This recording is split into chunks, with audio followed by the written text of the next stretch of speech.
Hey.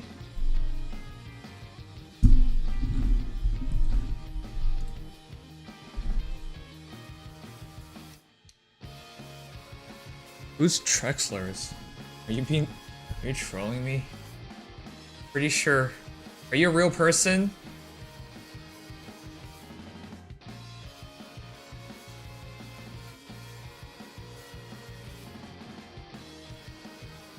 Hey Mio!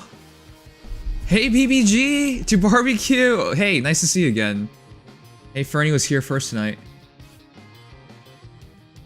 Hey everyone. Happy Tuesday! The stream almost was on time. Almost.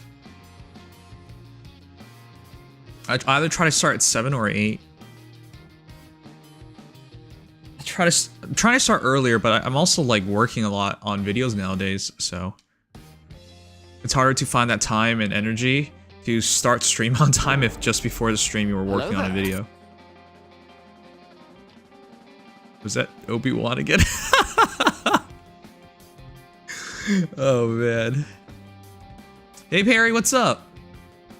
Hey Yumu, you're in class? Focus on class.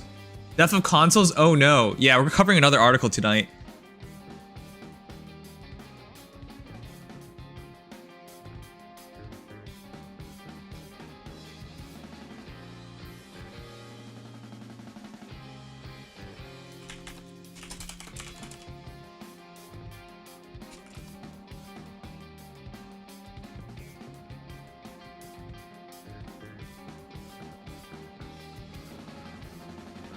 Just pain over solar ray? Good.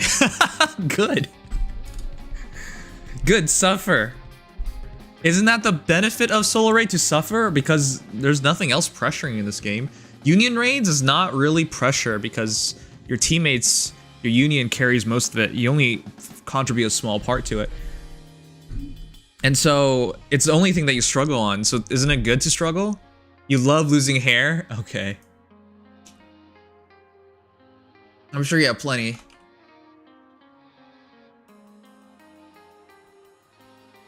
How was my day? I have a slight headache. I didn't sleep well again, but I've been sleeping a bit better than prior days, at least. All right, let's see.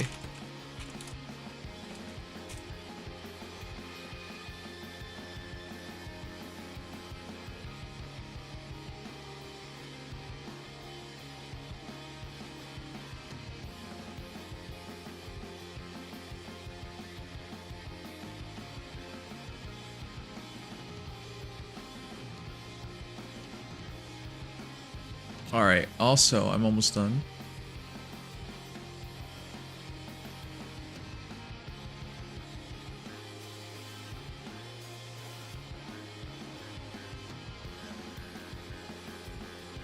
Okay, I put it all together. So yeah, I want to cover another article tonight.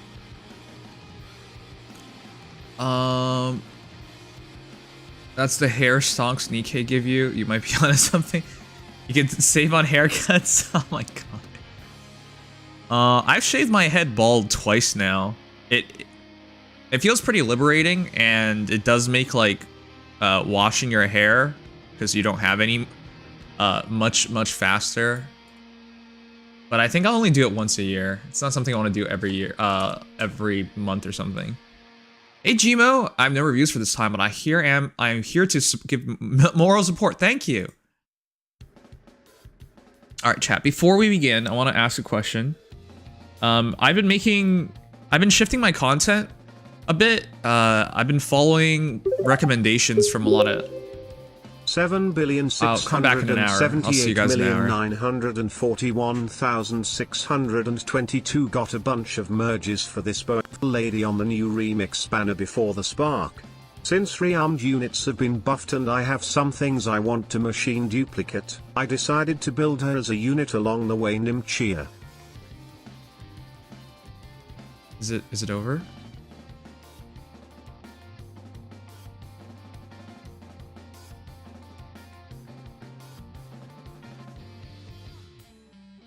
This is my first time watching VTubers start their live. LOL. Oh, it is? Well, thank you for doing it with me. I just need a moment. I'm setting things up. I think going forward, chat, I want to every day cover one article so I can make one piece of content related to gaming and whatnot.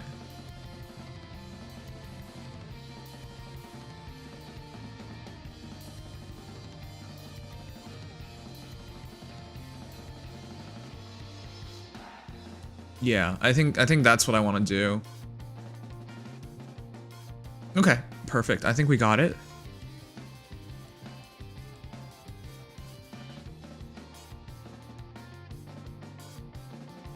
All right, I think I got it. So, I want to cover an article every single day. If you guys ever see an article that you think is interesting and that you want me to check out, let me know. I would love to do that, and I think we're ready to go. Okay, yeah, but before, hey Golem, I get my hair cut really short so I don't get bed hair when I wake up. I like having longer hair. It's just managing it takes a long time. Darkness Grandma says, I'm back. Helldivers 2 server be absolutely being dumpster right now after Steam maintenance. Oh shoot. Yeah, I should contact some. Hey, do you guys have any VTubers or streamers that you think I should collab with for Helldivers? I've been looking to play with more people.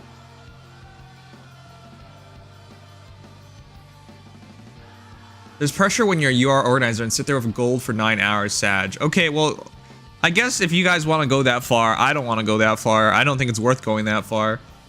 Also, I've started too late to ever go, like, purely competitive, so yeah, I would never go that far. For us, if we clear it in 5 days, I'm already happy. If it's more than 5 days, then I'm kind of disappointed because that's a worse outcome.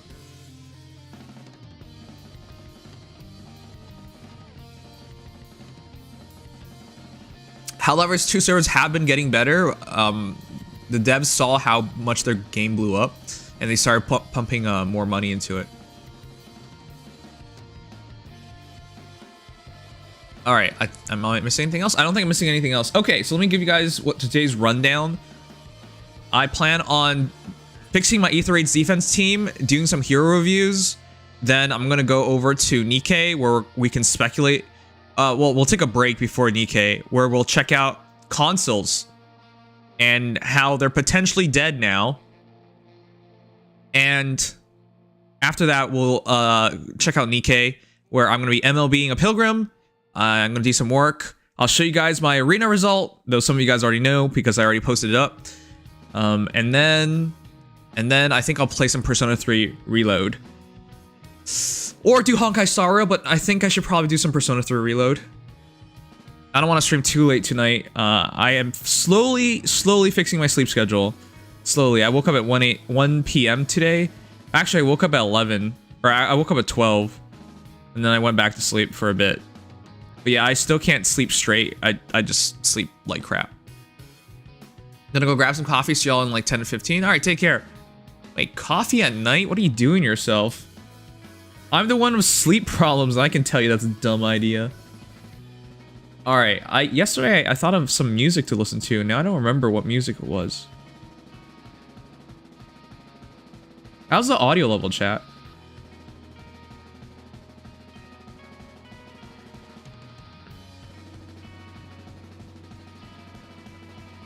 Alright. So, before we begin, quick question. What do you guys think of the new thumbnailing?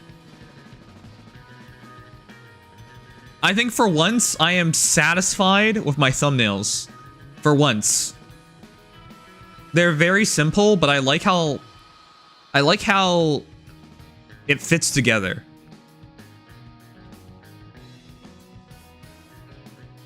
I worked on it, I modified it slightly based on the old one, and I like having a character that breaks the border because it makes the entire thing a bit more dynamic. Ignore the spacing. The spacing's weird because I'm zoomed in right now. It's actually properly fitted. It's not this bad. Don't worry. Outside that spacing issue, which is only here. But yeah, I've been trying this kind of thumbnail. If it's even, I'll run it even, but if it isn't, I'll run like this. It's satisfying to see the thumbnails? Alright. Are you a fan of ReZero? Yeah, I've actually watched all the seasons thus far. Season 3's coming up, isn't it?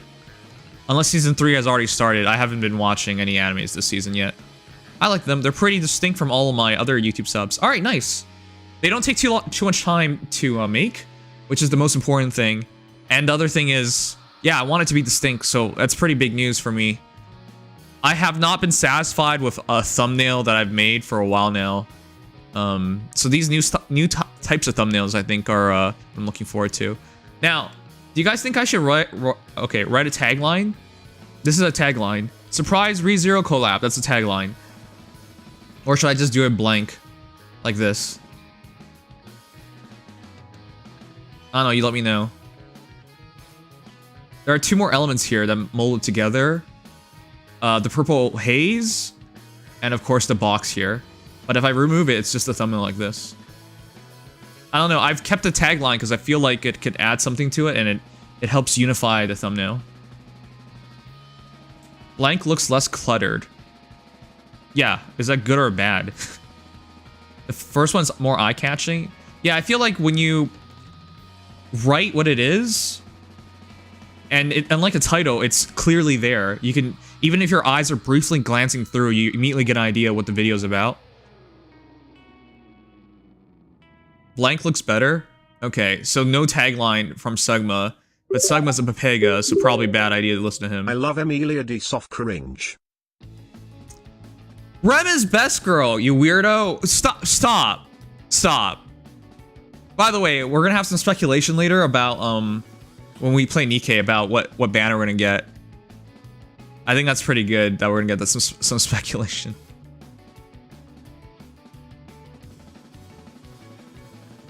All right. Anyways, let's start the stream. But yeah, any feedback will be appreciated. I have been working on all of these things.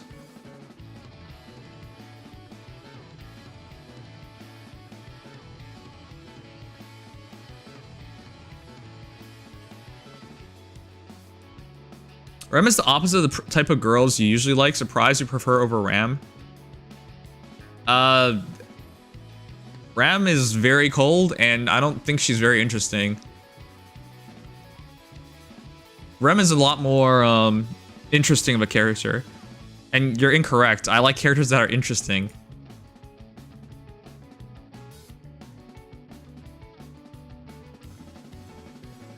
Oh shoot, my go live said Monday. Whoopsies.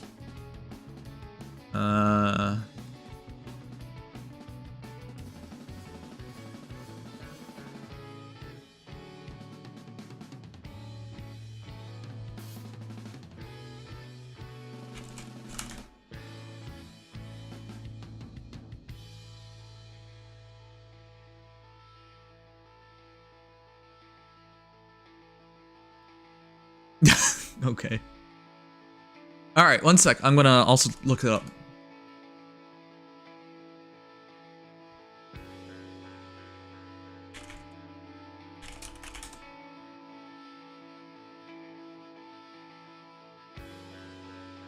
All right, any heroes to submit? Let me know.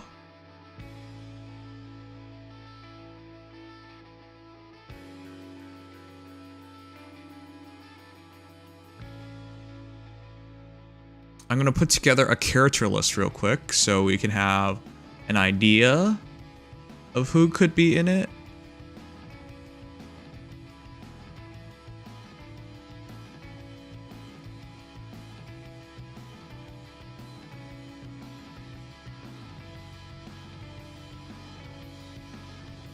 All right, I'm gonna work on the. Also, I'm gonna start with Aether 8's tier list because we're waiting for people to show up.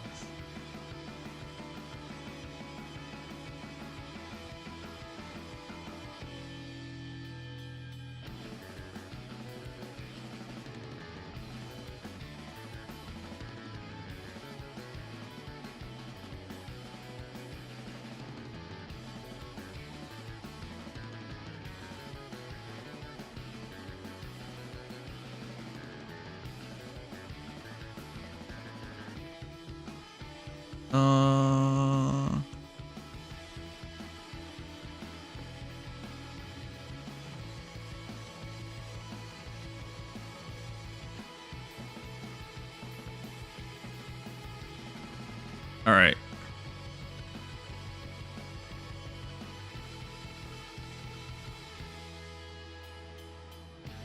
Okay, I don't think I'm missing anything. I think we have all we need to start the stream. All right.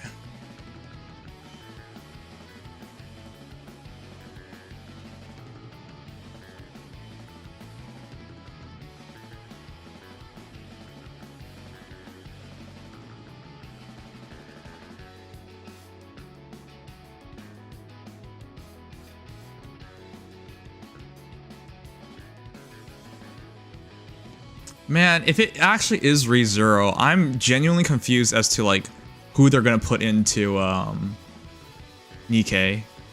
Because when you look at that list, it's just like, huh. It's not a big list. And it has to be a recognizable character as well. Oh, also we're gonna learn about D tonight, yeah. That's also the thing.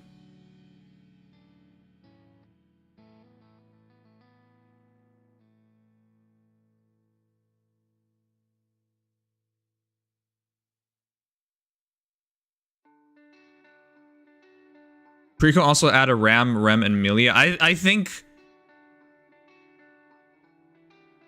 it's just so obvious who they're gonna be. So I want to speculate, but the reality is I'm already fairly certain of what we're getting.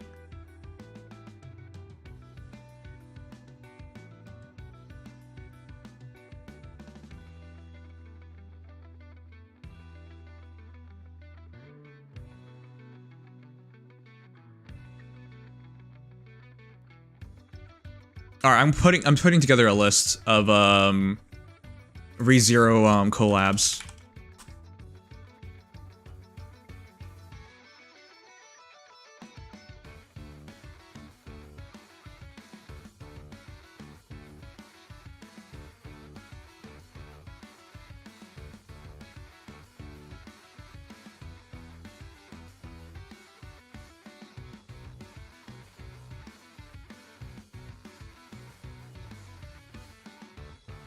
Oh my god. You know what? This is such an easy video to make.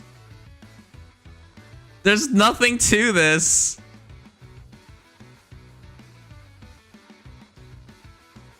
They've been doing a gazillion collabs. Holy crap. Okay, you know what?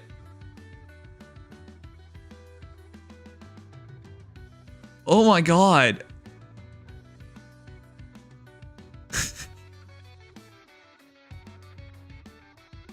Okay, you know what? This is the easiest video. This is the easiest video to make. I just went over everything. You know what? Okay. Yeah, you know what? There's not even a question about it. Okay.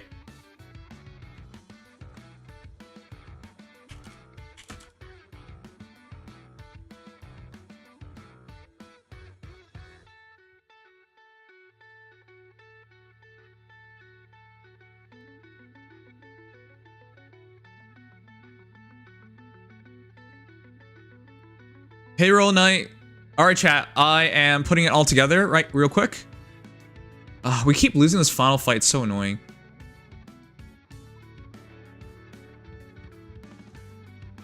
All right, I'm going over the data real quick. But yeah, if you have a hero submit, feel free to submit them. I'm actually just putting together a quick list of everything.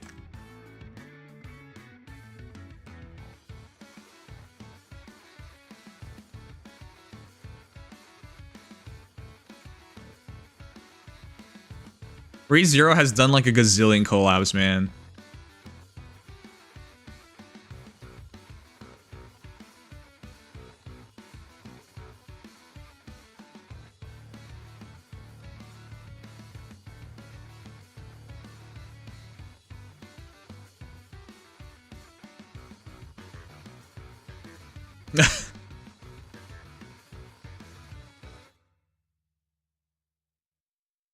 There's probably even more. I thought this would be quick. I was just because as I was making this, I was thinking to myself, hey, what would it look like? And then I quickly realized, what did collabs look like right now, so we can get a good idea.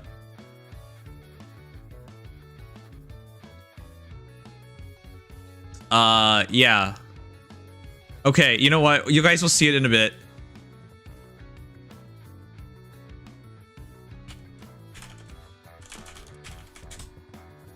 Oh my god. This is insane. I didn't know there were that many collabs.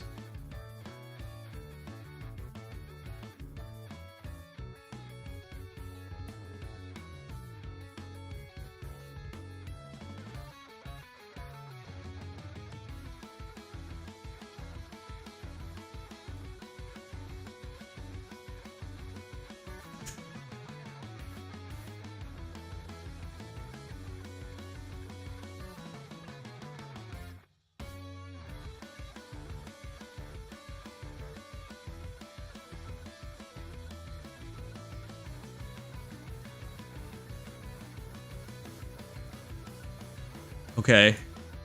Sorry for taking so long. I'm putting it all together. There's just so much of it.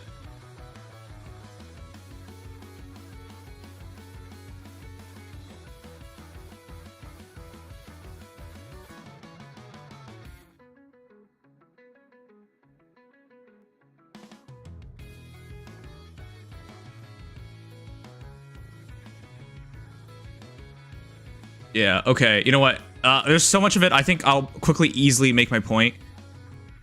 So, yeah, let's just start the stream already.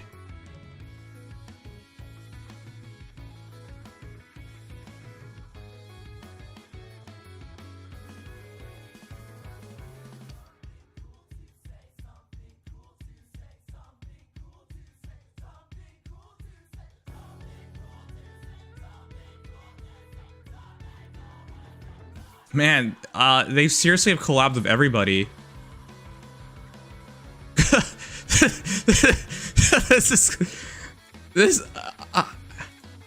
I just put together like 12 different pictures of collabs.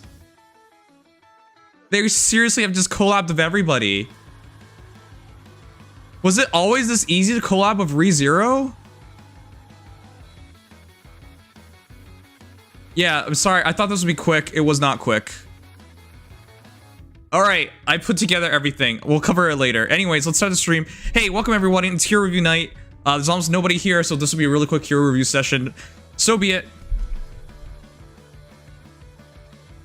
Faye has never had a collab. Nope, the closest was Dragalia Lost, which Faye collabed with Dragalia Lost, but it was not mutual. So, yeah, that sucked. Anyway, sorry for being distracted for so long. For those who don't know what I was doing, I was grabbing another song. Naturally. I was grabbing all the collabs that so later on I'm gonna cover in for those who don't know, in Nikke, they're doing a collab right now. Well, they're hinting at a collab right now with ReZero. And so that got me thinking, because one of the comments, that hey, what are the potential based off of prior collabs? Which characters will it be? Based off of prior collabs. So I was like, okay, well that shouldn't take long. I don't think ReZero's collabed that many games. I haven't heard about it. No, ReZero has collabed with everybody. I just Googled it and I put together 12 games where they collabed. An insane 12 games. So, do you think so? Yeah, it's hilarious. It's actually hilarious how many games it is. And it also basically makes it so that there's no choices to be had. Mom, it's my turn to collab with ReZero. Yeah, that's how it feels. Dragalia Lost and Faye for once? No, that was not a collab. Dragalia Lost collabed with Fire Emblem Heroes, but Fire Emblem Heroes did not collab with Dragalia Lost. So that's not a collab. For Faye, we're talking about Faye right now.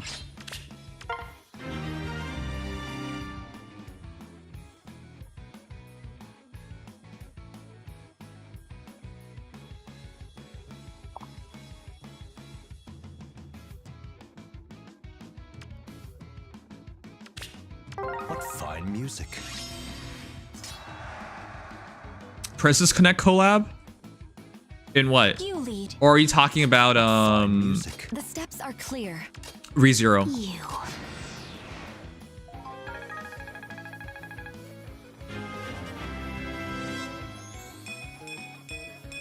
Faye, I honestly just, again, I'm not a hater, but Faye, I honestly think Faye is one of the worst ran games of all time. You lead. Do you think so? Okay, maybe that's a bit Shall we? much, but it's still one of the worst Another song. that's been ran, because the reality is simple. They could have made the game so much bigger and so much better, but they never did. They never wanted to. And so they squandered its potential. Remember when Sino Alice teamed up with ReZero? Yes, I found that picture too. That's such a surprise.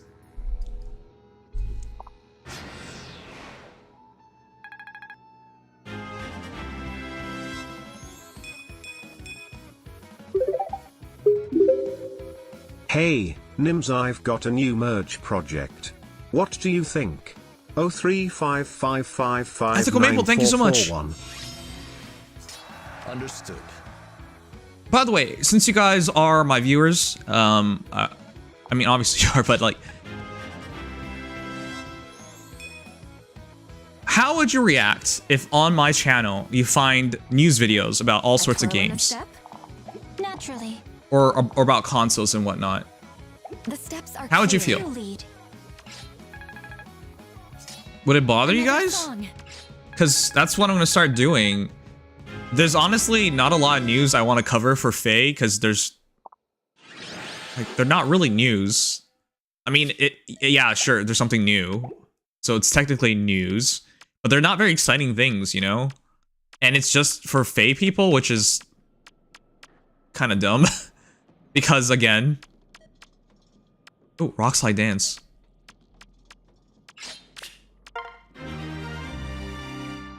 Because it's such a small community.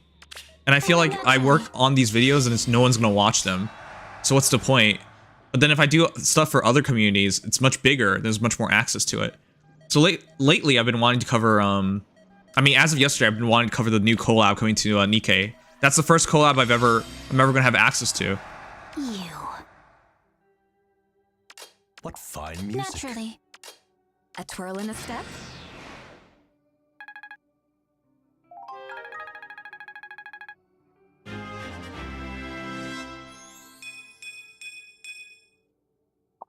More content equals better? Thanks. Shall we? The steps are clear. I'm pretty excited to do all these things. I've felt pretty stagnant Naturally. as of late.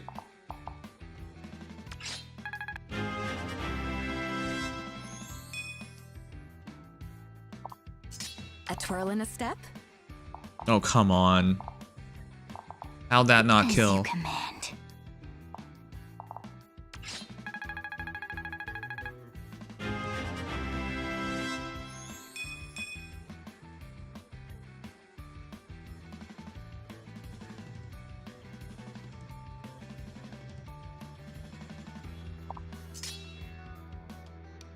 Another song.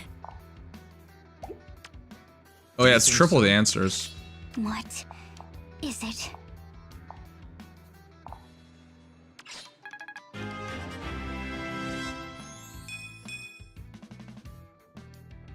I like that about any game-related The news. steps All are right, Clear. because I feel like most people would be okay with it. It's not as egregious as other things.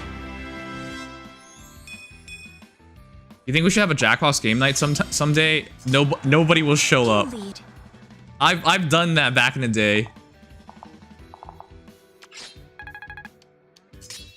Understood.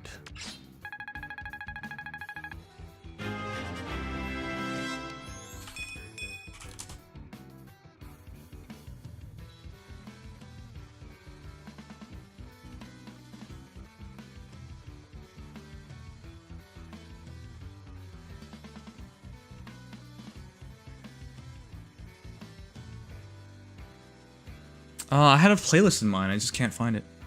Jackbox is fun. It is.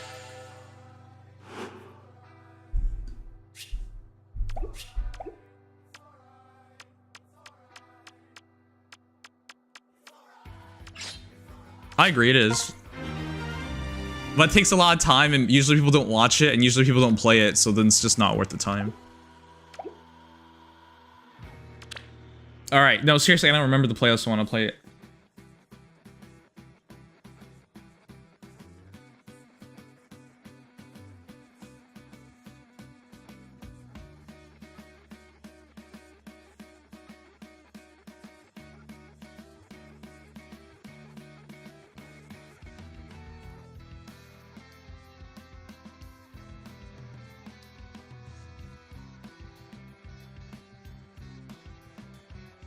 Maybe we should move hero reviews for every 2 weeks.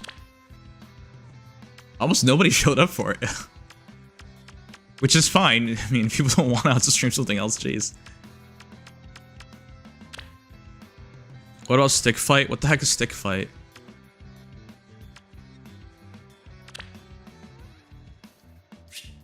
Alright, let's grab our stuff real quick. Oh, we won. We beat Best Dad.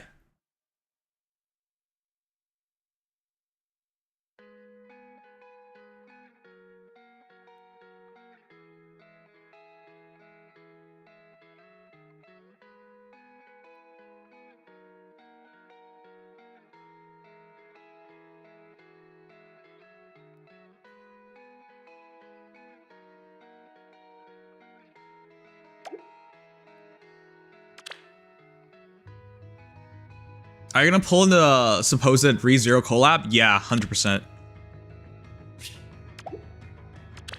I'm pretty excited about it. I love ReZero. And the speculation is so good. I wanted to talk about that too.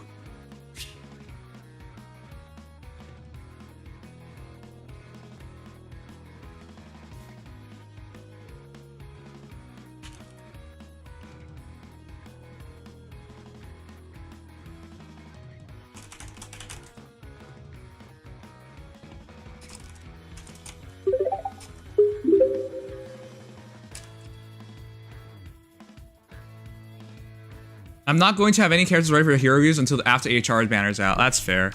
I guess most people are saving up right now. I'm still top 3K, but I dropped. I'm gonna drop to C now, I guess.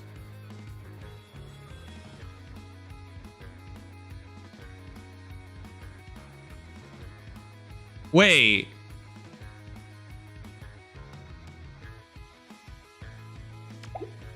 Wait. It didn't count. Chat, it didn't count. It didn't count. Hold on. My second match didn't count. I disconnected myself by shutting down a tablet and it didn't count.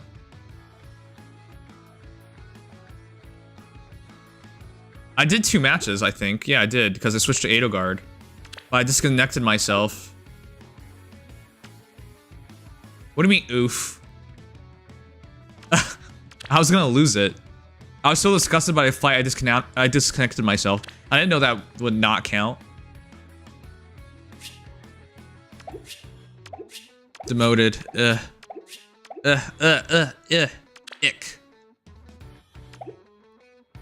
Could we have stayed up? No, we would have fallen out. We would have fallen out. The fact that you can't stay in sucks so much. There have been some mixed opinions on a potential ReZero collab. Some are excited about it, others are disappointed and are prioritizing the 1.5 Annie. Well, what could you have that would be universally accepted? I feel like from the perspective of players, yeah, I understand people will be disappointed because not everyone likes watching anime or isekais. But from the respect of a collab, this is as good as it gets. Now you might be like, what are you talking about? Why would ReZero be as good as it gets? You want to have a collab with something of a massive, major fan base. More money. Exactly. What is bigger than ReZero? Okay, I can name things, obviously, but ReZero is a long time franchise. ReZero has a massive fan base. It's one of the most recognizable animes out there. I understand that fans are disappointed, but from a financial standpoint, this is very smart. Friends, I will not abandon you. You hate me. You never said hi to me. What? I'm sorry, Gooberwa. Hey, Gooberwa.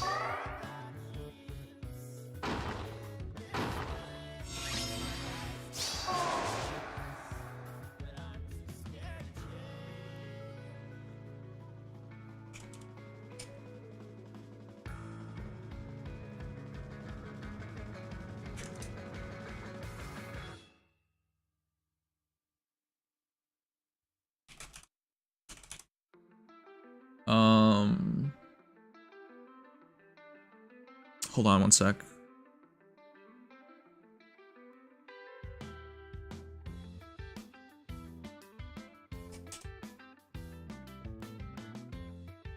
I hear fans are disappointed because it has done a crap ton of collabs of other gachas in the past. Undoubtedly. Yes, but also, what is that? Why does that matter? That's correct. Yes, they have done a ton. But why does it matter? So fun. Forward.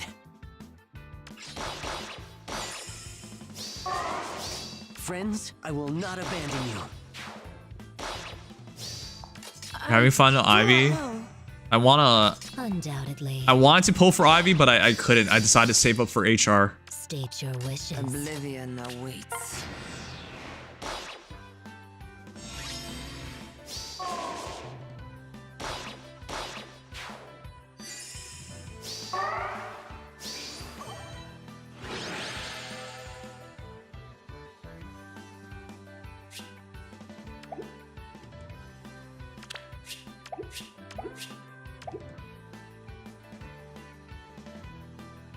One sec.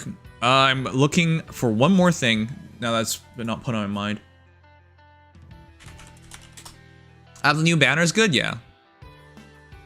Alright, I'm gonna reform my team in a bit too.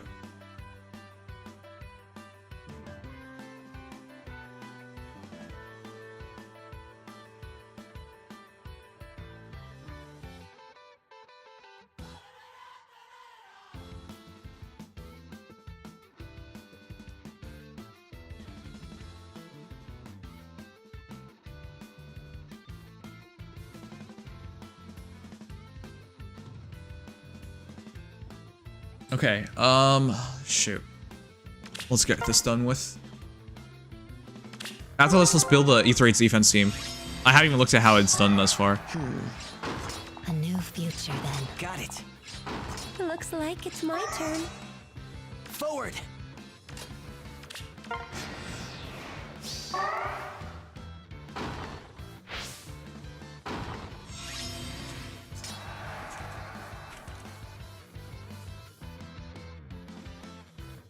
Friends, I will not abandon you.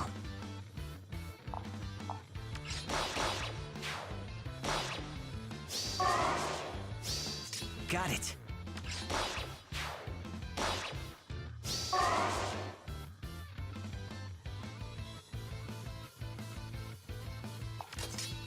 Undoubtedly. So fun. A new future then. Oh, I could have ended that. Oh well.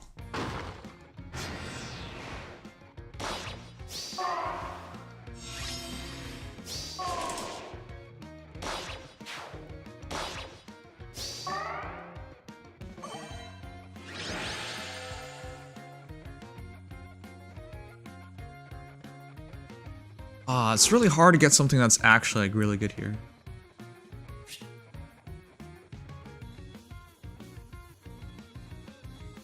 Yeah, you know what? Fine. I won't do it like that.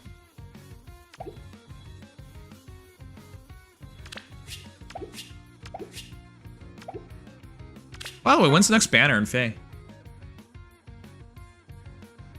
I appreciate that we can finally have a breather. I've been spending so much time in this game.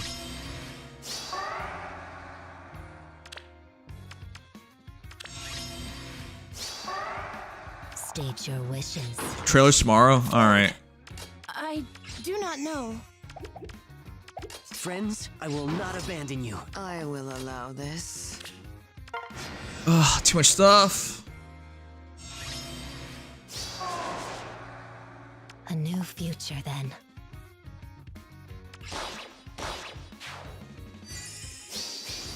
Undoubtedly.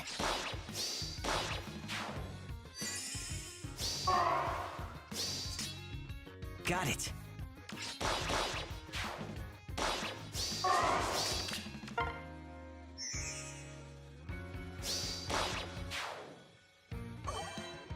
Oh well. No break. No break whatsoever.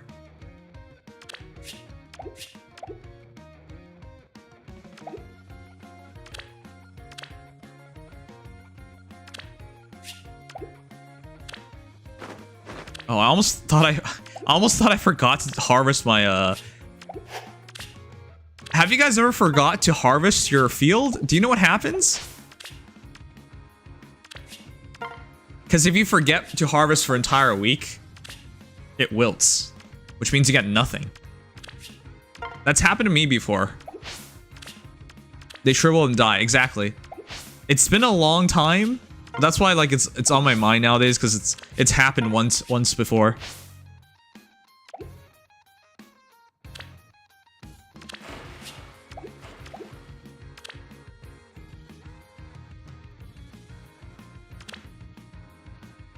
I've won my fights? Really?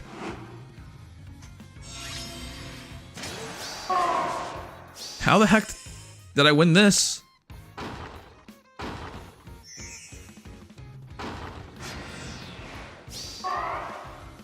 You can't attack me? How?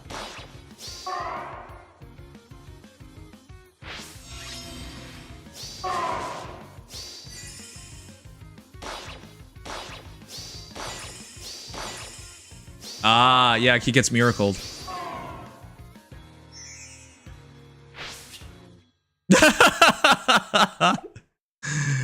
Yeah, you're kind of stuck in this fight. And Martha's savioring. Martha's save hero.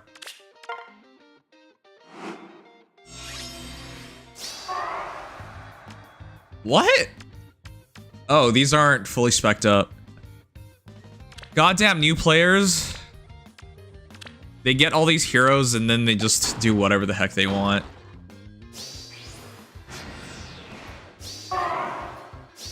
Man, this game. It ain't even... It's not even about, like, strategy anymore. What are you doing? Why would you do that? Why would you do that? Why would you do that? Exactly. Why would you do that? Why would you? Huh? Huh? Huh? Why would you do that? What are you doing? Why would you do that? All of these players are just terrible. They have such strong heroes, but they're stupid. They're just stupid. That's it. What? Oh my god, that lockdown is so dumb. Whoa, wow. Soren got that kill. These guys are stupid, that's all. Man, it doesn't even matter. It doesn't even matter. Just bump into dumb players.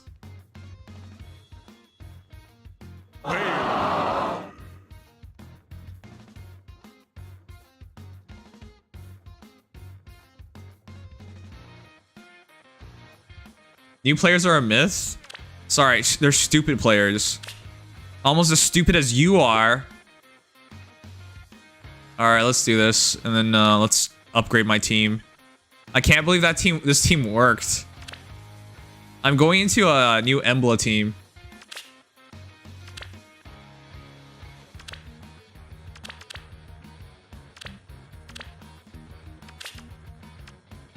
I don't have very many... How many version 7 heroes do I have?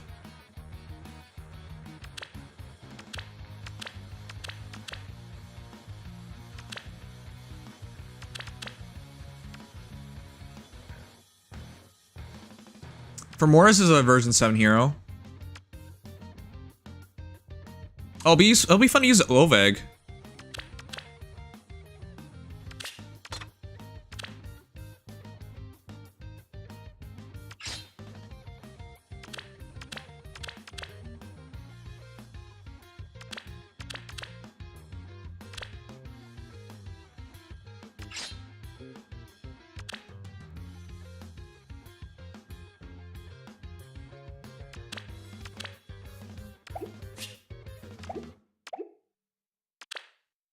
Go Vusi? Why? Why say that?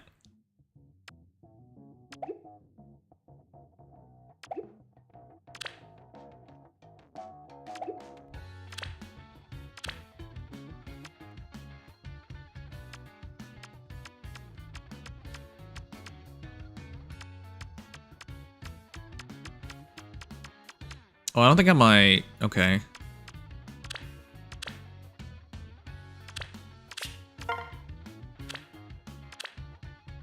Maybe you could teach classes about this game for new players. There are no new players.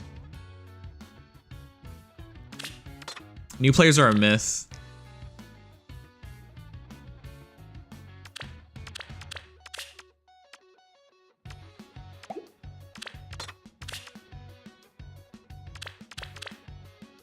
I wish this game got new players.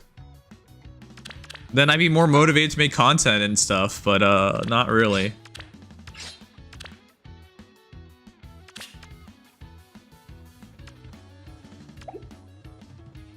Wait, Govig's a version 7 hero? Oh my god.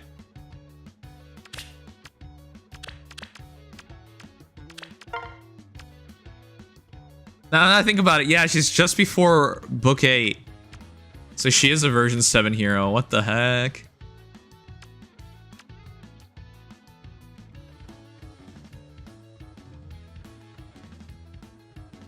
Gale Force comp? Yeah. Just easier.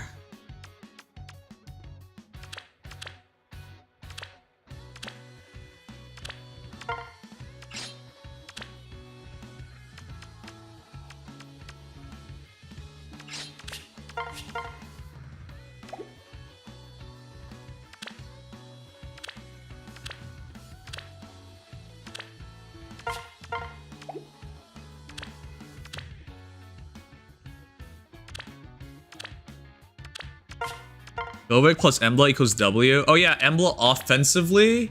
But I want to use Govig defensively and I want to see what happens.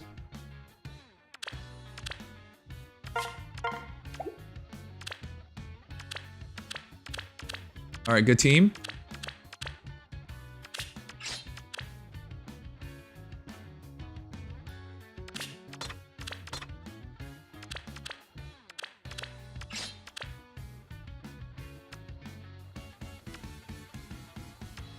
Chat, what have you been having fun with the most lately? Like, in life in general, I don't mean Faye. You can, if it is in Faye, it's in Faye, but like, you know. Just so we're all clear here. Because it feels like whenever I say these things, people are like, well, I don't have any fun in Faye. I'm like, okay. It's not really where I was going with this, but alright.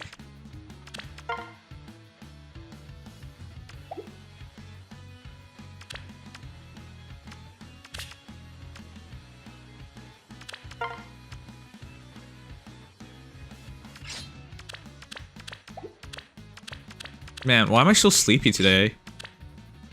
Well, that's probably a good thing.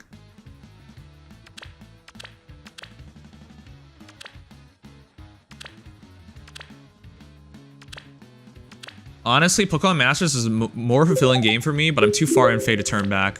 Fair enough. 02976914445. Are you doing drugs? What's up, everyone? Now I'm a drug addict? Is well for everyone. Hey, for Jay Vasquez. Hey, Jay Vasquez, how you doing?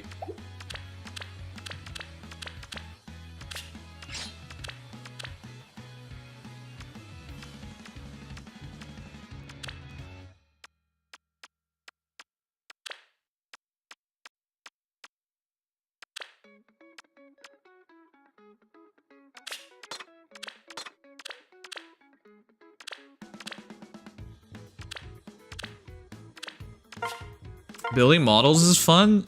It is fun. I agree with that. Pokemon Unite. I love it. Also, Faye and drawing. Drawing. Chad, I would really love more fan art. People used to draw me, but then no one's drawn me for like forever now. I get it. I'm too ugly. Nobody likes me. I understand how it is. I retire. Goodbye. Oh, FOMO is, now let's use, corn. Whenever I get the chance to use corn, I want to use corn.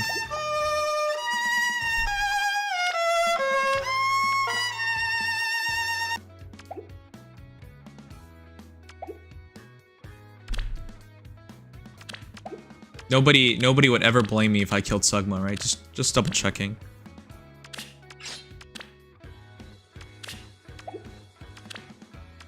His name is Saguma My Nuts. Because he's Saguma's nuts. Wink wink.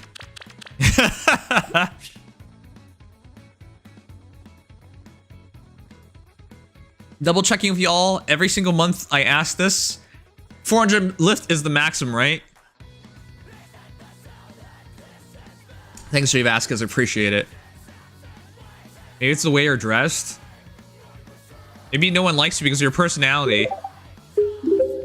If you ask Sigma nicely, he might commission art with you and Veronica.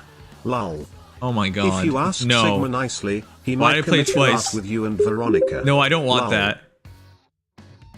Thanks, Kyle. Why did I play it twice?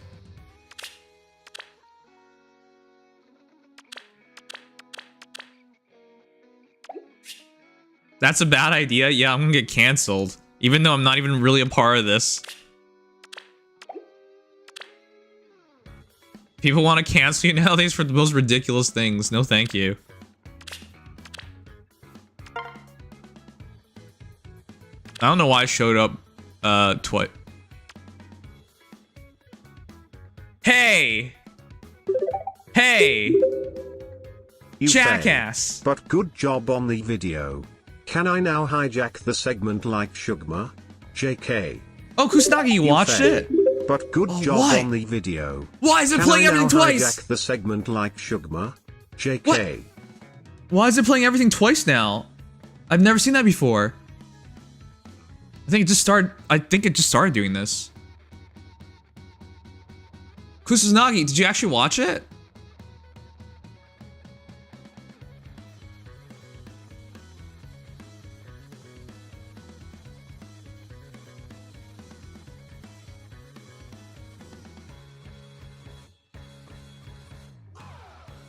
It was good. I think you missed the Japanese part though. Yeah, I did miss the Japanese part.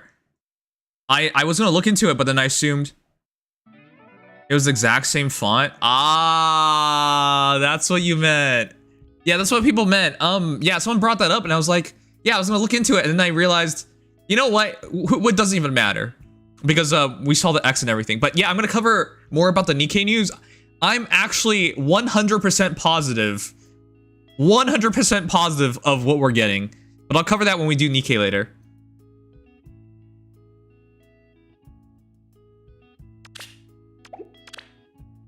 Chat, what do you think of this? Look at this nut job.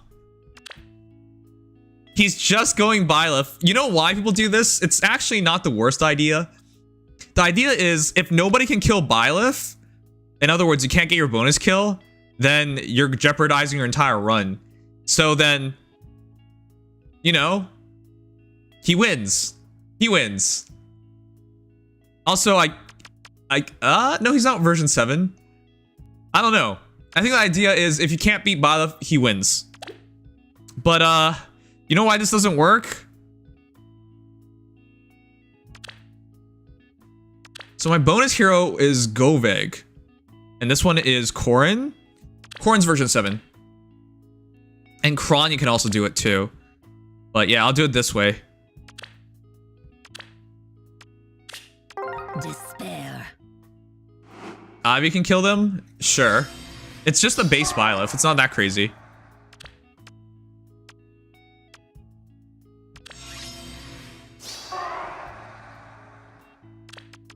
Bro, if you can't even beat a solo Byleth, you're not beating any teams in Vault. Yeah. Is that Felly? Felly, I missed you so much. What happened? Did you die? Bestow my blessing. Speak. We'll see this. Welcome through. back from the dead. A new future then. On the right foot. Yeah, I could also just Bolt Tower to win this fight, but So, if you didn't know, State your wishes. Goveg actually does not win this fight. Okay, apparently Goveg wins this fight. What? I've done this fight many times in... I've seriously done this fight many times in Summoner Duels, and she loses every time. It will be done. Oh, your friends invited you to power? Fair enough. My warmest greetings. Oh, also, as a dual hero, he takes away your dual hindrance. Not like it matters, but... A new future then. Wow, we actually just straight up win this? I can't believe that. Okay, here we go.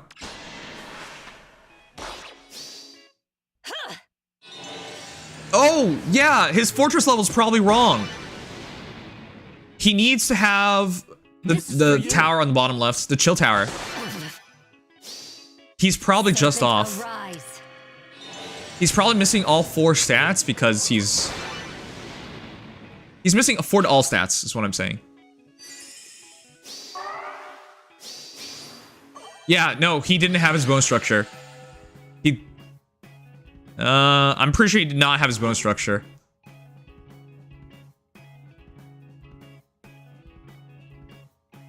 I'll also have 90 attack. You guys are so quick. Yeah, no, he didn't have his bone structure. I'm also at 90 attack. That's the only reason I won that fight.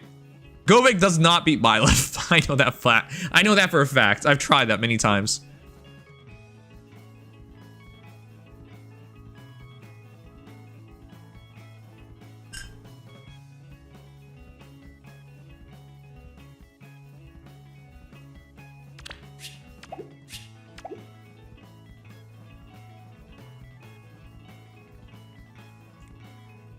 It was +2 attack. She would have died. Yeah, I know that fight doesn't work well because I've tried that fight.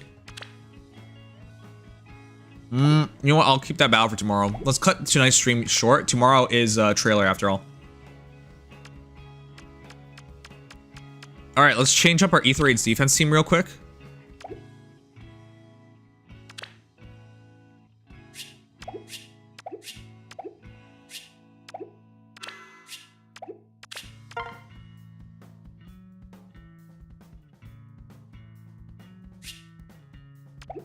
Saying so quick to lie. Man, you guys give me no breaks.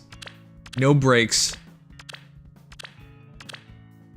Alright, I think we're good. Okay, so this is what I'm gonna do.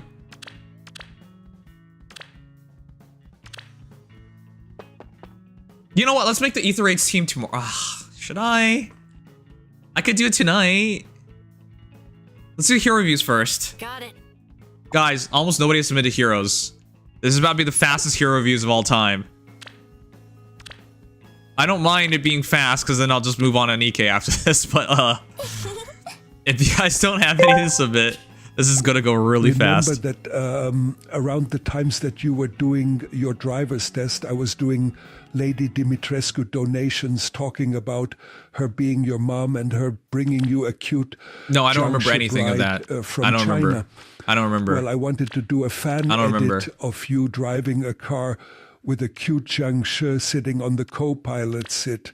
But due to circumstances, I ended up not doing it. I guess I can comment instead now. Due to circumstances? You mean like how you almost ruined that day for me? Like that circumstance?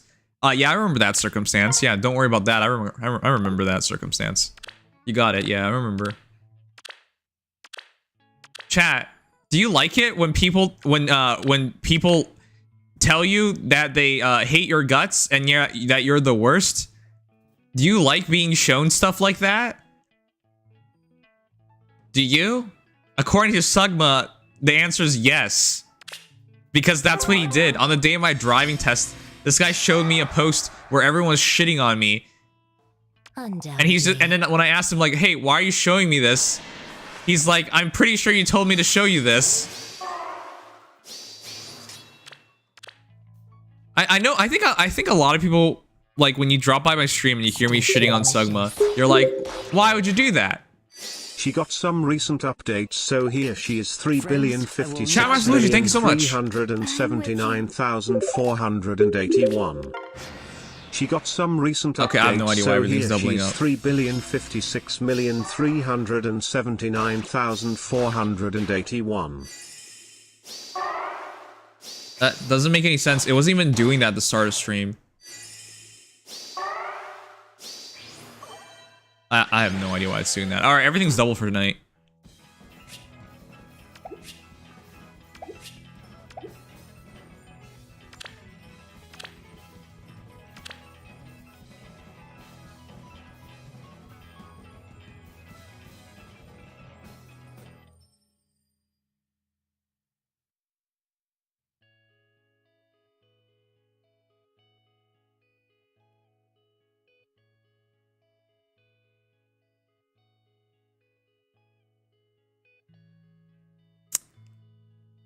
I could redo the team tonight.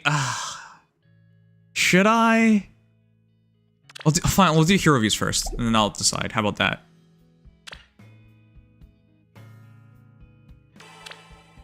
Can Sugma use his brain? Nah. See, this is a scary thing if you guys don't know. Sugma's doing a PhD.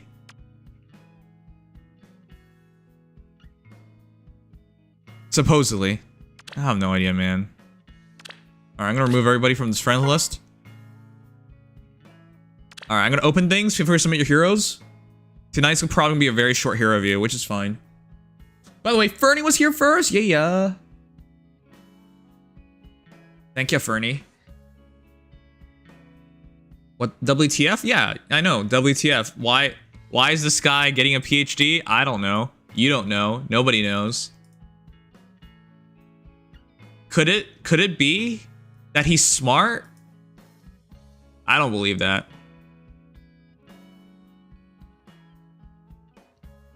He doesn't seem to follow instructions well. You know what?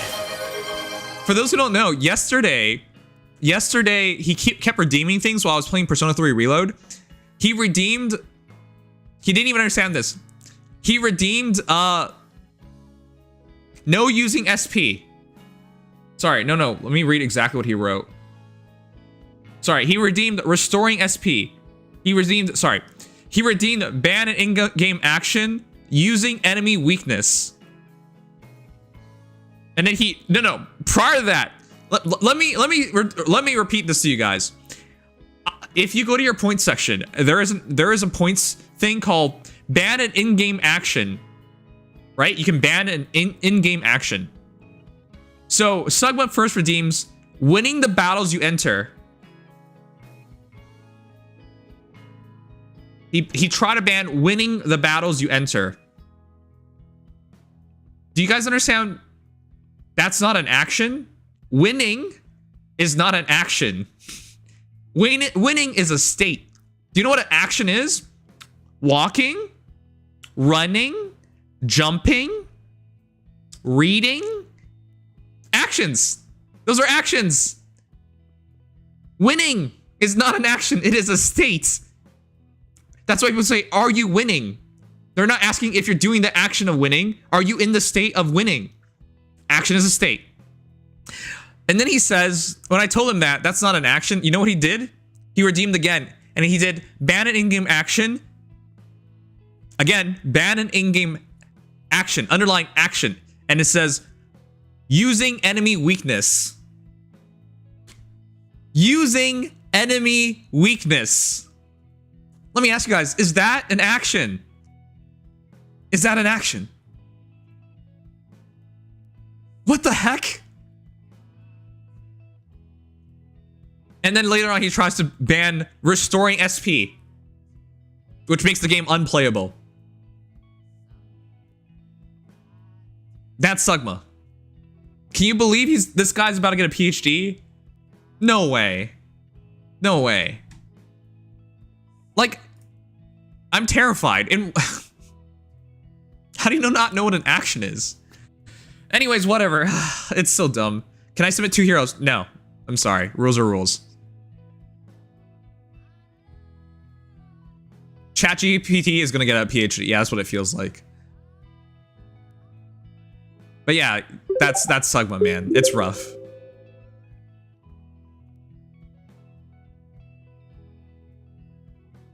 Oh god, is it coming?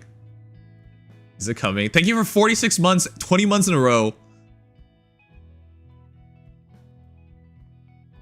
46 years, wow. There you go. 3,677,881,888. Look at this dumb unit. Way to let this man cook. Oh god, it's way too based and dry and pilled for people to handle. Their brains are cooked just like me after smoking this fat ass joint. Diaresis, diaresis. I didn't skip it. I think the bot skipped it by itself. Okay. That was something.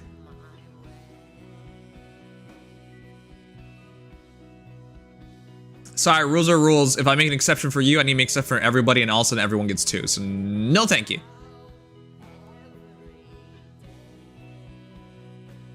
All right, but real quick, thank you Obama for resubscribing. Thank you Ryan for resubscribing. Thank you Kusanagi for the bits. So we have Shamaster Luigi.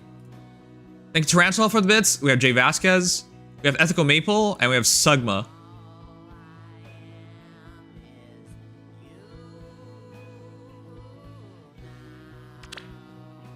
Anyone else? I'm gonna double check everything before we start. Felly! 584-019-8892. Is it too late? No, we just started. 584-019-8892. Is it too late? No. For some reason, everything's doubling tonight. I don't know why. It started recently. Sugma's the only message that didn't double, funny enough. Which I thank the Lord for my sanity.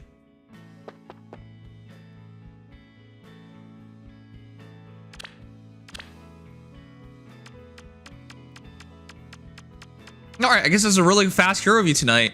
That's nice. I'll be able to spend that time on Nikke and editing more videos. I've been more motivated to make videos for Nikke now that I'm officially a content creator for them.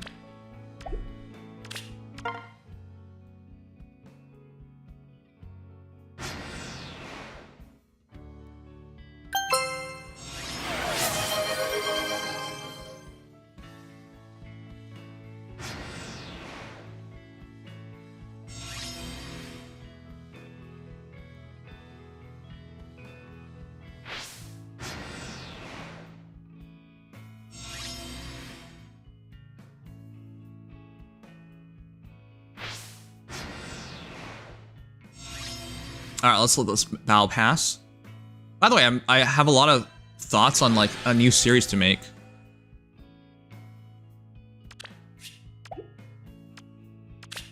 Got something for ya. Enjoy. Well, I should have time to start working on the hero reviews now. I've been working on a lot of things in the back end.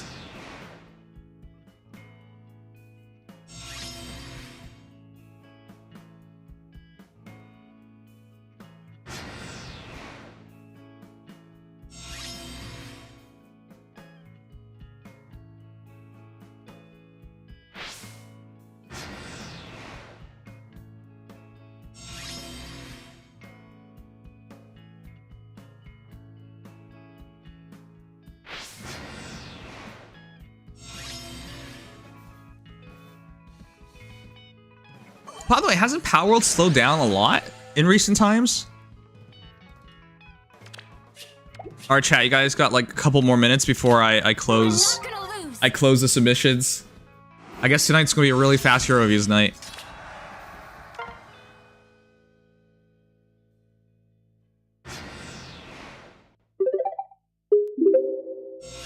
Oh, 5824 What? Mio, thank you so much. Young Lucius. BTW first time buying bits ever XD. Wow, much love thank night. you. Less than 3. By the way, 5824 I know it's playing again. Young Lucius. BTW first time buying bits ever XD. Much love night. Less than 3. So let me show you guys something. Did you know you can get bits? Here, let me show you guys. Let me show you guys. See this? You have received 200 bits from Twitch Research Power Group. Check your bits balance. So if you didn't know, you can actually get bits without paying money for it. I currently have 500 bits. I have not paid a single dollar for my bits. So what do? So if you're American, sometimes it shows up like watch an advertisement for bits.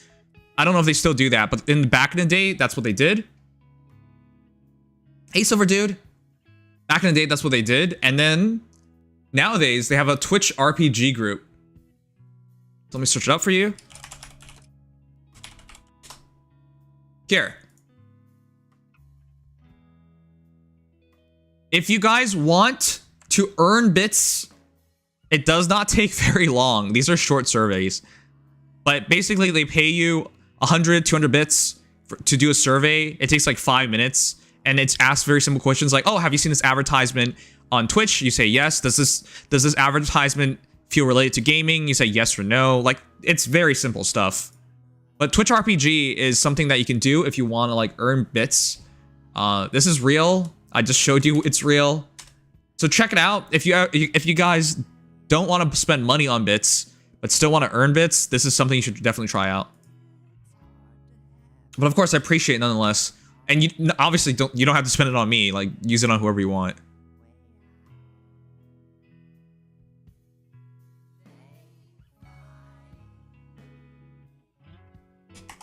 No regrets. I'm actually happy to support you. Thank you so much. It really means a lot.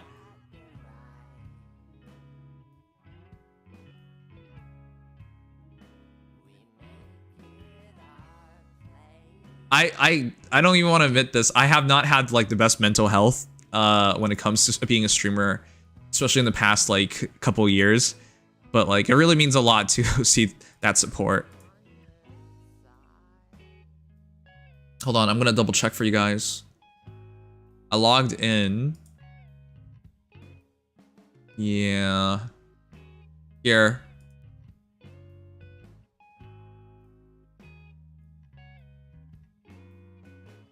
I logged into the site just to show you guys real quick. Here's what it looks like.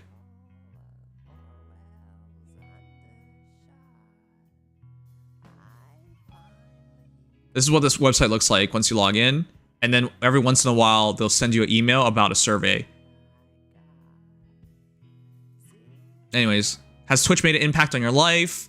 What brought you to Twitch? The main reasons your community members are on Twitch. Like, they ask you a bunch of questions, they'll pay you for it.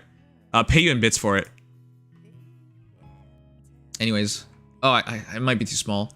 Welcome to the Twitch Research Power Group. The Twitch responsible for making Twitch a better place for creators, viewers, and brand partners. And yeah, you can also help improve Twitch.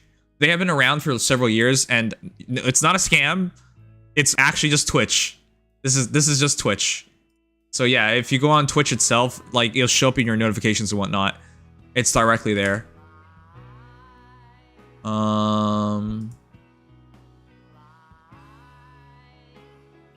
Yeah. Occasionally I also get things like this. Take our survey for $5 gift card from marketing. Today we're removing the React feature from channel pages. Reaction data will no longer appear in your stream summary page as a result. Why? God damn, Twitch, what the heck is wrong with you? Why are they removing reacts? Why? Like, I know people are probably not using it, but this actually helps. Ugh, friggin' shit. Let me cover this real quick, chat. Oh my god, why are they removing more stuff? Twitch, what are you doing? What are you doing? They remove these things and there's no replacement for them. They removed moments and there's no replacement for moments. They just give up on ideas.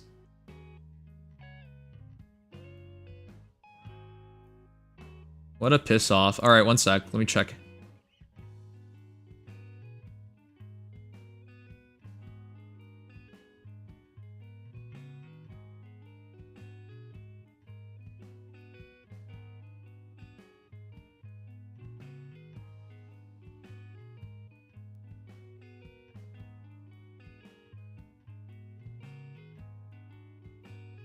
Sorry, I'm gonna just try and check. Yeah, there you go. Oh boy.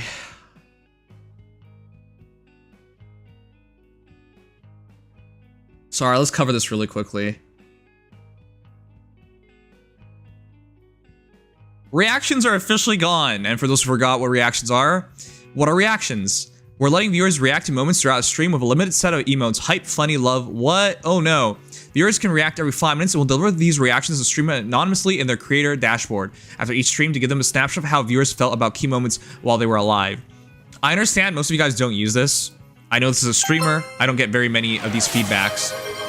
However, with that said, when I do get these feedbacks, I know that moment of the stream was meaningful, and I should check it and see if there's content to be made with it. Most viewers today are limited to sharing feedback with streamers in chat. We're hoping reactions give a voice to lurkers who want to show love, and passive viewers to share more honestly, and give streamers an easy way to keep track of feedback in a way that's easy to measure and understand. This features an evolution of the viewer feedback survey experiment we ran earlier this year. Yes, this was a good thing. The response from the community was overwhelmingly positive, and streamers asked us for ways to get more specific and constructive feedback from their viewers. To balance the desire for constructive feedback with our need to protect streamers from harassment and harm, we limited reactions to this feature to a set number of emotes and the number of times viewers can react. Yeah. We're already thinking of ways to make this feature even better and invite you to share your feedback with us in user voice. Yeah, that's great, except, you know, you've removed it. That would be great, except they have removed it. Wow. Why? It's so dumb. There's just so many half-baked ideas on Twitch. Welcome to Twitch, the land of half-baked ideas. Anyways, I would read how to do these things, but they don't even matter anymore because you can't even do them anymore. So yeah, officially, reacts are gone. Jeez, look at this. Reaction summary panel and stream summary. And they said, the people have spoken. Yeah, this was useful. Why'd you remove it? Yeah, viewer engagement. Learn more about how viewers are engaging with your channel across various measurements and spot opportunities to create more engagement and clip top moments. Exactly. Look, it will literally tell you, oh, from this to this, look at how many reactions you got. And it's gone. Twitch, why? Twitch doesn't have a lot of good ideas. They genuinely do not. But every single time they seem to find something, they give up on it so quickly. And the part that gets me the most is they're charging us more. They really are. Amazon Prime has increased in price. Twitch Prime now gives streamers less money. In Canada and Commonwealth countries, Prime subscriptions have increased in price. Why are we giving all these things up and there's nothing to replace anything? We're getting like nothing. They get more money and we get less things in general. Why? Like, genuinely, why? This was a good idea. I'm pretty sure it was underutilized, but it was a good idea. You should have ran with it. Just like Moments was a good idea. It was underutilized, but you should have ran with it. These things take time. And I have not heard of anything to replace these things. Any good benefit of being on Twitch versus YouTube. Like, it just doesn't make any sense, man. Well, thanks, Twitch. I don't understand. I don't understand why we keep losing features and getting nothing, and then we have to pay more money. For what?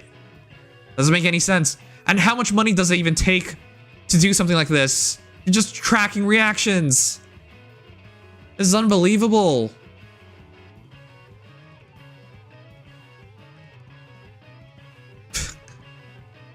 Frequently asked questions. I don't want to see reactions. Can I disable it? Yeah, don't worry about it. It's completely gone now.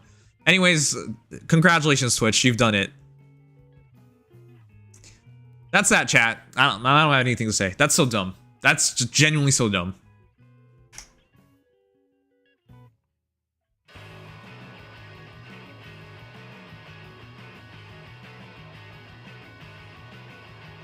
I don't even know what that does. It's to tell the streamer when an exciting moment of stream happens. It's to help streamers and give feedback to streamers anonymously. Just by a couple of clicks. It's really beneficial, but who cares? It's gone. Doesn't even matter. It's gone. Alright, chat. I'm closing down the viewer queue. Let's begin. Dropping features immediately after adding them. Who do you think they are? Google? Oh, yeah.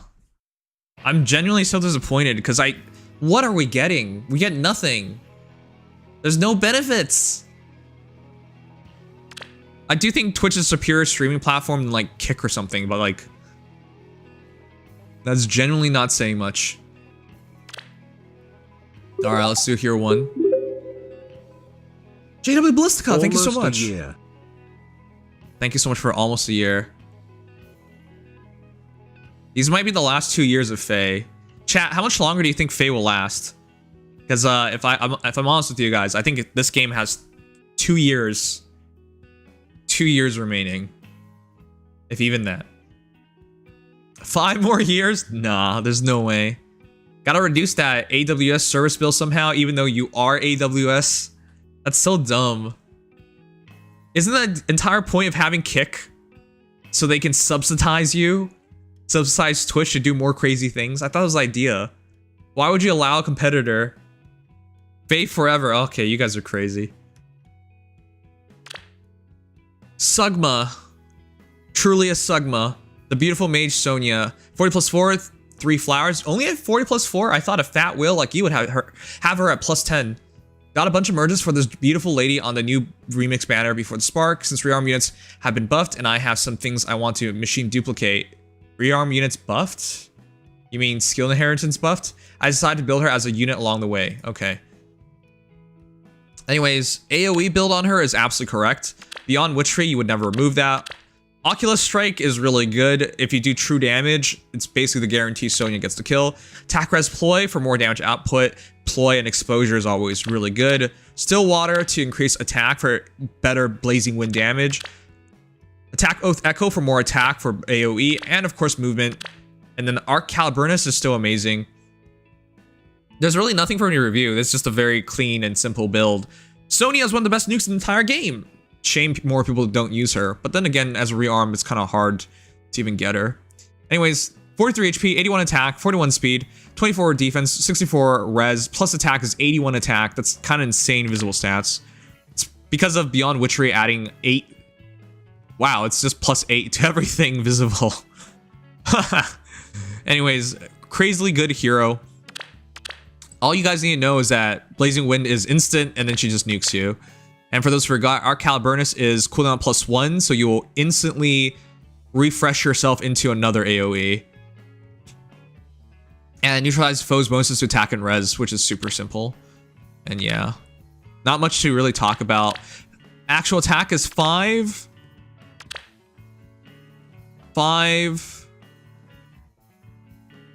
7 chip, 4 extra damage, and then res scaling based on foes' res. So count that as 11. 16.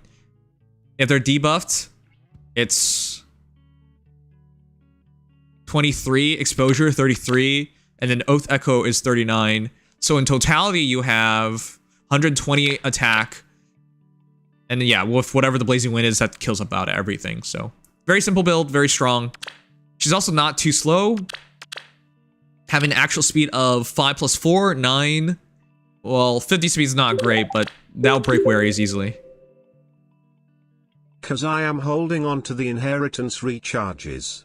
She could be at +9 counting my spare copies and the manual in the code's path. Also, by buff to rearmed units I mean that now she can run an X skill at the same time as her exclusive A skill. Cause I am holding on to the... Okay. Good pointer. For those who don't know, because of the change for rearmed heroes, you can now have a perf slot. You can now have a perf skill, and you can still have your slot X. So that is the buff. But it's a very minor buff that doesn't really affect most people, because most people aren't fat whales. Granted, Attack Oath Echo is about to not be that expensive, but like, still, most people can't afford this. And this, I wouldn't really classify this as a buff.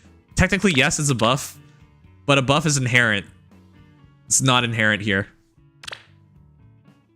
Anyways, there's nothing to change from that kit. It's perfect. Whoa, Mio, thank you for subscribing. Thank you so much. Oh, shoot, I also have to change the sub goal. Chat, what do you guys want me to do for a new sub goal? We did Pokemon Smash and Pass last time. If you guys have something in mind, let me know. Also, let me upgrade you. Let me do it right now for your hero. Unless you're Ophelia or Ganglot, yeah, then you get nothing. Oh god, we did 300 Pokemon in Smash or Pass. I probably should. I will not abandon I probably should bring it back up sometime. It was really funny.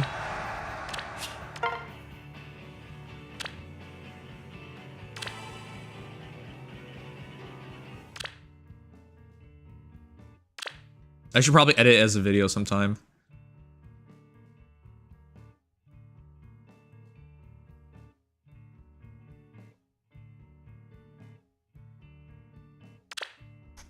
Mio, thank you so much. One more. Are you just waiting for the free coffee? I sometimes can't resist and I just go for it, even though it's like 400 grails. Calming Light Lucius, 40 plus 9, 10 flowers, 45 HP, 71 attack, 37 speed, 22 defense, 54 res, plus attack is 71 attack. Can you guys believe he's supposed to be frail? A young monk who serves House Cornwell. House Cornwell. Looks sickly, often grimacing in pain. Yeah, okay, whatever you say, when the guy has 71 attack. He's super cute. I can't believe young Lucius is this good. Mystic Warstaff, by the way, is amazing, chat. Why is it amazing? I don't even know why they made it so good, but let's go over it. Attack plus 3, calcs damage from staff like other weapons. At start of turn, if unit is within 2 spaces of an ally, defense res plus 6, and foe cannot make a follow-up attack to unit and allies in 2 spaces of unit for 1 turn. That helps prime slightly, but yeah, the wary effect is really useful. Additionally, if unit is within 3 spaces of an ally, grants attack res plus 6 to unit, and unit makes a guaranteed follow-up attack during combat. Isn't that insane? He's so good. He can auto double and he hits like a truck despite being a, you know, a cute kiddo. Rescue plus, Lights Restraint, attack res push 4, dazzling shift, joint drive attack, and null follow. You do not need this. You do not need this. You do not need this. Null follow up on slow heroes does make sense. Yes, it does. If they have null follow up and you have null follow up, then yeah, there is a point to it. But generally speaking, it wouldn't go well anyways. Chat, doesn't it just become... I know this because I did it with Arvel back in the day. Null follow up on Arvel. And to break Waries. Doesn't it become a speed check, chat? Double checking with you guys. Because I remember my Arvel did not double regard. Like, I remember that because it was Arvel against Vector, and Vector has Wary, and I ran null follow up on him, and then I could still, there were still times where it didn't double. It's been a long time. I don't 100% remember it anymore, chat. But if anyone knows, let me know.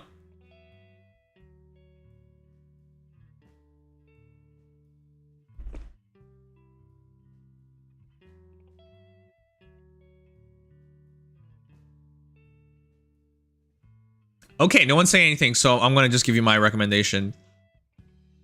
Mio, this is what I would do if I were you. Attack res push is really good, but I think the skill that's even better on him, especially as a seal, is attack res ideal. Why ideal? Remember, at start of turn, if units within 2 spaces of an ally, grants defense res plus 6, and foe cannot make a follow-up attack. That's 2 buffs. So if you run attack res ideal here, and even here, but you don't have to. Push and heal. Push and ideal, there's not much of a difference there, to be honest. It will avoid the 5 damage chip, but it doesn't really matter. But at least use the seal here, because I'll give you 5 more attack, 5 more res, and no conditions. Well, the condition is you gotta buff yourself. But that's easy, because Lucius is always buffing himself. So if you don't know what the seal to use, attack res ideal seal is the easiest one. As for joint drive attack, that's perfectly fine because you're always within 2 spaces of an ally to buff them up. So to be within 2 spaces and give them some extra attack is fine too. Also benefits Lucius. That said though, technically speaking, one of the new oaths are probably going to be better. But if you can get oath from, say, a Toon Peony, then that's also good. But yeah, it's up to you. Joint drive attack is perfectly fine, but technically speaking, oath is slightly better.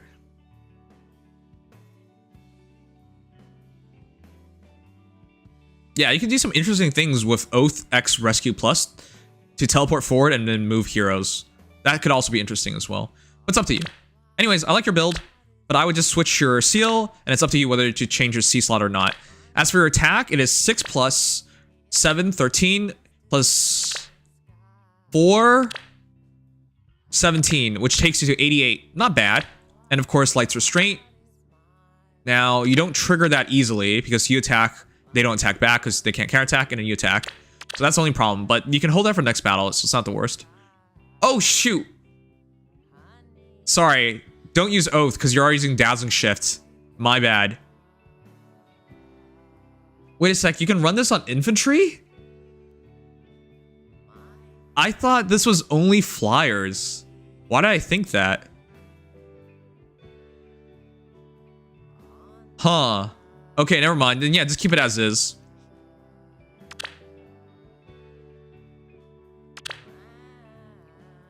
One sec, let's see.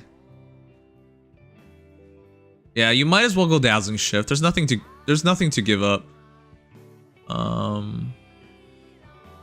Yeah, okay. No, never mind. Don't change your build. Just keep it as is. I forgot Dazzling Shift. Well, I didn't know. I didn't know Dazzling Shift could be on infantry. I thought it was a flyer only thing. Because the move to a space adjacent to an ally within 2 spaces is like a flyer kind of condition. But yeah, okay, cool, perfect then.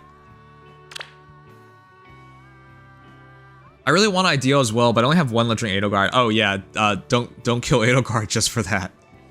It's okay, just keep it as is. I was gonna argue Attack Rose Ideal 3, it was fine as well. But yeah, don't worry about it. It's just saving you 5 HP, and that's really not worth killing Edelgard over. Only movement lock staff skill is Dazzling Trace. Ah, okay. That makes more sense. Yeah, I really thought Shift would be flyer only. Huh.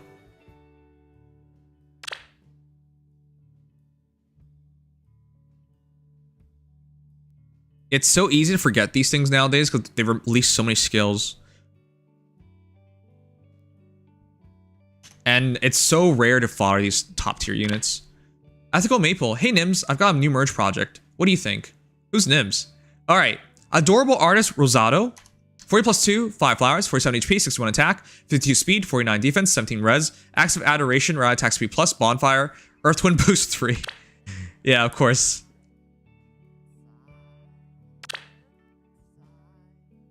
One sec. Does Rosado come with Earth Wind Boost 3? You know what? We can do this real quick. This is easy to do because I already have it all set up. Yeah, that's his default, yeah. Wait, then why'd you inherit Catch? I guess that's fine. Alright, I'm gonna open it up so in the future we can just do it like this. Is what I want to say, but it's not showing up. Are you serious? Why? Ah, never mind. It's not showing up.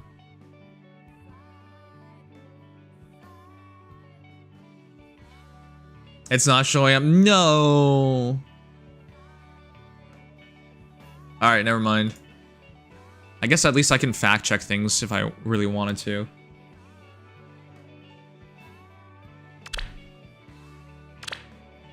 It is such a goofy skill, but yeah, I guess Rosado's the only one who wants to use it. Wyvern Rift, base, speed defense menace. Menace? Really? Okay. Speed defense rain, and then of course Soaring Echo. Soaring Echo is super good. Infantry and flying allies within 2 spaces can move to a space within 2 spaces of unit. Now,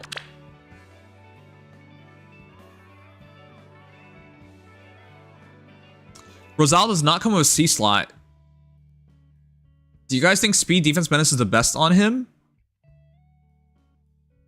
Wait, you have Deadly Miasma! Just use Deadly Miasma! Once you engage, Deadly Miasma will be there so you can use it defensively. And more importantly, it's all stats minus 5 and utilize foes bonuses. This is really useful and can support your team as well once you set it up. I can't believe you would rather use Menace over Miasma. I know you can get like a slight buff from it, but still not worth it. Yeah, Miasma's much better. So recommendation, use the Deadly Miasma. Anyways, 4+2, 5 flowers, 47 HP, 61 attack, 52 speed, 49 defense, 17 res, plus speed, plus defense. I'm pretty sure I read all that, so wait, why did I read all that again? It doesn't matter. Anyways, use Deadly Miasma, and then speed defense rain is perfect. I agree with that wholeheartedly. That can allow you to buff and support your allies. Well, it's not buffing your allies. You're basically buffing them by debuffing your enemies. Anyways, with your weapon, if unit's HP is 25% or above, inflicts attack speed, defense minus X on foe. X equals 16 minus foe's maximum special equivalent count times 2, minimum 8. I'm rereading that because Rosado's very weird in that your opponent dictates a lot of Rosato's stats and how Rosato will react. Rosato's a bottom, right? In any case, I'll calculate as 11 because that's the easy margin to go with, but I have no idea. It's hard to calculate this without a specific situation. 4% damage reduction, grants special cooldown charge plus 1 to unit per attack, and then reduces damage by X percentage skills, and then of course healing afterwards. So we'll calculate as 11 attack, 15 acting as 15, and then plus 7 we'll say.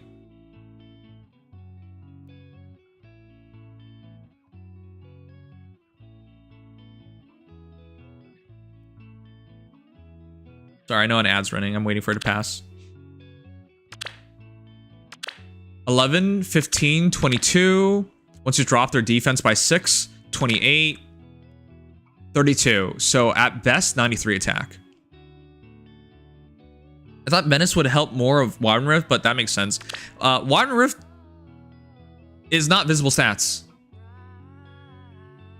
This is the big upgrade for Wyvern Rift. It's not visible stats, it's in combat stats, which means Deadly Miasma still affects Wyvern Rift, which means Wyvern Rift is much better with Deadly Miasma. Speed Defense Menace X Wyvern Flight makes a lot of sense because you need the visible stats. But Speed Defense Menace X Wyvern Rift is just not necessary. You could go Attack Defense Menace, for example. Sorry, Attack Defense Rain, for example, and it would still work. And even better, Miasma. Go Miasma. So you have the best possible C slot, which is Miasma. But yeah, once you go Miasma, I wouldn't really change anything. You're correct. You want as much speed and defense as possible because that's what calculates these checks. And by getting these checks, you get guaranteed fall attack and full economic fall attack. It's super good. However, Menace would just do a better job. So there you go. Anyways, it's really hard to fully calc these because Acts of Adoration is based on foes predominantly, but as a whole, really strong hero. Now, as for the speed and defense, let's do that real quick. That is 11 plus 7, 18. 18 plus 30, 34. 34 extra speed effectively in this build is 86, and your defense is 11, 18, acting as 22, 28, and you have effectively 77 defense, which is really nice. All right, yeah, there's nothing really to change. Just switch your Menace out and you're done. You already have the best possible build, so perfect.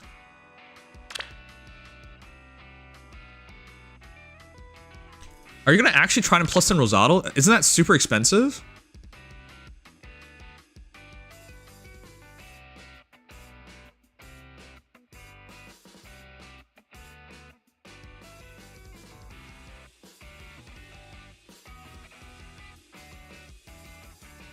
Hey Sakuno, how you doing? Oh, I already did that. All right, we got 1, 2, 3, 4. But yeah, thank you again, JW Ballistica. 11 months is huge.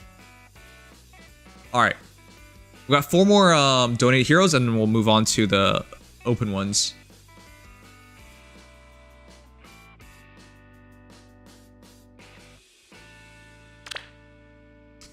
Jay Vasquez, you did it. 40 plus 1, 5 flowers. Our newest Hall of Form hero that you can redeem is Corrin. Of course, don't use new Sunstone. Come on. You ain't serious about that. 47 HP, 62 attack, 49 speed, 37 defense, 31 res. New Sunstone plus rally up defense plus negating Fang. This is DR solo, magical null fault, attack speed pledge, attack speed ideal 3. Obviously, don't use this because if you want your negating Fang to work correctly, you gotta switch to your perf. For those who forgot, Moonlight Stone is slaying at start turn 1. If foes attack and trigger unit special, grant special cooldown charge -2. So you need this for instant negating Fang. Also, it's all stats +5, special cooldown charge +1, special cooldown charge -1 on foe per attack, aka special fighter, and then reduces damage dealt to unit by 8 when foes attack triggers unit special. So it really makes the negating Fang incredibly dangerous. Also, she comes with attack speed finish 4, which is the better skill in almost every situation. I do like having DR solo. She does not have this encounter built into her, and you only have 1 DC seal for dragons, so having this can really extend things out. Though I would have preferred a speed variant, but that's fine. Wait, why DR solo? I would have gone for AS solo. Magical Non-Follow is also really good, and that's because she comes with Dragon Wrath 4, which helps with the one-shotting of negating Fang. But yeah, Magical Non-Follow is even better because it reduces damage reduction, and it gives you Non-Follow, which she does not have, and then Speed Rest -4, which she can fully utilize those stats. And of course, you want Attack Speed Pledge. This is overkill because you already have cooldown +1. You already have cooldown +1 in Moonlight Stone, so that's the only issue I take in it. Outside of that, though, it does give you attack speed +6 and attack speed +3 additionally. So I would say you already have the best build, and this is what I would do. 7,361,260,003 thank you so much. Another for the heck of it build to play with Emblem math. 7,361,200,000. Messages are doubling tonight, chat. Please ignore that. I don't even know what's happening. It started after Sugma made a message, so maybe we should ban Sugma and let's see if that fixes things. Okay, chat. So, if you're asking me, this is what I think you should do. This is not your best build, not by far. Go back to the base weapon. Decide whether you want to run DC or not, but attack speed solo, attack speed finish is way better in general, I would say, and that's what I would run. Magical Non-Follow, absolutely. Attack speed pledge, absolutely. And if you're gonna run pledge,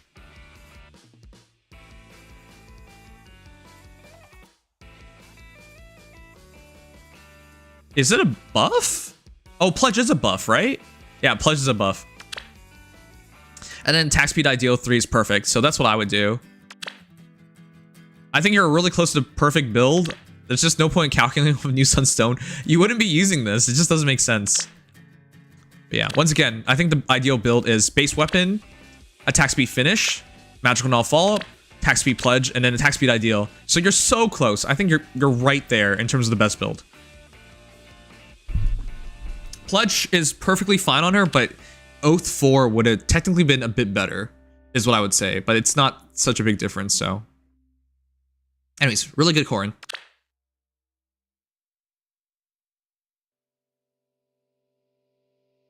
If I had a base Corrin, Howling Corrin, I would have also formed her, but I didn't.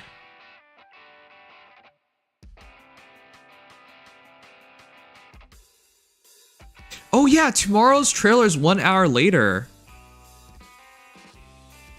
That's huge. Shout Master Luigi, 40 plus 10, 15 flowers. Oh god, you stupid Lissa lover.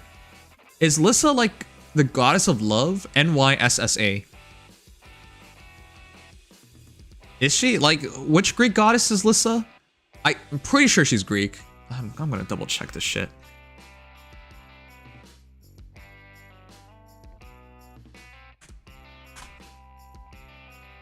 It is Greek. In Greek mythology, Lissa, called Lita by the Athenians, was the spirit of mad rage, frenzy, and rabies. What? Why? What? Why would you name any girl Lissa then? You're literally the spirit of mad rage, frenzy, and rabies. Chamas Luigi, your girl might have rabies. She was closely related to Mani, the spirits of madness and insanity. Okay, you either have you either have mad rage, frenzy, and rabies, or you have madness and insanity. It doesn't get better. Her Roman equivalent was variously named Ira, Furor, or Rabies. The Roman equivalent is literally just rabies. Sometimes she was multiplied into a host of Irae and Furies. Lissa is identified as the daughter of Nyx, sprung from the blood of Uranus. That is the blood from Uranus. Uranus's wound. Okay, I said that incorrectly on purpose. Following his castration by Kronos. I'm gonna stop reading that. Lissa personifies mad rage and frenzy, as well as rabies in animals. Did you guys know this? I thought Lissa was a pretty name, but it really just means rabies. Okay, anyways. The sweet celebrant, Lissa, has rabies probably. 40 plus 10, 15 flowers. Anyways, I already know Shadow Master Luigi really loves his Lissa, and so she's completely maxed out. Arcane Charmer, Martyr Plus, Glitter of Light, Firestorm Boost, Savvy Fighter, ASFR Save, and Attack Speed Form 3. You goofball, why are you even trying this? Speed Lissa, does it work? Probably not. By the way, that's 37 speed at plus 10, 15 flowers. And also 59 attack at plus 10, 15 flowers. Why am I mentioning all that? This is a maxed out Lissa, and she's so pedestrian. Shoutouts to Shadow Master Luigi, my favorite crazy person. Anyways, all stats plus 5. This reminds me of this saying from where I come from. Once the dog is dead, the rabies is gone. By the way, these TTS messages don't play twice. Unfortunately, I don't think they get recorded on your side, so it'd be bad for review submissions. Does anyone want to redeem, Does anyone want to redeem Mute Sugma? I really just need to make that command, right? Okay, you have said that stupid joke, quote-unquote joke. No one's ever laughed at it like 30 times now. You're like a broken record. Thank you. Where was I? Arcane Charmer. Slaying. Restores 7 HP to allies in 3 spaces of unit after their combat. At start combat, unit's HP is 25% or above. Grants all stats plus 5 to the unit during combat. Unit makes guaranteed follow-up attack and special cooldown charge plus 1. And also deals plus 7 damage during combat. Which is really nice, meaning your Glitter of Light is you attack, and then you attack with special Glitter Light, which does extra damage based on a foe's res. Again, can't calc that because it's based on foe's res. As a whole, your attack is 5 plus 7, 12. Savvy Fighter does not add attack. ASFR save, if you're counter-attacking, it is 16, and at best, it is 23. So at your very best, you are at 82 attack, which is not bad, and at your best, you are at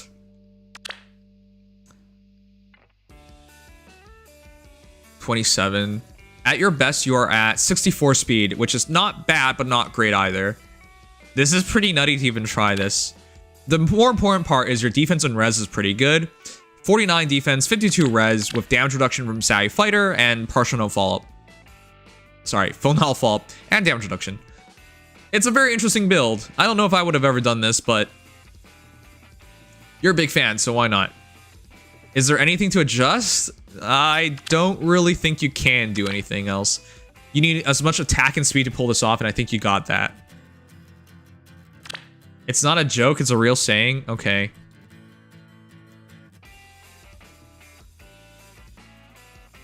Do you see that? Do you not see the issue with it, though? Just wondering.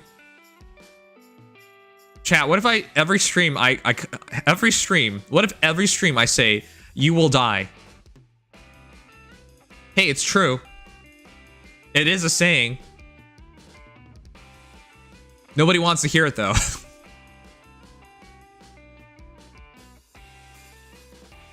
That would be uncool. Exactly.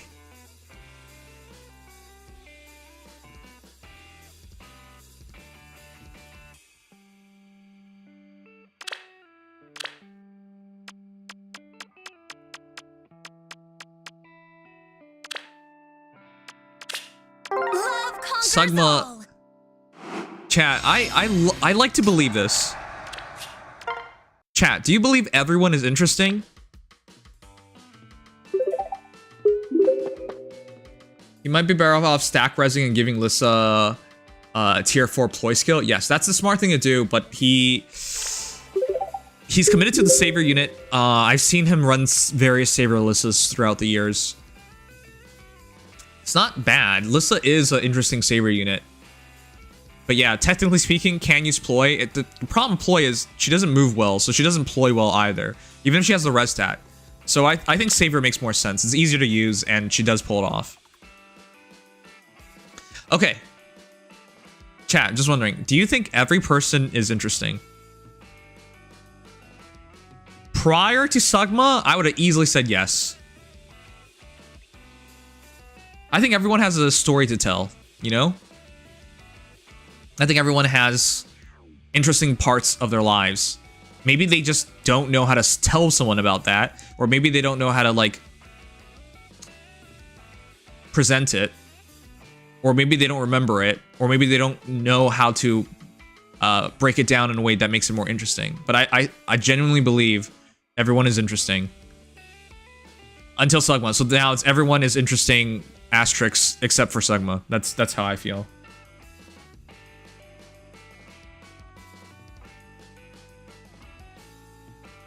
The fact that you need to keep saying the stupid rabies thing, don't you have other things you can say? There's no need to say the rabies thing 30 times, man.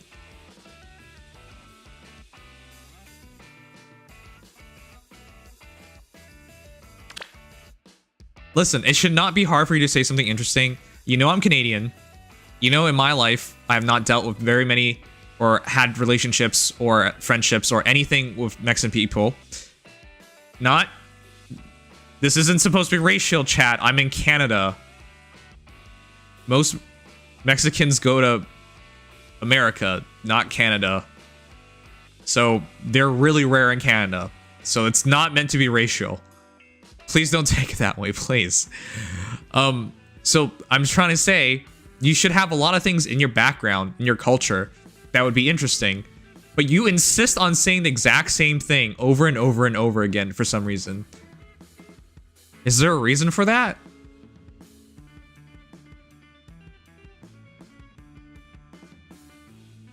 Do you find it interesting that Sung was getting his PhD?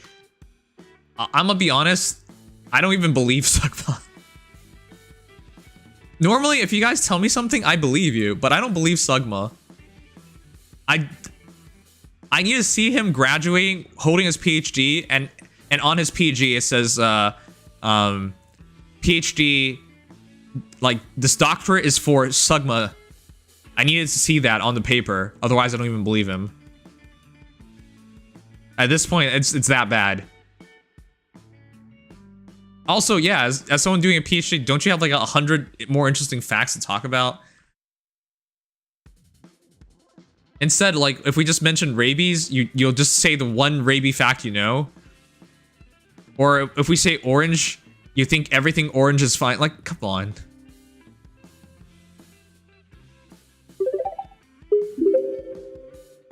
It's just I know, that you the have rabies problems. saying is You have burned problems. on my psyche now.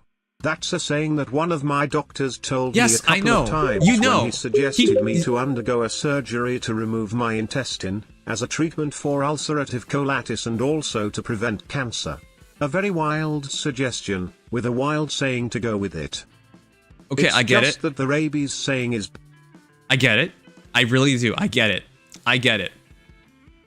But you don't need me to tell you. You've said this like 20 times already. If not more. Every opportunity you have to say it, you say it. Stop. There are other things you can talk about. Alright, we're gonna move on now. Chat, please don't do this to people in your life. Please catch yourself. Please be cognizant of words you are saying. Alright? You don't know this. As a streamer, I know this really well because I'm forced to know this. But how you present yourself, what you say, people will remember. And people will think and treat you differently based off of what you say. Now, I know for some people that sounds crazy and some people are like, okay, well, of course. But it really matters. If you want to build a good relationship with people, saying the same thing over and over again will not be helpful. Likewise, you want to pique people's interest, right? So, you want to be more relatable to them, and when subjects get brought up, you want to be within context. It's very important. This should just be common sense. Really, seriously, to build a really good friendship means being a good friend, and to be a good friend means you're attentive, you're caring, you're fun to be around, and you don't drive your friends insane. Just saying.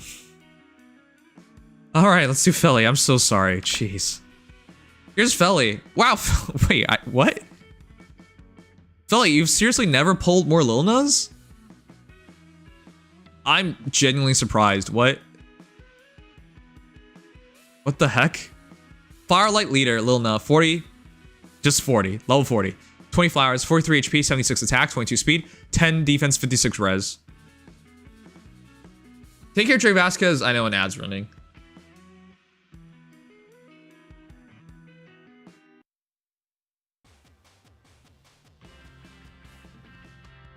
You love that saying? Just keep it to yourself, man.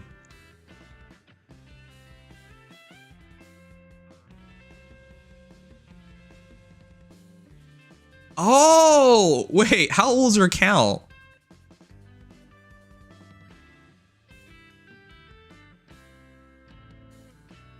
Sagma, if you're not careful, you'll never get married. And even if you get married, you might lose your marriage, or you'll drive your kids crazy. Like, you think I'm going really far, probably, but I'm not. These things add up. And in long-term relationships, like marriage, being a parent, these things add up. I know a really good example of this because my dad and I have a terrible relationship because he always said really dumb shit, and he always expected me to forget these things. What if I don't forget? See the problem here? I didn't forget.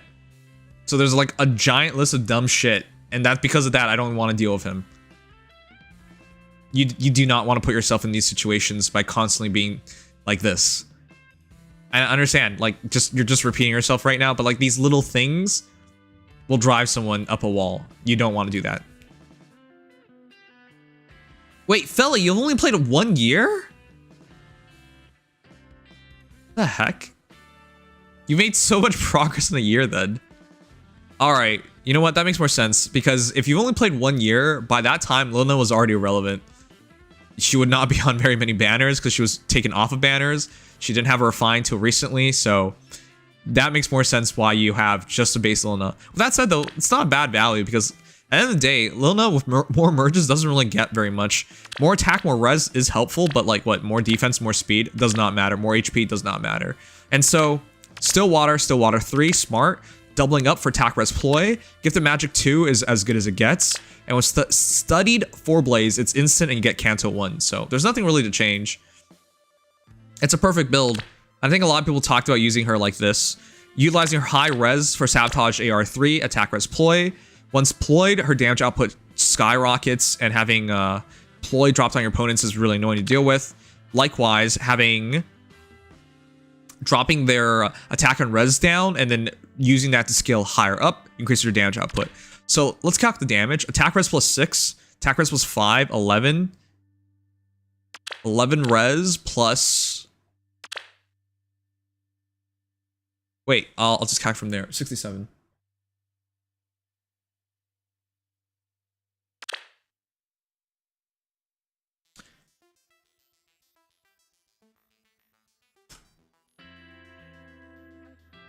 Bruh. 10. All right. So let's calculate her attack now. Her attack should be 5. Sorry. Her attack is 11 plus 9, 20. And then exposure, 30. And then, of course, res down, 37. So in totality, you will do 10 true damage. And then 76 plus 37. 113 plus 10 true damage. That's a really good gifted magic hit. That should kill most things in one shot. And Sabotage AR3 is perfect because you get Canto from gifted magic now, which is really goofy. So, yeah. Also, buffing Canto is really nice as well. Anyways, the idea is you can now back off one space afterwards, and you also have damage reduction and auto doubles. So if they can take a hit somehow, you could probably survive the counterattack and then kill them in the next attack. Though with 10 defense and only 43 HP, it could be pretty tough. But the lucky part with Sabotage AR 3 and then Attack Res Ploy 3 is maybe you drop their attack enough that you can take a hit.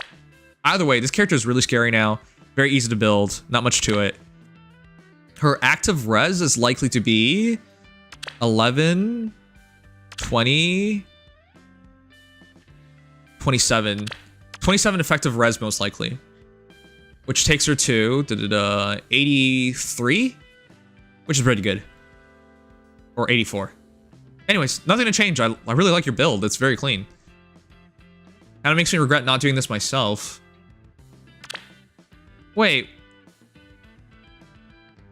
how long ago was Lilna a Hall of Forms hero? Because I have a bunch of Lilnas. I would have wanted to do this.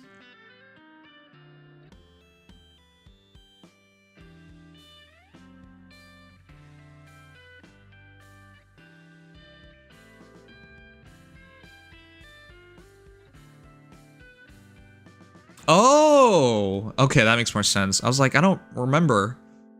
I would have wanted to do it. Okay, that makes more sense.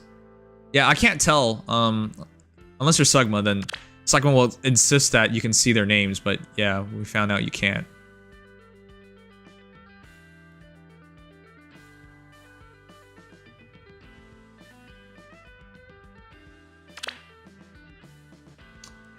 Zero says, another for the heck of it build to play with Emblem. Yeah, his sister. 40 plus 10 Elise, Altian Princess. 44 HP, 64 attack, 42 speed, 26 defense, 43 res, Arcane Charmer. Please refine it, refine it, refine it. There's only one thing to refine though, but refine it.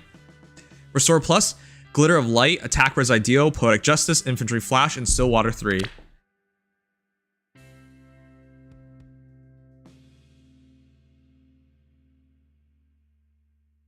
Is there a reason why you won't refine? Alright, Ideal makes a lot of sense. Because I love running Ideal on healers because usually they don't get counterattacked. So you stay at 100% HP. And if you have some kind of way to buff yourself, even better, you'll get another 2 attack and 2 res. Poetic Justice is really good as well. You have to use it. The extra speed can help break through Wherries, and of course, extra damage based on your foe's attack. Infantry Flash? That's pretty good actually. I don't really discount that move. It's like Flashing Blade, but you just have to get your healer next to somebody in this case. And I would have ran double Ideal if I were you. You do not need the visible res. So yeah, Attack Res Ideal 4 with Attack Res Ideal, that's likely what I would have. That's likely what I would have ran anyways. And yeah, there's nothing really to talk about. I think that's perfect. Your attack is 5 plus 7, 12. 7 of that is true damage. Plus another 7, 19, possibly another 2. And it'll be 83 plus up to another 2 with 15% scaling based on your foe's attack. Your speed is 5 plus 4, 9, 51 speed, which is fair. That breaks through Wherries. So is there anything changed? Not really. Infantry Flash 3 should not be discounted. I would just change your seal, and if you can, attack Oath Echo is actually not bad. 1, increasing your attack, but allowing you to teleport, so you can use your Infantry Flash even easier, and then teleport for healing purposes, teleport for attacking purposes. And yeah, just refine that. So Infantry Flash is not bad at all. I wouldn't discount it. I don't think this hero should fight too much. And so Infantry Flash, a healer should always be near your heroes anyways. So Infantry Flash makes sense. Anyways, up to you. With that said though... Oh, I thought you had push 4. Never mind. Yeah. Never mind, that's it. Oh, you don't have the dues yet. Okay. That makes more sense. It's kind of weird to stop that far. Or that close.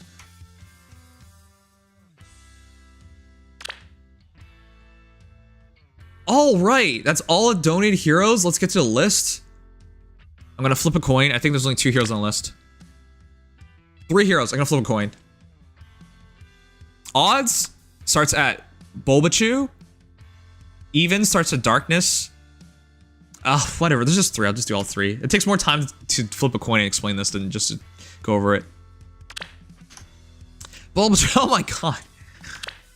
Okay, so my guy actually got Ryoma. I would not have recommended this. We made a video and I hated the idea that this guy was getting his refine Sorry, I hated the idea this guy was getting a Hall of Forms hero, becoming a Hall of Forms hero because this. You cannot get Arcane Devour in Hall of Forms, which means no matter what you do, you will not hit his potential.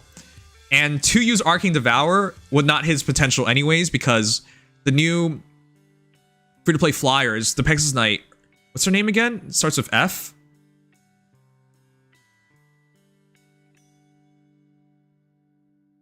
Fee? Fee.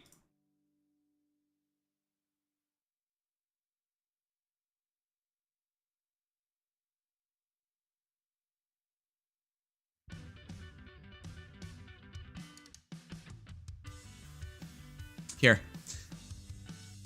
Fee is just so much better than Ryoma, unfortunately. And you can plus 10 Fee. This is why I didn't want to do it, because Arcane Devour fits Fee way more if you want to have a flyer that utilizes their attacking speed. So here, to put into context,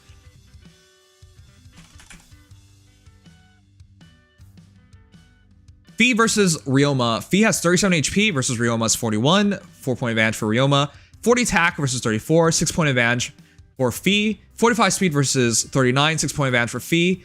26 defense versus 28 defense, 2-point advantage for Ryoma. And then 40 res versus 20 res, 20-point advantage for Fee. So Ryoma, you would basically have to go max flowers. And even then, it's still not good. So it becomes 37 HP versus 46 HP. And then 40 attack versus 39 attack, 1-point advantage for Fee. 45 speed versus 44 speed, 1-point advantage for Fee. 26 defense versus 33 defense, 7-point advantage for Ryoma. And then 40 res versus 25 res, 15-point advantage for Fee. Now, I know that looks a lot better, but remember, Fee is a 3- and 4-star hero, which means once you plus 10 her, once again, this gets complicated, right? Then she has way more speed easily. So unless you have a plus 10 Ryoma, I really could not recommend it, because at the end of the day, if you go Arcane Devour, it kind of just defeated the purpose. Well, that said, though, you did get your weight. You did get your worth, because you got no quarter, attack speed clash 4, aero maneuvers, deadly miasma, attack speed form 3. Yeah, that's as good as it gets. Was that... What? Wait, was deadly miasma available already? I actually had no idea. But if so, then that's super valuable. That's really hard to get. It's only on Camilla and Ivy right now. It was available. Okay, then yeah, maybe this was still worth it. But maybe you could have waited a bit longer for another flyer as well. But then again, maybe you're a big Ryoma fan and I just don't know what I'm talking about. Anyways, aero maneuvers is amazing. Teleport, and then you can make a follow-up attack with folk and counter attack. Really nice. And then speed defense -4. Clash with teleportation is how you get the maximum usage of it. No quarter usage is really smart. It's really fast with Arcane Devour. And because you have aero maneuvers, you can attack twice. And Arcane Devour is cooldown +1, which means no quarter spamming, which means their damage reduction is gone. So yeah, very nice Ryoma. All things considered, it's not bad. At just +1, and I know the stats are kind of low nowadays, 53 attack, 46 speed. It's not bad. So let's calc. 5 plus 4. With teleportation, it could be 4. Well, let's calc as 9. 5 plus 9, 14. 18. 23. I wouldn't run form if I were you. Technically, as high as it gets is 30, but it's not likely. Not likely. I would run something else if I were you, like attack speed catch, because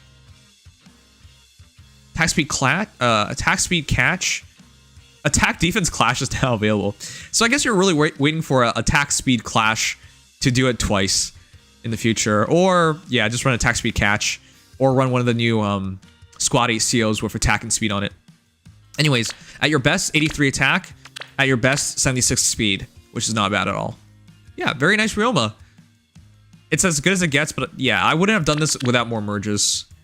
It's just so hard to use this guy nowadays because, you know, Bushido's not that good.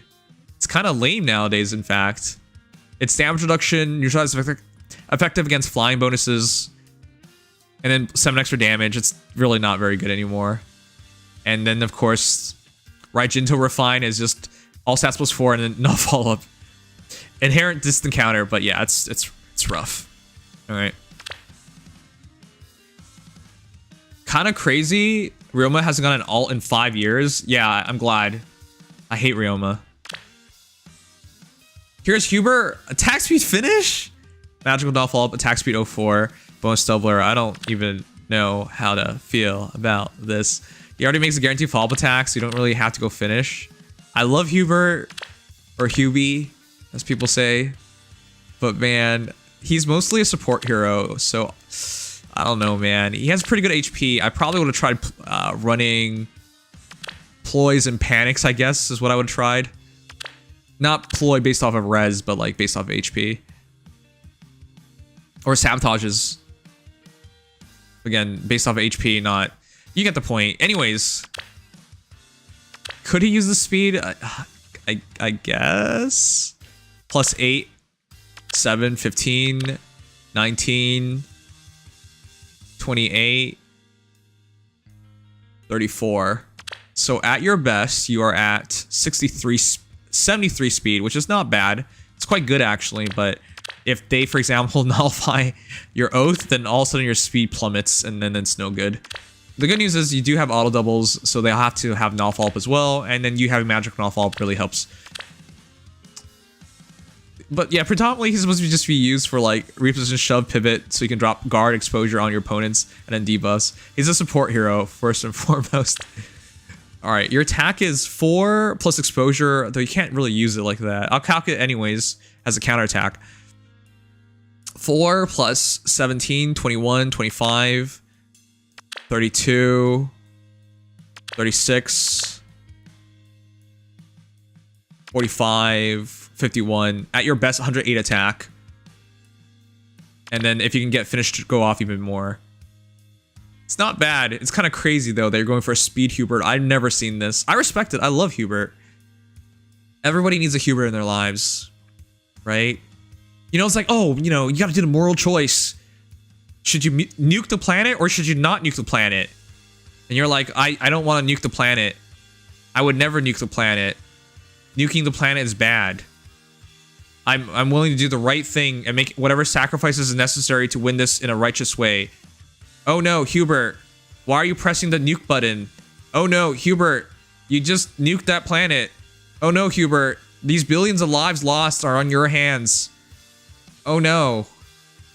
Well, anyways, that dilemma's over. Let's move on. Everyone needs a Hubert.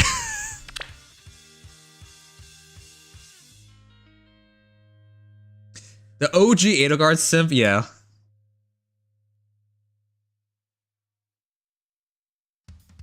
Surely soon they'll make an Arcana or Toon Ryoma. Keck W, probably? I don't know. They probably will. It's fairly popular. Dylan, my suggestion is to build your Kagetsu. I'm sorry, I can't say that. If you're going for a cheap build, attack speed ideal 3, null follow up is pretty good. Reversal Blade, all stats was 4. During combat, inflicts penalty on foes, attack speed, defense, res during combat, is current bonus on each of foes' stats times 2. Calculate each stat independently. So ideal is pretty good, but it doesn't full trigger. If you're going for the cheapest build, I'd probably go attack speed ideal, attack speed of 3. That's the cheapest build. Distant counter, I wouldn't really do. I don't think he can pull it off 25 res and no damage reduction. So I would probably just oath and ideal with no follow-up. Yeah. If you're going with the cheapest build possible, that's what I would do.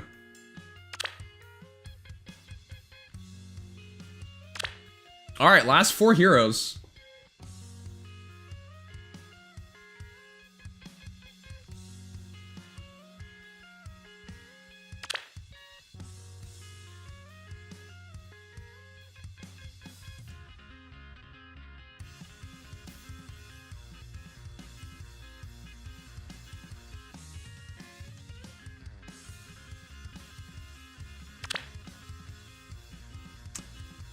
Alright, here's that. Golem's Plumeria, 40 plus 2, 3 flowers, 45 HP, 70 attack, 18 speed, 8 defense, 54 res.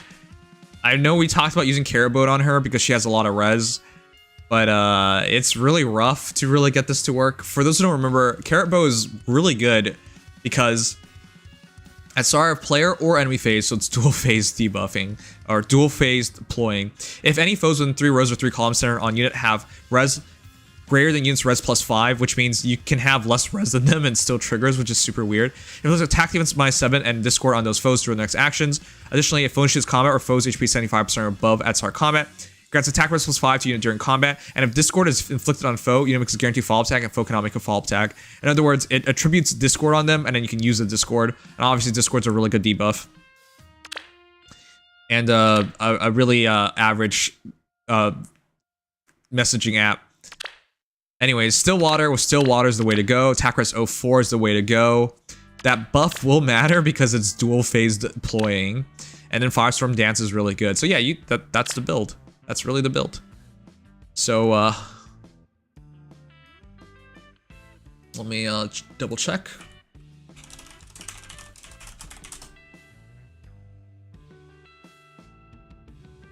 Oh, damn it.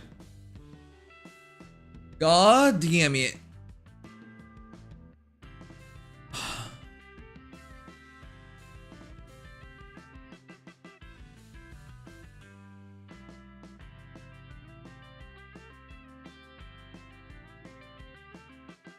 I'm waiting for the ad to pass. Run Ignis? Why do I take you guys seriously sometimes?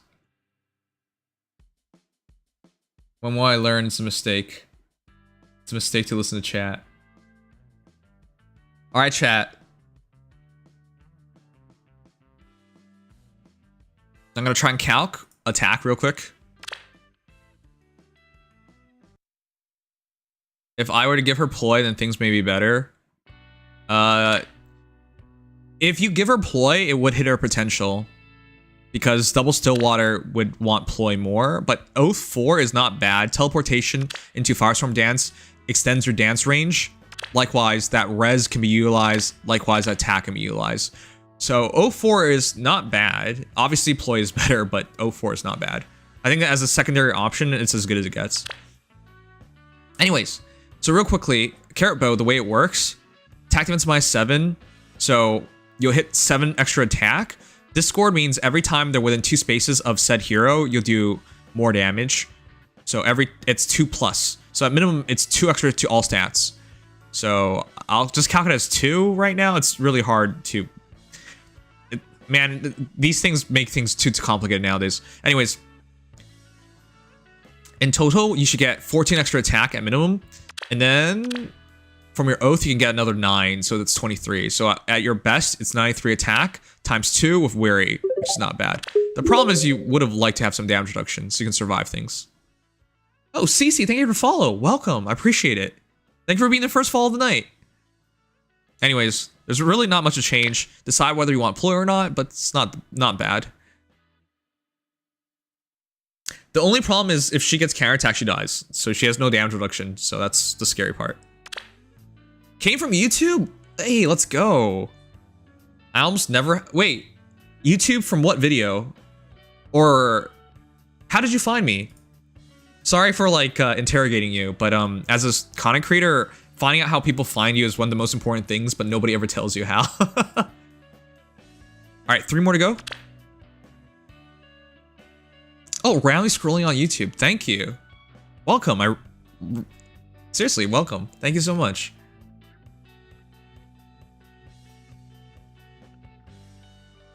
I found a few of your recent videos. Is it Nikke or Faye? Lately, I've been changing up my content and covering more videos, news videos. Which, by the way, we're going to cover another video soon. Faye. Oh, okay. Sounds good. Right now we're going over hero reviews. We're about done. But yeah, after this we're covering an article about console gaming versus mobile gaming.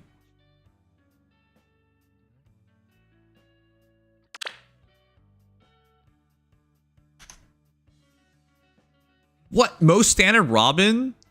Dude, congratulations on making him +10.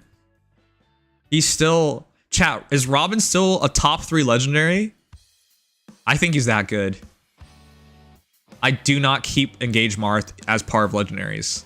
I think that's their own class. But technically speaking, they'll be basically legendary banners for Engage heroes. But Robin is still amazing. 40 plus 10, 10 flowers, exalts other half. Robin, 46 HP, 65 attack, 39 speed, 37 defense, 37 res, plus speed variant. That's fair. At plus 10 with every merge possible, every flower possible.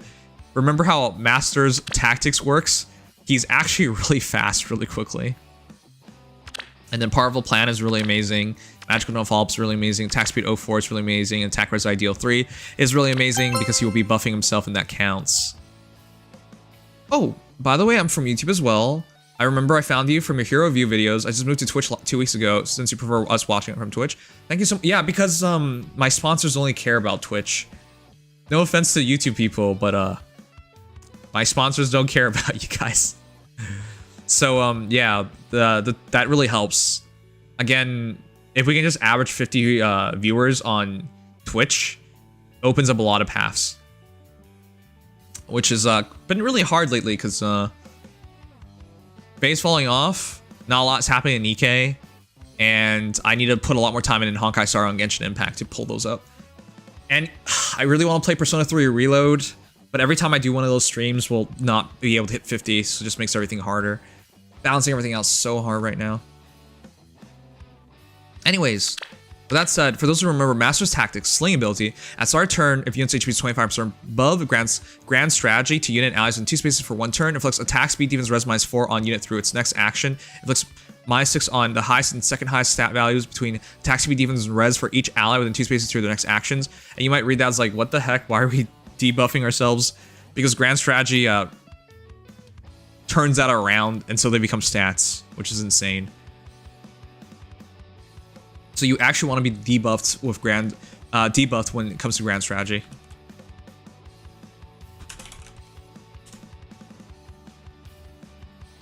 So the way grand strategy works is grants bonus to attack, speed, defense, res during combat equals current penalty on each of unit stats times 2 for 1 turn. So if you have -7 penalty to attack, it's now a plus 14 attack.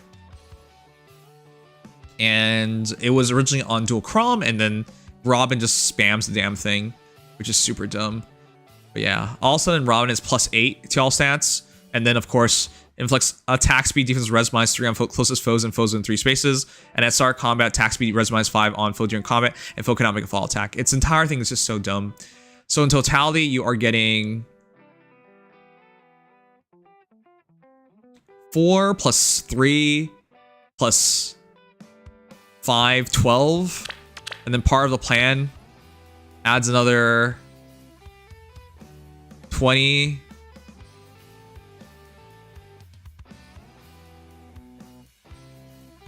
And then another 4, if not higher. 24. Wait, it's 24. And then you make a guaranteed follow-up attack. 24, 28. 37. If I calc that wrong, chat, please let me know. There's just so many numbers being reversed in all this. It's not the hardest thing, but it's really annoying to keep in mind everything. Anyways, all that gets you to 76 speed. I'm surprised you're going attack res ideal. I would have gone for attack speed ideal. That way you can hit 81 speed, and that's a lot more safer in the current meta. I know 5 more res sounds really good, but heroes are getting really fast nowadays, and Robin's not exactly a naturally fast hero, so I would go for attack speed ideal if I were you. Anyways, your attack should be the same thing, plus 37, 80, plus 42, which is 107, which is deceptive because he actually hits harder because of flare. And then magical novel means you can have damage reduction against him. So yeah, very basic Robin, but that's all you really need. The guy auto doubles and then destroys people. So, yep, I hate this guy. I think Robin's like probably the best aged character from 2023.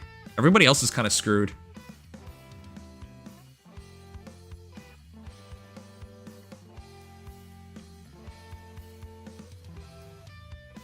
Hey, Rosali. All right. Final 2. And then I can make my Aether Age defense team.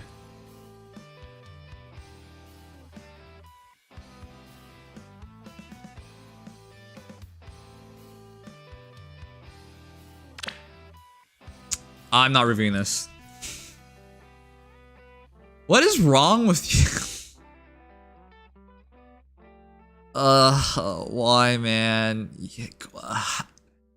Chat, we already have a Speedy Reinhardt. He's the one who comes with the stupid tome. Why would you need 2 Speedy Reinhardts? To make this Reinhardt, you already have the faster Reinhardt. What is the point of all this? No, I don't love him. What are you talking about?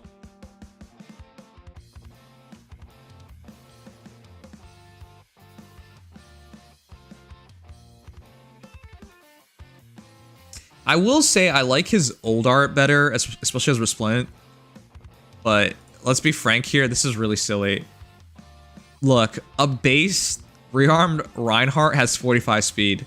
He is already much faster than your Reinhardt at base.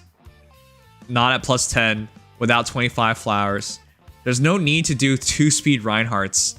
This doesn't even work. The point of doing a speed Reinhardt is so you can quad. Because if you're not going to quad, why bother with Arcane Thunder? Just put that on any other hero. Arcane Thunder is pretty good, but like, it doesn't actually double. The doubling comes from Thunder's Fists, which he doesn't come with, which you cannot fodder off.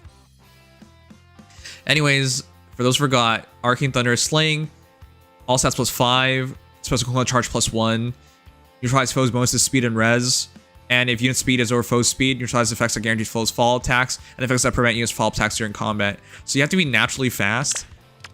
This is probably better on some, I don't even know which blue mage cav would utilize this, but it's probably better utilized on somebody with speed.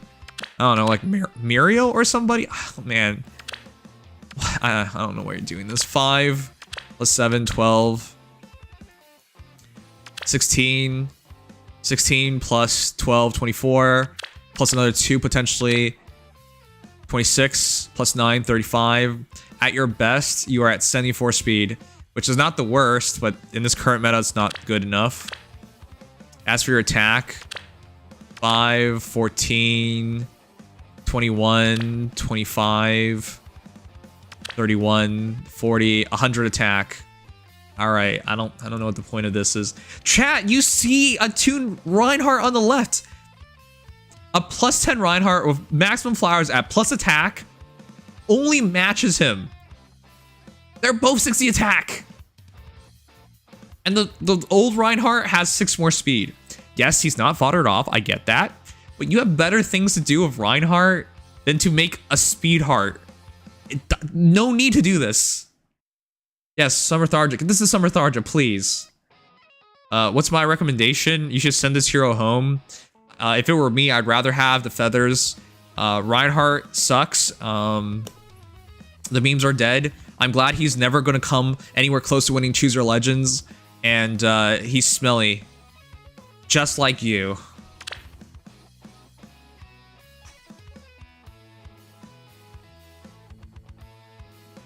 Alright, last one. Okay, Mr. I Love Reinhardt. I only did that for charity.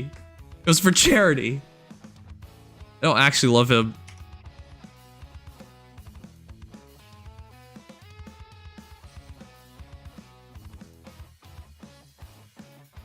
I did it for the kids. Wait, Rosali, are you the Takumi guy? Because, are you showing your Fallen Takumi every week? Ah, yes, it's me, the Takumi fan. Yeah, I remember you. Because there's no one else this crazy. Empty Vessel Takumi, 40 plus 10, 30 flowers, 47 HP, 50 attack, 50 speed, 35 defense, 34 res. Scotty, round attack defense plus Deadeye, Flash Sparrow, Assassin Strike, Bill Smoke 4, Sag. If you're gonna go Flash Sparrow, you must go for more attack and speed. Come on. So don't use Savage Blow 3. This is really easy. Just run attack speed ideal. No, not ideal. You can ideal. Ideal's really good because Oath Echo will always give you that buff. And then you'll just keep your attack speed plus 5 and there's no criteria for it. That's what I would do. Switch ideal. I know you want chip damage, but you're already doing chip damage via Scotty. And the extra chip damage doesn't really matter. Because if you don't have enough attack and speed to use Deadeye, then it really doesn't matter. And remember, Scotty is only attack speed plus 5. It's almost nothing. So attack speed plus 5, 12, 16, So 66 speed is too low to use Flash Sparrow consistently. You gotta outspeed your opponent by 5, which is not easy. So I would say use Ideal. That gives you another 5 to work with and another 5 attack. Yes, Savage Blow and chipping is really nice, but if you can't kill, what's the point? That's what I'll say.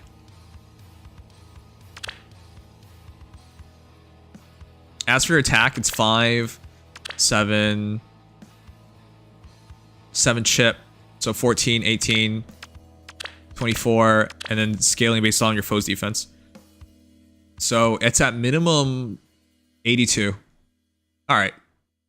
But yeah, simple recommendation, switch your Savage Blow out. Do you really need Fatal Smoke 4? No, but actually I would just not use Fatal Smoke 4, but you can just do whatever the heck you want because you have so much stuff. Wait, you actually don't. Okay, well then I'd use Times Pulse 3 if I were you. That way you drop it to 2 cooldown, so even if they can't counterattack, you use Deadeye. That's what I would do. Yay, we're done with the hero reviews! This is the fastest hero reviews we've done. Thank you for the lack of submissions. Alright, chat. I'm gonna make my E3's defense team in a moment, but while I'm auto battling. Oh shoot! I forgot Ryan. You're right. Wow, never mind. I forgot Ryan. Do you have any tips for when making an E3's team's defense team? Because I'm kind of new to Fae. It's really hard to make a good defense team. All the teams nowadays just get beat up. So, here's the team I'm running. Here's the team I'm running. I'm using double Savior. Soren to use Savior on Marth. Flora as the other Savior unit, with Maria as the hero who can give us extra life. Additionally, I can cleanse. So this is the team I'm running. Medea, so I'm not worried about Bolt Tower. This is not a good team, but the concept of it is very synergetic, and so it can beat some noobs.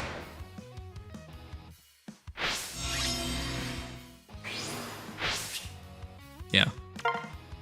It's really hard to talk about this. My recommendation nowadays is go pure offense and then destroy people. Still resistant to Cavline, I see. No, I'm switching to Cavline right now. Alright, let me reject all. I'm switching to Cavline right now. It's really hard. Basically, CC, if I can give you one advice, or like a handful of advice, the goal is to make as many layers of defense as possible. I'll show you as, for example, oh my god, don't auto-dispatch.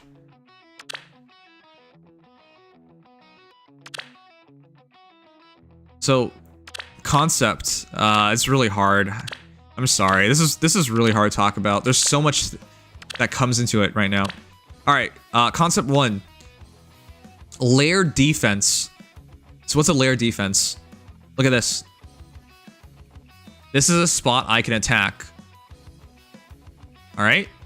How many heroes of mine can hit this spot? 1, 2, 3, 4, 5.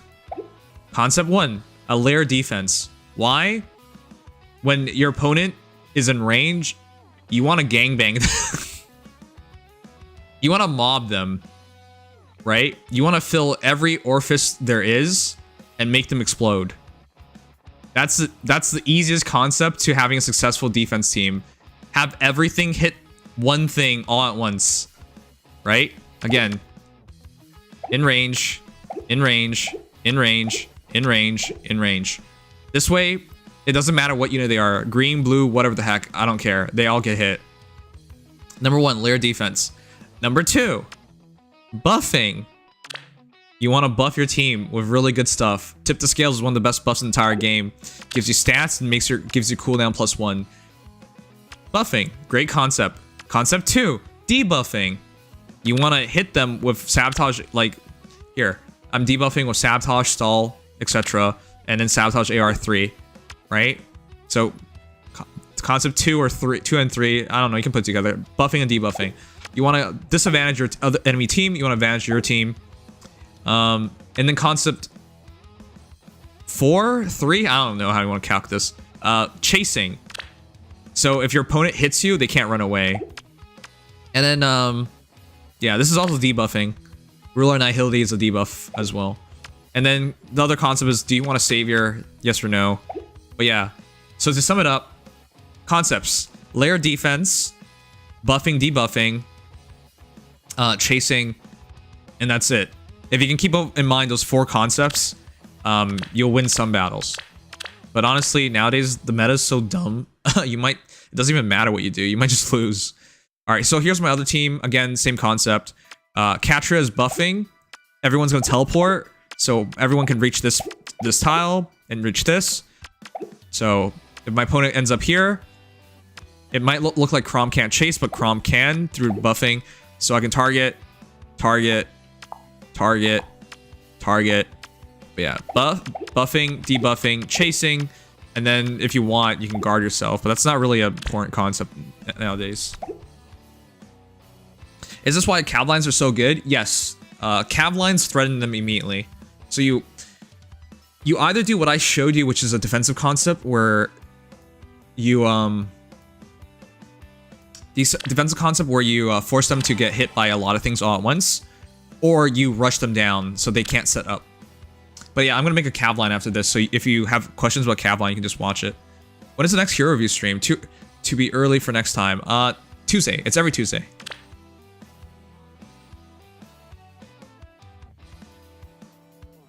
But yeah, I hope that helps you with a basic concept. I might need to make a video about it one day, but it's very easy to understand, I think. Teacher, can you explain it? A vein, please? I wasn't paying attention. Oh, again? Is what you're saying?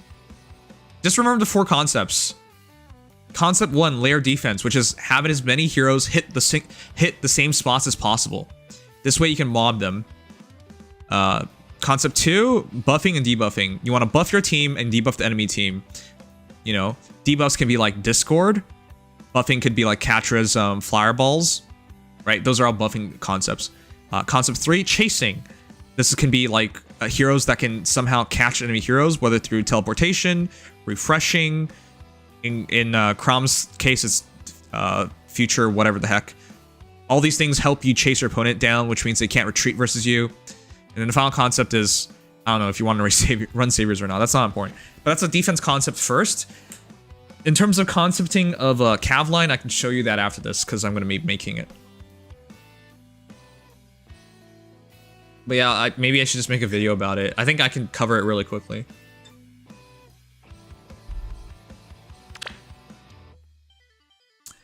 Here is my favorite goober, Ryan, with his outspoken cleric, Sarah. Why do you like Sarah? She's really annoying and fussy. But she does have pink hair, so...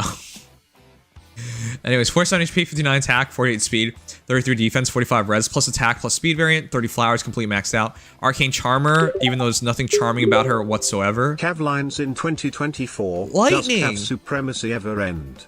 I have no idea. We'll see it in practice soon. By the way, can we get a shout to Lightning23? Some Nim wows, Nim cheers. Thank you so much, man, for being so supportive all these years. I love you. 10 out of 10 would bang.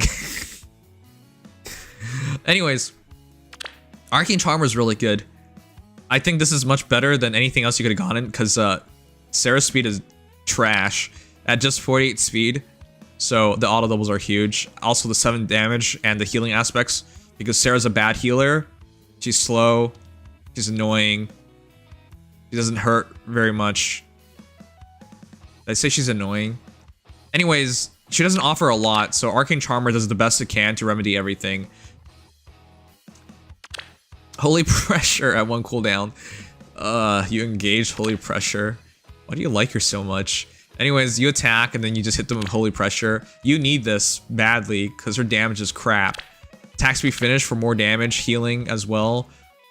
And Poetic Justice for more damage and more speed, which you need. And then Infantry Null follow-up for herself and her allies, which is really good. And attack speed form since you're using finish, which is smart. But I will say, since you're using infantry and all follow-up, you can just use attack speed ideal and not worry about placing heroes. That's also really good, because finish is 3 spaces, and form is 2. So if you use infantry and all follow-up and you buff yourself and all follow-up, just use attack speed ideal. I think that makes more sense. Anyways, let's calc your attack. 5 plus 7, 12. 12 plus up to another 7, 19. At your best, you are 78, which is not bad, but you're really depending on that holy pressure on getting a kill. With that said, though, even if they have guard, it'll still apply. Also, when holy pressure triggers, sorry, arcane charmer does 7 extra damage, and then attack speed finish does another 5 true damage, and then holy pressure does damage based on foe's res, and poetic justice does damage based on a foe's attack. So it's very deceptive. She can hit pretty well with this kit, even though it's best to not let her hurt anyone because she's so annoying. Anyways, her speed is 5 plus 7, 12 plus 4, 16, and then up to another 23. So at your best, you have approximately 71 speed, which is not bad. Anyways, my recommendation is to stop working on her and to get better taste in women. I'm sorry. Oh boy.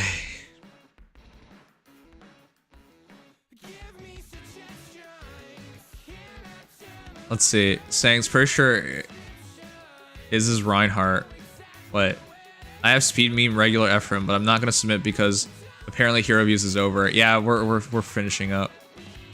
No really gun pull. I kind of like Sarah. God damn it. The pink-haired girls. Why is it that you let girls be annoying if they are wearing twin tails and they have pink hair? Or blonde hair? Why? They don't deserve it. Why do you let it go? It's like Hilda. Hilda's really annoying, but she has twin tails and pink hair and you let it go. God damn it. What's wrong with me?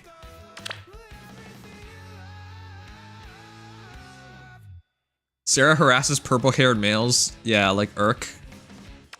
Brush. Alright, chat. So what am I doing right now? I'm going to reform my Aether Raids defense team into a cav line. Yeah! A cav line.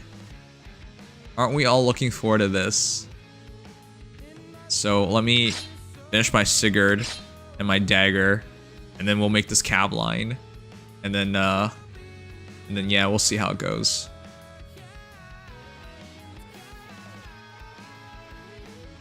Where does this take you? Back to me.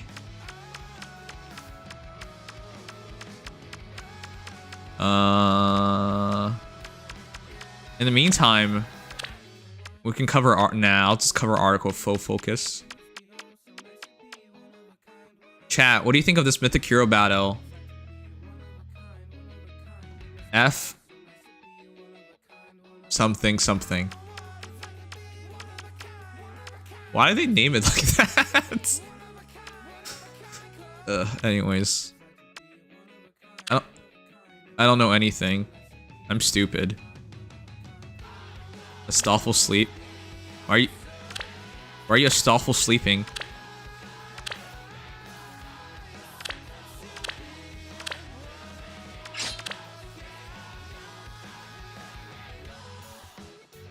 Oh shoot, I need SP.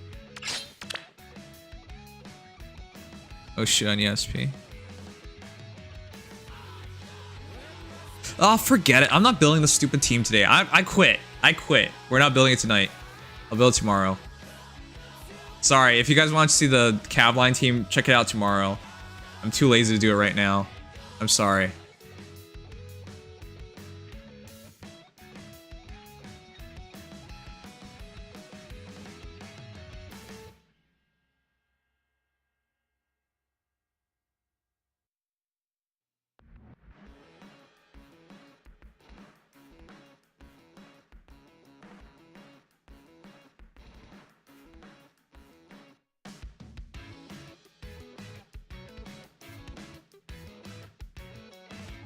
Such a mood.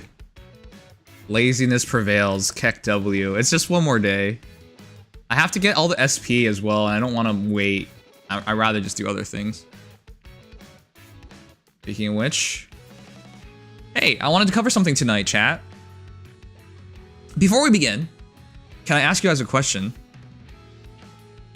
Do you have a console? A gaming console? Do you like your gaming console? How often do you play your gaming console? Ask yourself these questions real quick before I start this next segment. I have a Switch and yes. Yes, Nintendo Switch and PS4. My sibling uses it. Alright. Alright, I'm gonna cover this article real quick before we move on.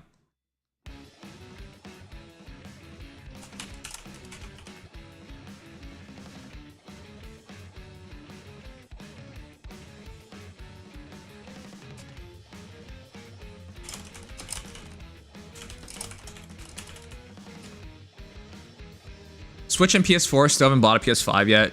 Don't buy a PS5, Philly. I bought a PS5. It's just been sitting there. And I bought it because I'm a streamer. I bought it because I'm a streamer and I get sponsored to play games. And even then, I don't even use this damn thing. It's sexy, though. I'll give it that. Alright, chat. Prior to beginning this, I asked you the question, do you have a console? Do you use it? Do you enjoy it? How often do you like it? Why I ask these questions? Chat, what if I told you this may be the last generation of consoles ever? Truly. Because it's not just my interpretation of things, and there's a lot of reasons to believe in this, but former industry leader... well, maybe not former industry leader, but former Xbox boss. Wow, that's a tongue twister. Former Xbox boss. Oh my god, I'm saying it both at once. Xbox boss. I'm saying X-boss. Oh my gosh. Former Xbox boss Peter Moore says Gen Z may reject new consoles in favor of smartphones and PCs. As gacha players, come on. You know the answer to this. The answer is yes. We're already doing that. Anyways, this is a very new article. I want to talk about it. It is from Gaming Industry. Sorry. It is from PC Gamer. Article starts with a quote. Why do I need to spend $400 or $500 on a bespoke piece of gaming hardware when I've got my smartphone, or I got my PC, or my Mac? It's a very good question. Xbox, X-boss. Yes, he's Xbox X-boss. Wow, that's actually a good tongue twister. Jeez. Anyways, the reason why I brought all this up is because this guy used to be behind the Xbox. No longer, but this is his interpretation. Have you guys heard the news? Xbox is signaling that they're leaving the console race permanently. They're giving up. If you were around during last winter, you probably noticed Xbox Series S's and Xbox Series X's. They were heavily discounted. And everyone's confused as to why, and there was speculation that maybe they just gave up. And the reason why they're giving up, the Xbox division has not been profitable since basically ever. That they've been just losing money. They've had like little bits of profitability, but as a whole, that entire division has just lost a ton of money. If Xbox leaves, it's just Nintendo and just Sony at that point. And if that's the case, that's too flimsy. If you go back 30 years, how many consoles do we have? How many manufacturers? 40 years? 50 years? The further you go back, the more competitors there were.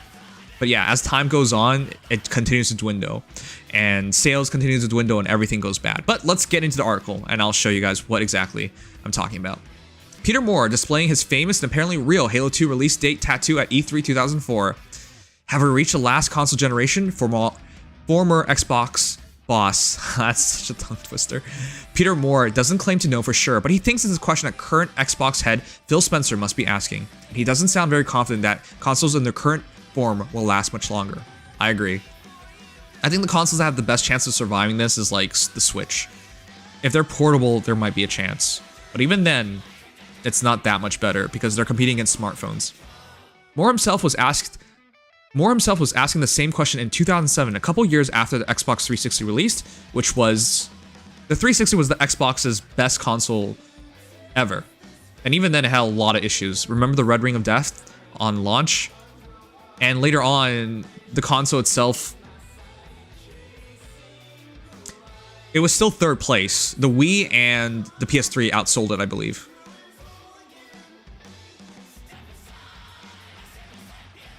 I don't know why I was playing that song. We have the Steam Deck now to compete with the Switch. Exactly.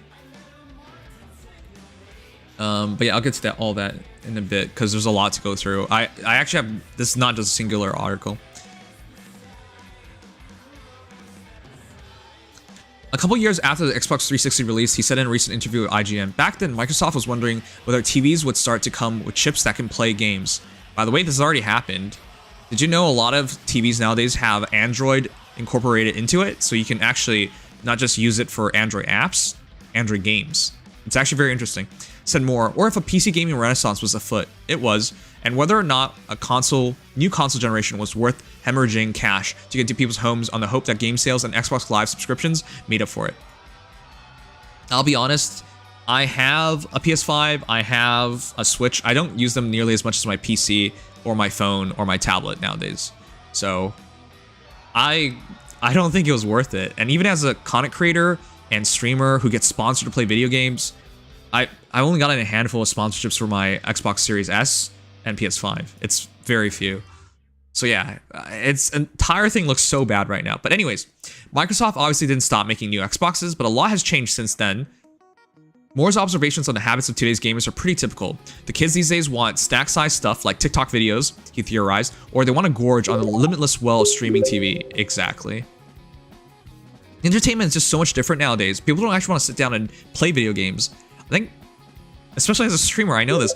People seem to want to sit down and watch video games. Or watch people talk about video games, but not actually play them anymore. Now, there's still a lot of people who are playing, but if they are playing, it's not necessarily on a console anymore. And single-purpose devices are old-fashioned. Exactly. Like, you can do so much on your phones.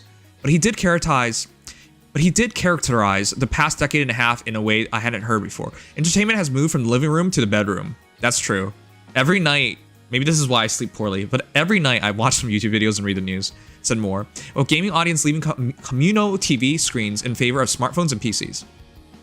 And what are we doing? Well, we're not in the living room anymore. Said more. We're back in the bedroom with our YouTube influencers, our TikTok creators, and it's about content on demand. Gen Z is coming through and they're going. Why do I need to spend $500 on a bespoke piece of gaming hardware when I've got my smartphone, or I got my PC or my Mac, and I can do these things there with a pretty decent controller? Exactly. Have you guys ever checked out the new retro handheld gaming consoles? They just emulate games, period. And they can also play Android games. Like, when you have one of these things, what are you supposed to compete against? Sorry. When you have one of these things, you already can do a lot more than just a gaming console, and it's portable. Also, for example, the Steam Deck. Handheld PCs are now a thing as well. So as a whole, the console industry has so much competition, more than ever before, and they're struggling to deal with it. Real quick, I'll show you guys what I'm talking about.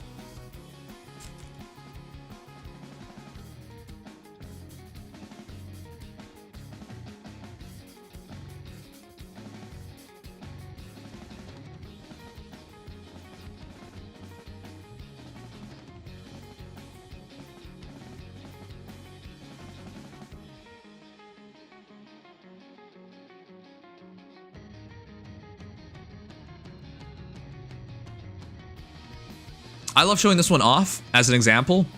This is the AYN Odin 2. It is capable of emulating Switch games and emulating everything up to the Switch, which is to say everything thus far. You can buy it for $300, so basically the same price of an Xbox Series S, and it is using the newest, strongest chip on the market. Actually, that might not be true anymore. The new Samsung phones have released and they have new chips, but it uses the Qualcomm Snapdragon 8 Gen 2. Extremely powerful chip. And obviously you can play other games on this, like, you know, Genshin Impact, Honkai Star Rail, so very big smartphone games. But again, as an emulation device, it's so powerful and it can play everything up to the Switch. So yeah, these are things that you're competing against. Well, these are things that Xbox is competing against, and they're not doing well. They're really popular. If you buy this one now, I don't even know if it ships immediately. But yeah, at one point, you could even buy any of these. Hey Bella, I'm doing well. Thank you for asking. I don't think every person knows how to emulate. These come with emulators built in, so all you do is put the ROMs in. And there are a lot of YouTube tutorials on these things. Also, people prefer consoles since they just have to put a disc in or buy digitally and you're done. Not much problem. I understand what you're saying, but you should look into the emulation scene. It's massive at this point. But yeah, I understand what you're saying, but I'll show you the numbers afterwards, which will go against what you're saying. But oh crap, an ad's running. But you said emulators are dead? They're dying. But they're not dead yet.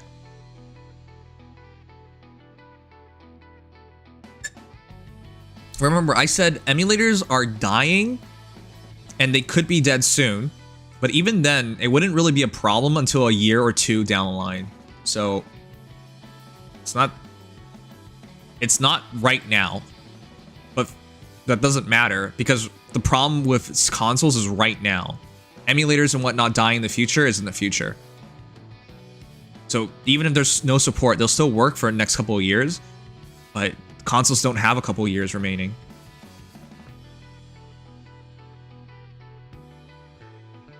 All right, I don't even know what happened to my music. I'm gonna change musics real quick.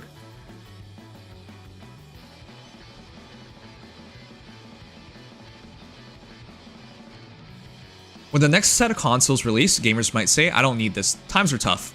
And they're already saying that. The PS5 sales have been terrible, all things considered. With all the hype and everything, it's been terrible. It has been a disappointment. Only console that's sold well is the Switch, but even then the Switch cannibalized their home consoles and portable console sales and put it all together. So if you combine, say, the 3DS with the Wii U, for example, that would still do better than the Switch. Actually, would it do better than the Switch? I don't think it would, actually. Alright. But the idea of, going back to what I was saying, the idea of, say, the Wii and the DS, that's a better example. When they were both of the same generation, together, they were hundreds of millions of sales easily, whereas the Switch cannot reach hundreds of millions of sales. It is over 100 million sales, obviously, but it's not the numbers that they once were because they combined their two segments together. Anyways. Said more, reiterating that phones and PCs offer plenty of games to play. That's especially true now that so many former console exclusives games now release on PC. Exactly. He knows this best because he's on the Xbox side. Xbox games are coming to PC, and even Sony, after a couple years, their big hitters like Final Fantasy VII, right? FF7 Integrate is on PC, and in the future it'll be on PC. And recently, what launched on PC? Oh yeah, Ghost of Tsushima, which is a PS5 exclusive formerly. They're all coming into PC nowadays. Same with God of War. Moore wouldn't go so far as to predict that the end is definitely nigh for consoles. Silicon Valley is full of uncertainty, he said. Nothing the recent barrage of tech and games industry layoffs and development of generative AI, which, by the way, people are making games with AI now, which is hilariously bad. But those games actually do have traction, which is crazy. But he thinks that the end of consoles is a real serious question being asked by Microsoft and Sony, among others. Among others, I don't think Nintendo's questioning it yet, but yeah, Microsoft and Sony need to really evaluate themselves. What I'm saying is the questions are being asked, as they have been for the last 20 years, said Moore. Are you ready to gird our loins financially for battle and all the costs of development, silicon development? What is it that PS6 can do that PS5 can't, that would make people jump from PS5? Or same with Xbox, same with Switch, right? God forbid, it's just incremental. Which is unfortunately what has been happening. The PS5 versus PS4 is not that big of a jump.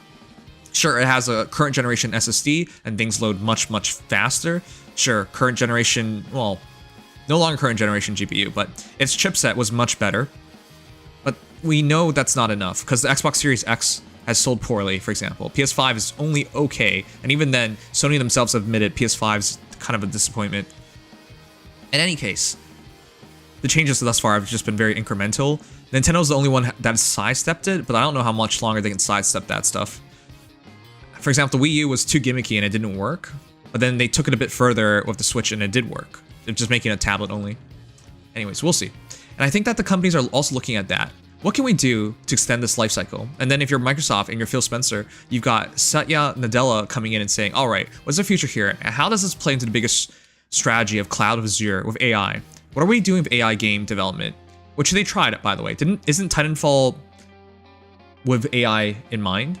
Like, that was, you know, way back when. How do you make your games faster, cheaper, with less people? These are all questions I think are being asked. Okay. So we have a really big former exec talking about questioning the future of the gaming generation. Questioning the future of the console generations and thinking, hey, this might be the last one. Of course, I have data to show you guys why that might be true. So here's one.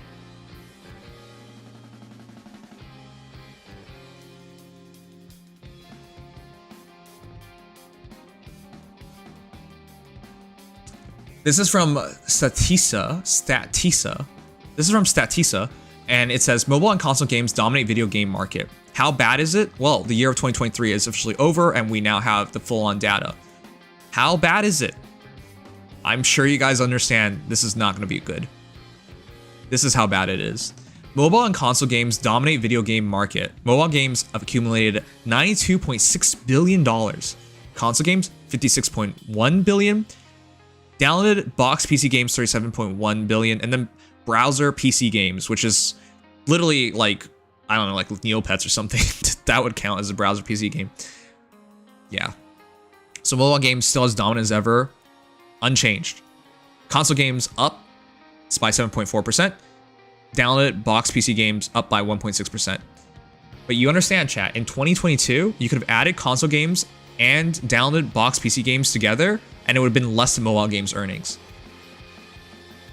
In 2022, that was the case. Mobile games made more money than console games and PC games combined. Now, it's a bit more competitive, but again, mobile games are by far and away the highest. And I think it'll continue to rise because they keep releasing much better console games. Sorry, they keep releasing much better mobile games, whereas the console generation has slowed down drastically.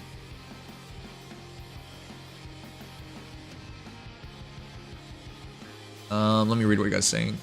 Mobile games are free after all. Yep, mobile games are free and they're more accessible than anything. Everyone needs a phone in their lives, right? For work, for friends, for play, for managing your life because it has a smart assistant in it. You need a phone for everything, but then why don't you just use that phone to play some games? Consoles, do you really need that? Because you can make the argument of, hey, I need a PS5 to use, I need a PS5 to watch Blu-ray movies.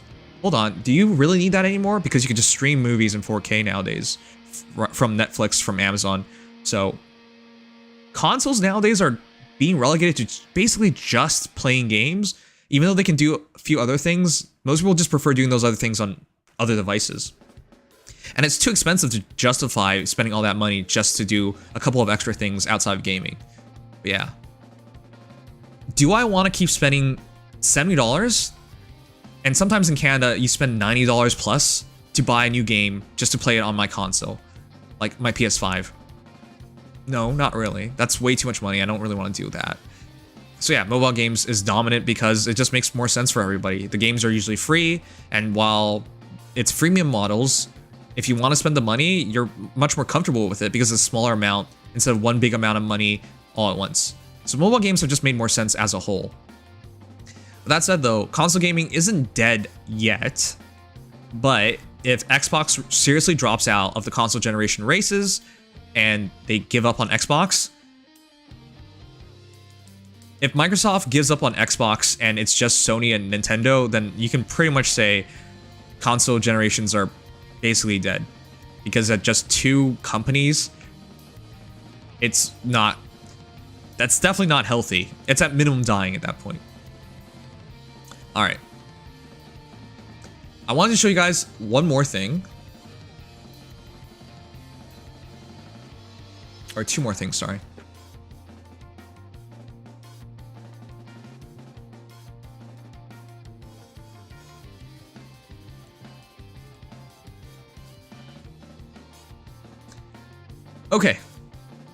The other problem,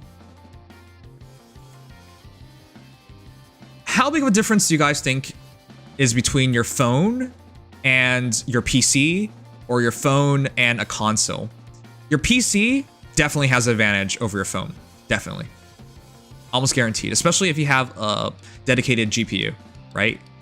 If you have a 40 series, for example, it's definitely gonna be better than your phone. However, what about your consoles? Are they definitely better? Let's check it out. A PlayStation 3. Now, okay, gigaflops is not everything. I know someone's about to immediately write this down. Gigaflops is not everything, but it's the only reasonable way to quantify things so that we can measure it and compare it. So it's not the end all and be all when it comes to developing a game and the performance of a game and how a game looks and how a game runs. It's not. But to quantify it, this is pretty much necessary.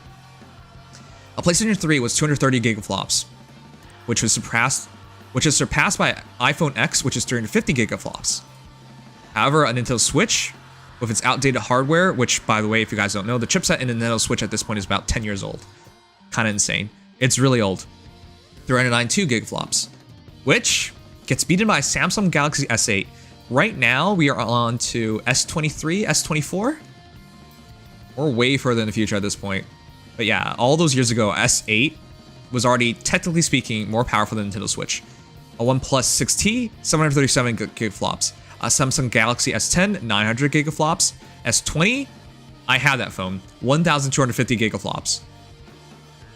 This is why you can emulate Switch games on your phone, because the Switch is much less powerful. It's not even a question if a modern phone can emulate Switch games. Even though emulation is not efficient, and there's a lot of interpretation and inefficiencies involved because it's not one-to-one, right? It doesn't matter because your phone is many times more powerful than the Switch. How about an Xbox One? 1,300 gigaflops.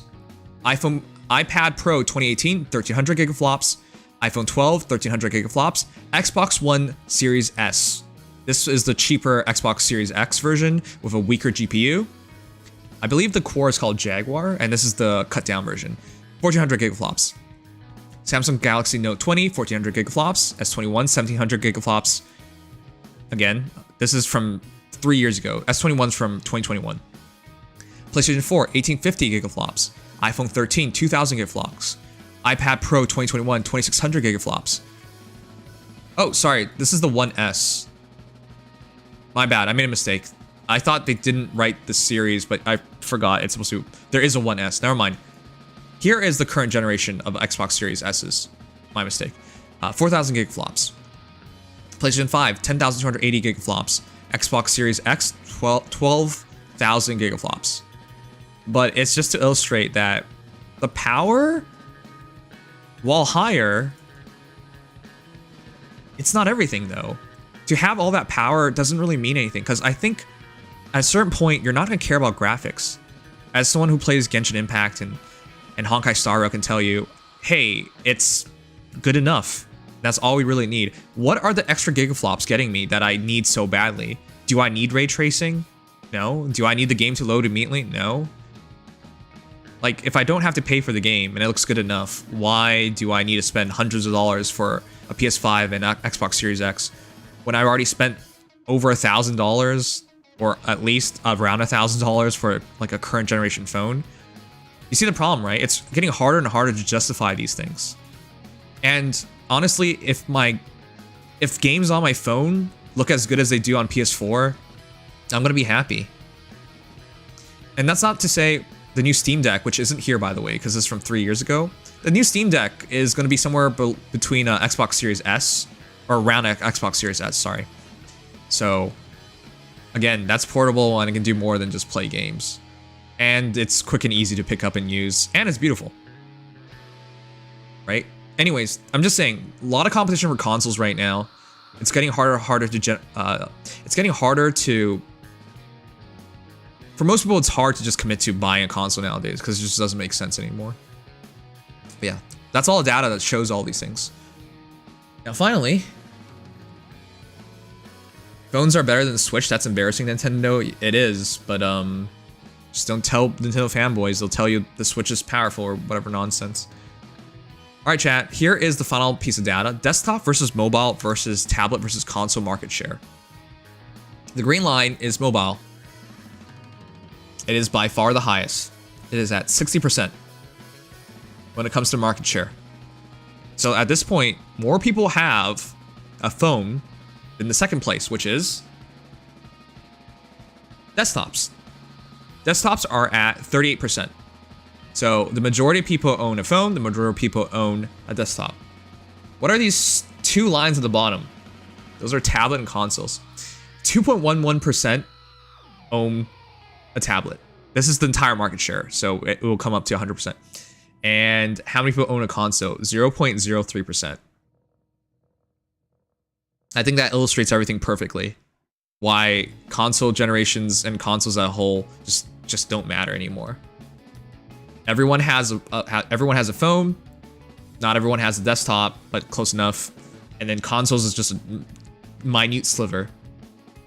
It's not really a question. Consoles are basically dead. Basically. In the future, we'll see. We'll see. We'll definitely see. Because it's not this generation that decides everything. It's the next generation that decides everything. But for some, like Xbox and Microsoft, this might be the last generation for them. But yeah, we're in interesting times right now where I think mobile is about to take over the gaming sector. If it hasn't already done that. I mean, it has done that, but like overwhelmingly. Let's see. I don't see the problem unless Sony and Microsoft have problems releasing good games. They're making less games at this point because it's too expensive for them to make games at this point. You care about the gameplay? Yes. No, I don't see the problem unless Sony and Microsoft have problems releasing... Oh, I read that. I can play on my phone, but would I? I'd just go play on my laptop or PC. Well, the problem isn't really PC, because PC you can do a lot of things on. The problem is for consoles, which is been hilariously bad forever now. By the way, chat, consoles are now at 0.03, but it was at 0.04, 0.06, 0.0, 0.4, 0.45, 0.4.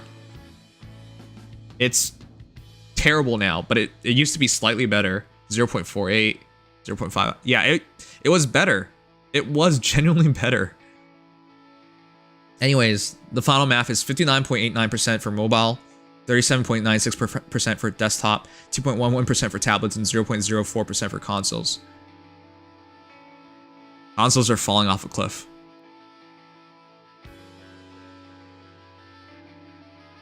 Anyways, that's the news article I want to cover today. Let me know what you guys think. Hey Nims, have you seen the Faye calendar yet? No. Did it just come out?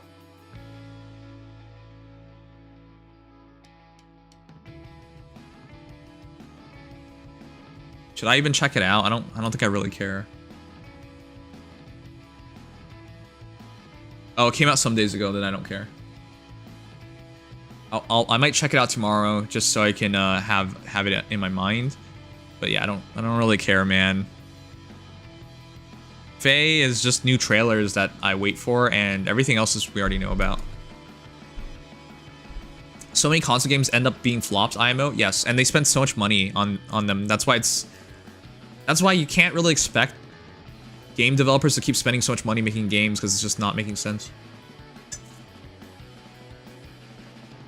I'm pretty sure that phones are essential in this time for anything relating to life in general. Yeah, and that's why it makes more sense to game on a phone.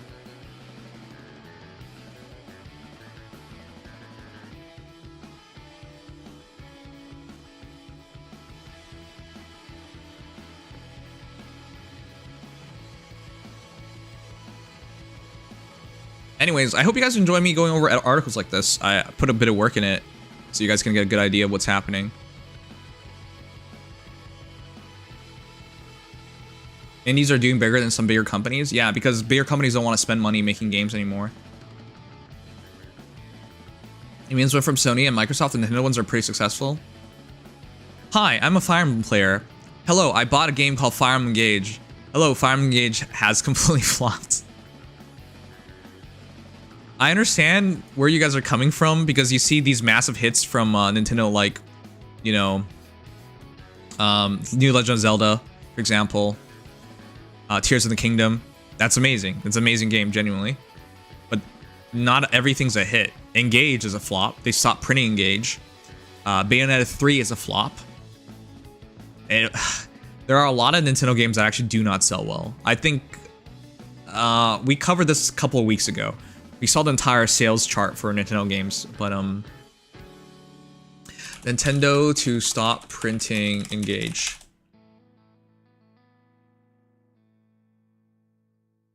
Here.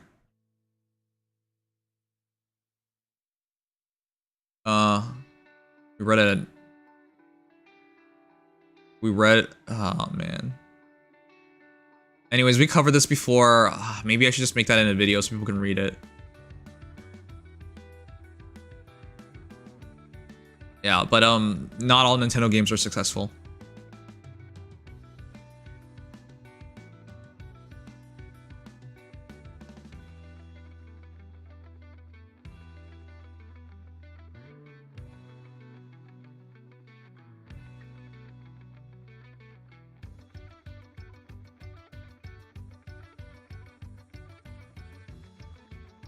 It has been confirmed as to what will be the collab with Nikke. Okay, we're covering that in a moment. You know that Bayonetta 3 was flopped. Did Bayonetta say it was a disappointment? Like how Ubisoft said it was Sparks of Hope? I hope you're not being serious right now. A game I got engaged in 30 bucks. You know why you got it for 30 bucks. Not because you got a great deal, because nobody would buy it.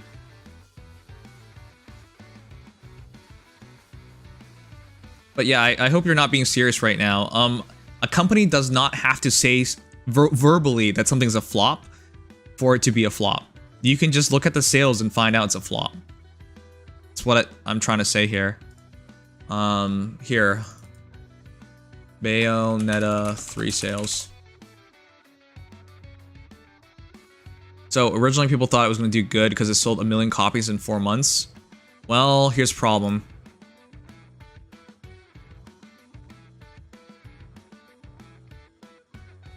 Bayonetta 3 has barely moved a centimeter.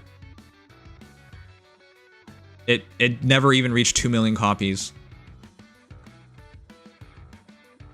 They sold 1 million copies really quickly and then just stopped selling. But it's not just Bayonetta 3. We had an entire chart. I've covered all these things. But no, you don't need Platinum to tell you it's a failure. You know it's a failure.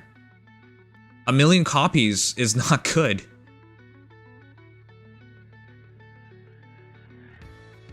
In this day and age.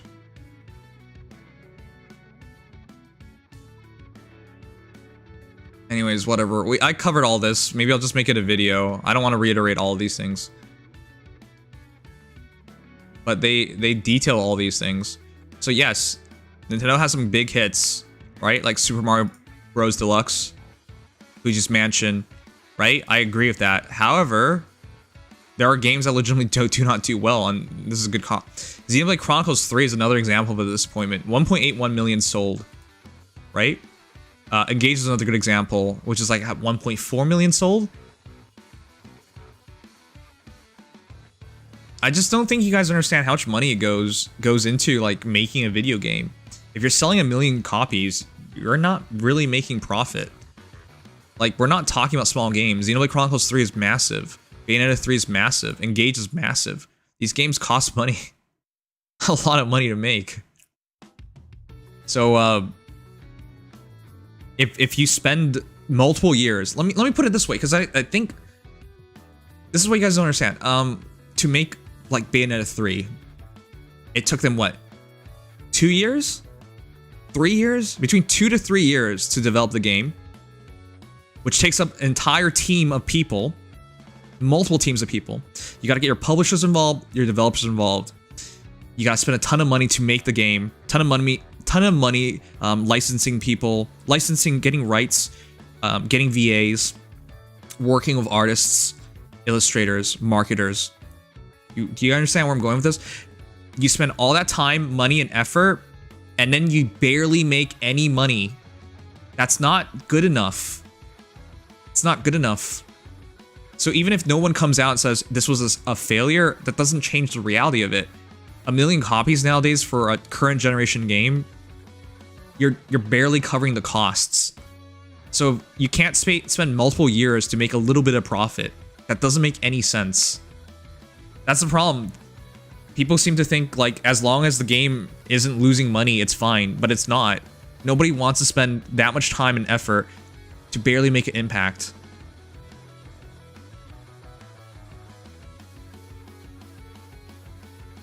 Bayonetta 3 took too long to come out. Yeah, they spent multiple years making the damn game. Like, if a studio cannot produce a hit, eventually that studio will die. That's just how it works. Honestly, I can understand it. I prefer console games. Don't use my laptop for much gaming at all. The mobile only is on my tablet for fame pad, but to average person, I get why mobile on PC tends to be more appealing. Yep, exactly.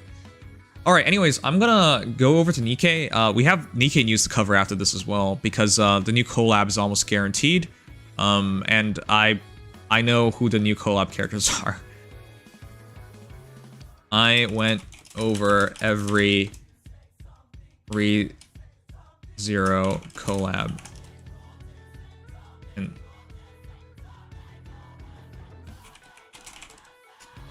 these are the new characters.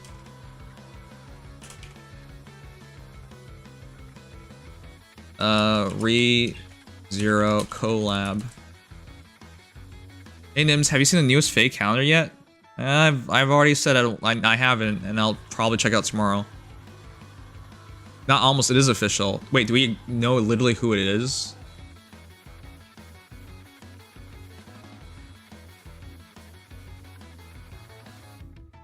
Don, if you ask a question, please stay around long enough to hear my answer. I'm pretty sure I answered right away.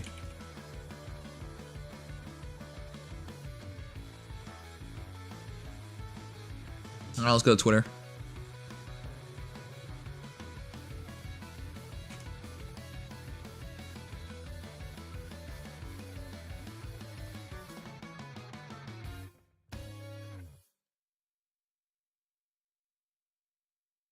Yeah, I kind of figured. Oh, damn it. I should have released the video earlier, or done the video earlier.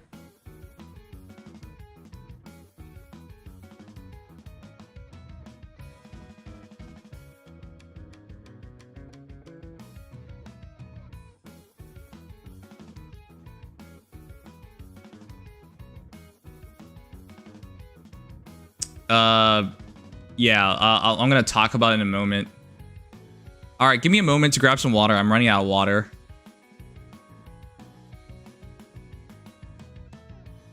Hello, Orha. I'll just call you Ori. I'm sorry. I'm gonna butcher your name. Hi, welcome. All right, chat. We're gonna cover the new Nikke news when it comes to Re:Zero collab, and I feel really bad because I actually put quite a bit of time and effort into this, so that sucks. But yeah, let me grab some water. I'll be right back, and then let's cover this as well.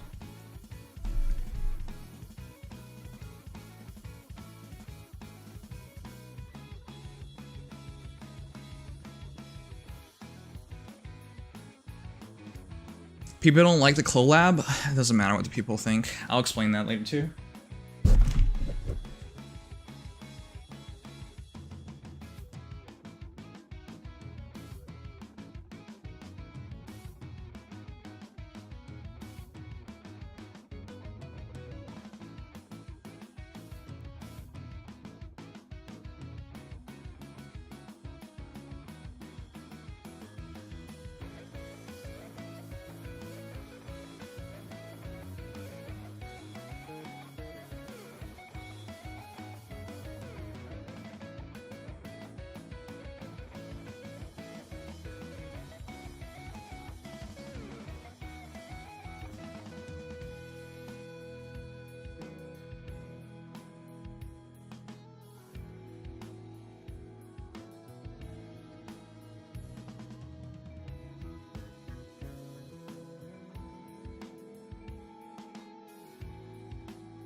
I'm back. I needed that. We have not taken a break in 3.5 hours. Okay, so let me cover this. There's quite a bit to this one, so. Alright. Do me a favor. Let me talk about all these things that no longer matter. Please. Why am I asking for this favor? Because I spent a lot of time putting all this together, and it no longer matters. But yeah, please give me that favor to talk about these things so that I don't feel bad about wasting all my time. Noms is a news channel these days. Yeah, I am working really hard on diversifying.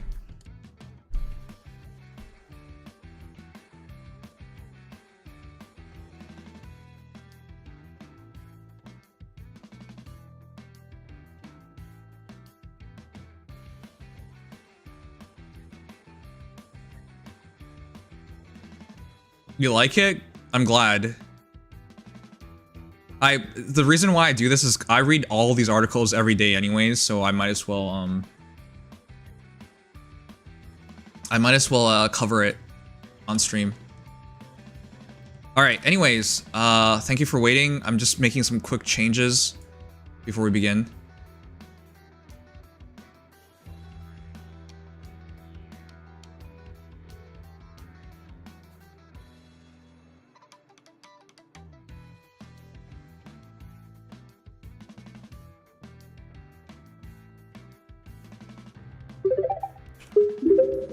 Newsnight. Hell yeah. PogChamp. Newsnight. Hell yeah. That's actually not bad. Alright, chat, I'm ready. Did it just play it 3 times? No, 2 times. Alright, we're going. Welcome, everyone. News for the new Nikke Collab has officially released. It is official. However, before that, please do me the favor of letting me show you some things that I spent a lot of time putting together that no longer matter, but please let me show you. You know, dude, I think you could really make a difference as a news channel. Not many people can provide the type of commentary you provide, which goes deeper into the economics of the things you're talking about. Like the point of view on the emulator thing, not many people would give a take like yours. You know, dude, I think you could really make a difference as a news channel. Not many people can Everything's provide running the twice type of tonight, commentary chat. you provide. Yeah, I know. That's why I'm trying really hard to. The best kind of content I can make is content that I don't have to sacrifice my stream time for. So if I can make content that you guys can enjoy watching on stream, then I can reproduce that content into a video format for people to enjoy. That is the smartest thing I can do as a content creator. Is then I can hit two stones with one bird. Was I really gonna say that? What the fuck? Hit 2 birds with 1 stone. Or kill 2 snakes with 1 stone. That's another saying. Alright, anyways. So, why am I showing you guys this? I want you guys to know about all the possible characters that we could have in the ReZero collab. Except you should remove all the guys because they won't actually be playable. So, no Subaru, no village kid, I don't remember his name, and unfortunately no Felix. As cute as Felix is a guy. So there's no guys. Could it be, shoot. I'm pretty sure that's Frederica. I'm gonna double check.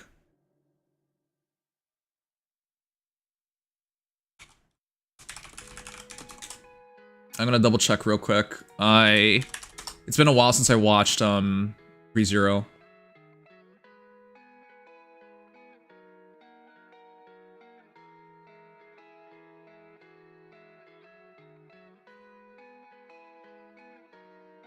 Okay. Yeah, it's Frederica.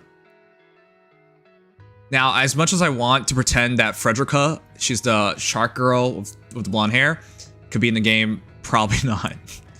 As much as I want to pretend that, what's her name again? I'm blanking. It's been a while.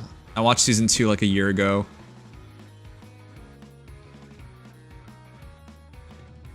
The guy's Garfield, by the way. But yeah, he's never going to be in the game. He's too much of a side character. But yeah, anyways, I'm showing you guys this image because it's most of the characters from Season 2. And Season 2 was really good. But technically speaking, these should all be possibilities.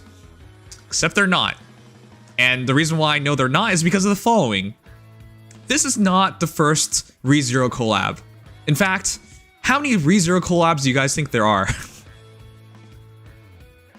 It's a lot. Out of curiosity, I looked this up, and I found so many. Let's go through the journey of all the ReZero collabs with gacha games. Like 7? I don't know. Let's start the count then.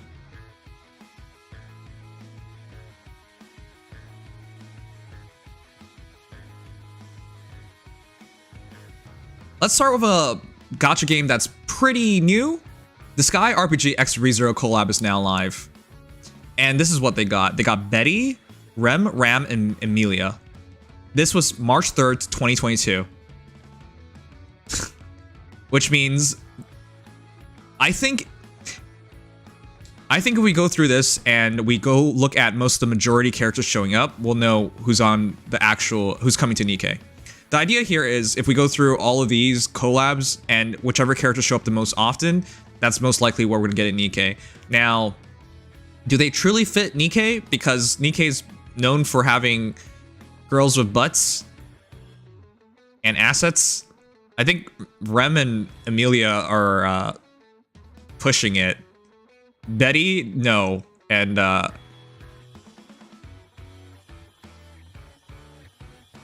yeah, Ram, I don't think so either. Okay, anyways. That's one.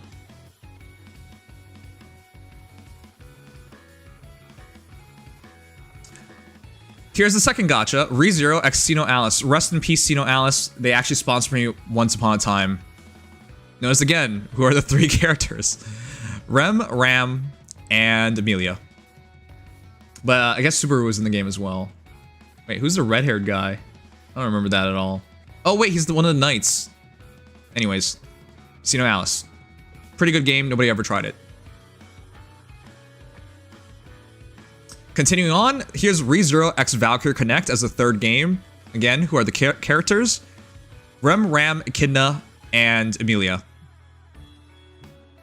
That's Echidna. That's actually best girl. Okay, fine. Rem is best. Rem is best girl, Echidna's second best girl. There you go. But yeah, that's Valkyrie Connect. That's 3 gacha games.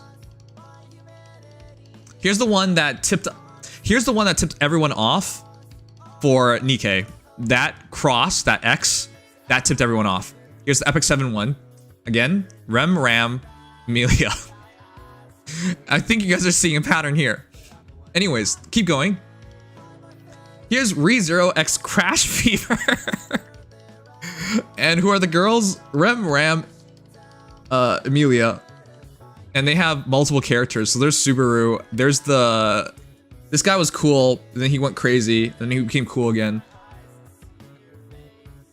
But yeah, this is a lot more in-depth of a crossover. Don't expect anything like this, especially the guys. Yeah, that was Petelgeuse? I don't remember how to say his name. The top left guy with the great smile. Anyways, that's Crash Fever.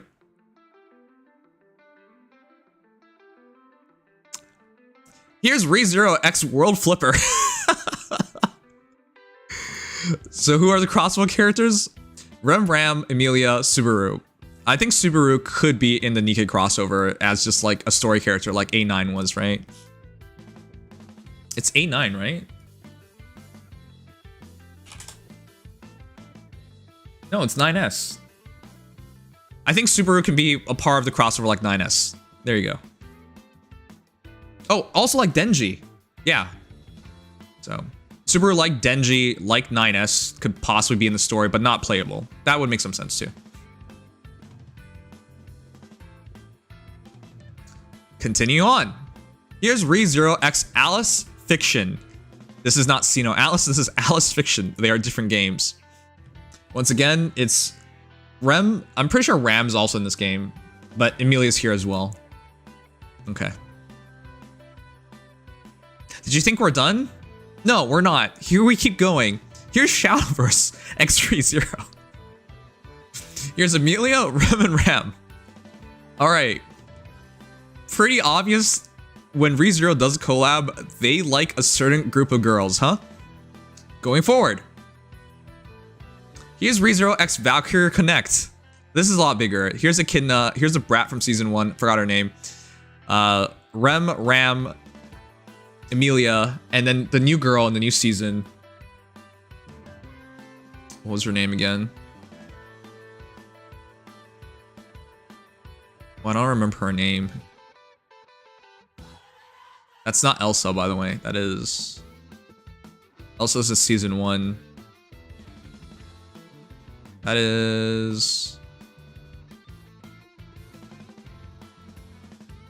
Crush. Crush. Crush? That's Crush. It's been a while.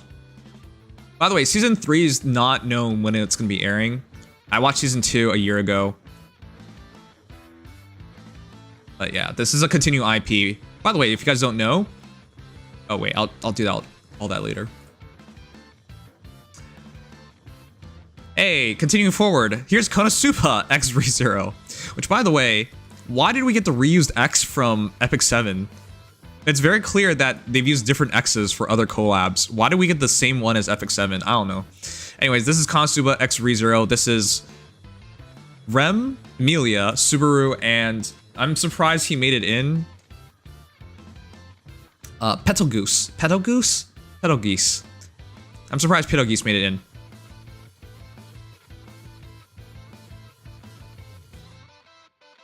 Are basically the main girls from season 1. They're also the most popular ReZero characters. Next most popular is Echidna. Yeah, I know. I know. But I'm trying to like go through this real quick just to show people, because I put a lot of work in gathering all these. Alright. I'm not done. Here's ReZero X Princess Connect Redive. Notice there's a different X here as well. Again.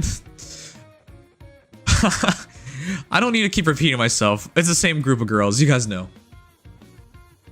Alright. These are all the ones I found within 20 minutes of searching. I'm pretty sure there are even more. So for those who lost count, here they all are again. Here is...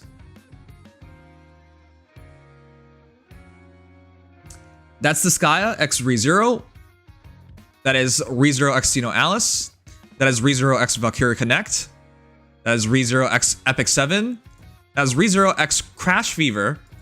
That's ReZero X World Flipper. That's ReZero X Alice Fiction. That's ReZero X Shadowverse. That's ReZero X Valkyrie Connect. And that's ReZero X Konosuba. And that's ReZero X Princess Connect. A couple of these games are dead, I understand that, but chat, I count 11. There's 11, at least 11 collabs of ReZero at this point. I can understand why people are upset about this, because that's a lot, and I don't know, man. You're like 12th in line. Essentially, Nikke's like 12th in line for a collab. We're not very high on the priority list. Anyways.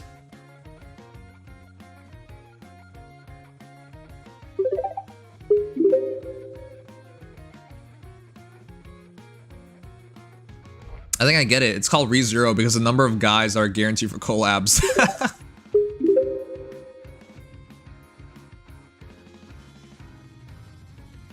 I hope nobody took a shot for Rem, Ram, and Amelia every time I said that. Alright. Anyways, I put all that together. It took a bit of work. Only for this to happen. That's right. Just 3 hours ago, while I was streaming, they had already released all this. So it's confirmed. It's Rem, Ram, Amelia. The same 3 girls in virtually every collab. I was going to present you guys my information and be like, look, you're a streamer, you're a content creator, works so hard to show you for sure who the collab characters are. And you guys would have been like, wow, you're so smart, streamer-san. And then everyone would be dropping likes and subscribing and all that stuff. Except,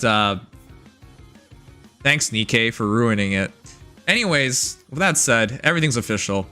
Let me read it. Collaboration notice. Gods of Victory Nikke X ReZero starring Life in Another World collaboration confirmed. Gods of Victory Nikke collaboration version update will be available on March 21st. Wow, that's so soon. That's just like a week plus, man. What the heck?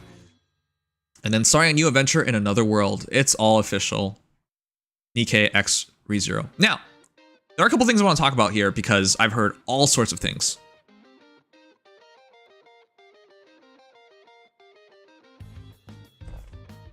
Thank you for your effort. You are so smart, streamer. Shut up.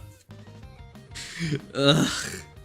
It pisses me off. I actually put time and effort in this.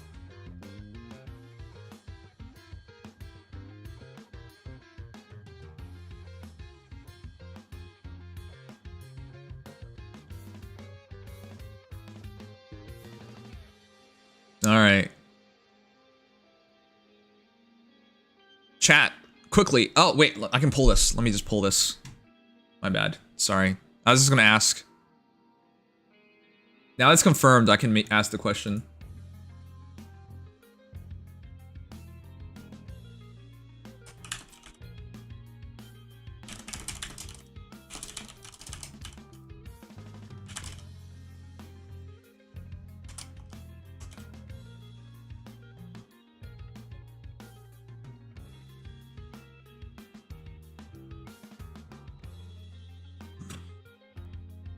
Okay, chat, I know it's kind of covered, I'm sorry.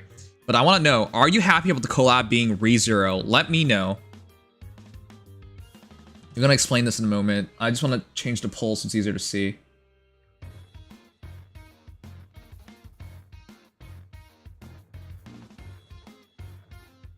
There you go. That's easier to see.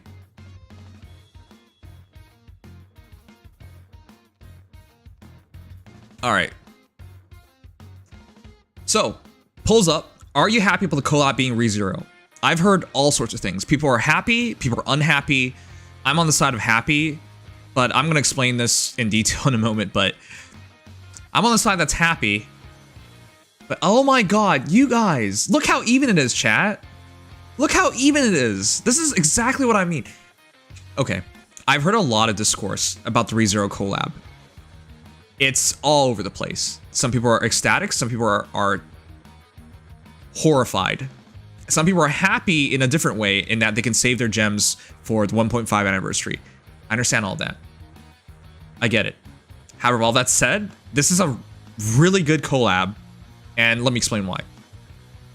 Is this an ideal collab? Let's get that out of the way. It's not. Ideal collab would definitely have been something like Nier. Right? Because from a story standpoint, it makes sense, right? They're essentially androids. Nikkes are basically cyborgs. So it's similar enough. Fighting against the enemies of humanity, for humanity. The surface is taken over, and they're trying to reclaim it. The storylines line up. In terms of a crossover, Nier is about as perfect as it gets. Now, that's from a story standpoint. Chainsaw Man, it's a bit further away to say it's perfect. But it is action orientated. It is very similar in terms of like.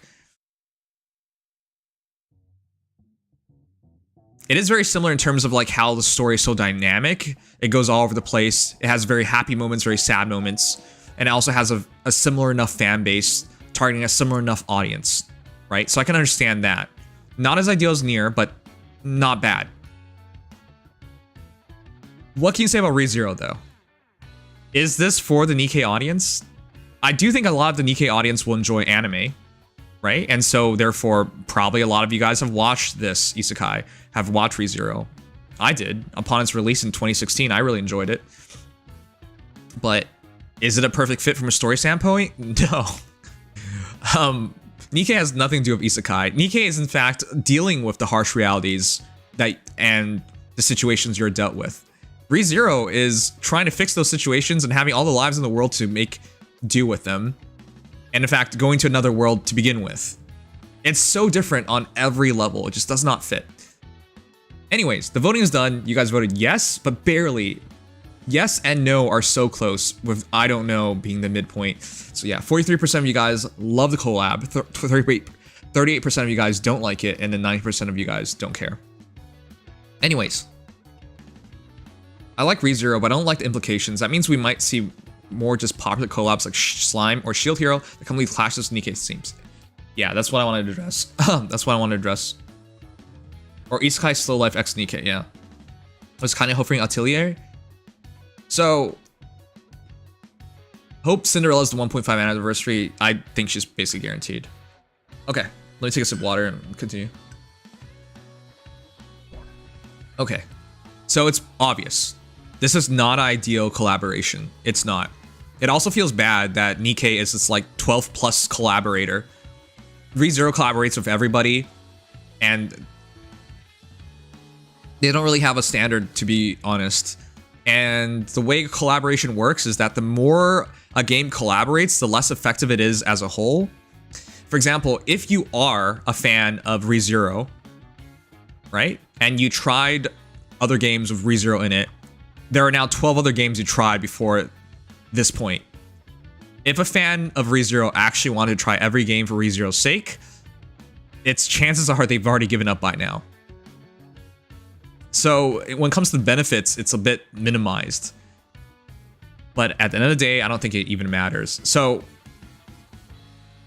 from a story point, it was established that the phenomenon of literal crosswords became because the gatekeeper just desperately trying to pull all kinds of powerful beings that would help, whether it is trying to accomplish which is a still mystery still. Even if there's a story to explain it, that's bullshit and you should know that. ReZero is depressing. Subaru constantly dies and goes through a mental breakdown. It's still a dark collab IMO. Are we pretending Nikke is just dark? Are we pretending that's the same kind of dark? Because Subaru is not going to be the focus, Kusanagi, and you know that. Subaru is not going to be the focus of this collab at all. He's not even in this picture, man. I don't know about that. I would buy what you're saying if he was even going to be featured in here. Alright. Anyways. Let me get to the most important part. So, collabs are important. And it's important to get a collab with a big fan base. How big of a fan base is ReZero? Let's find out.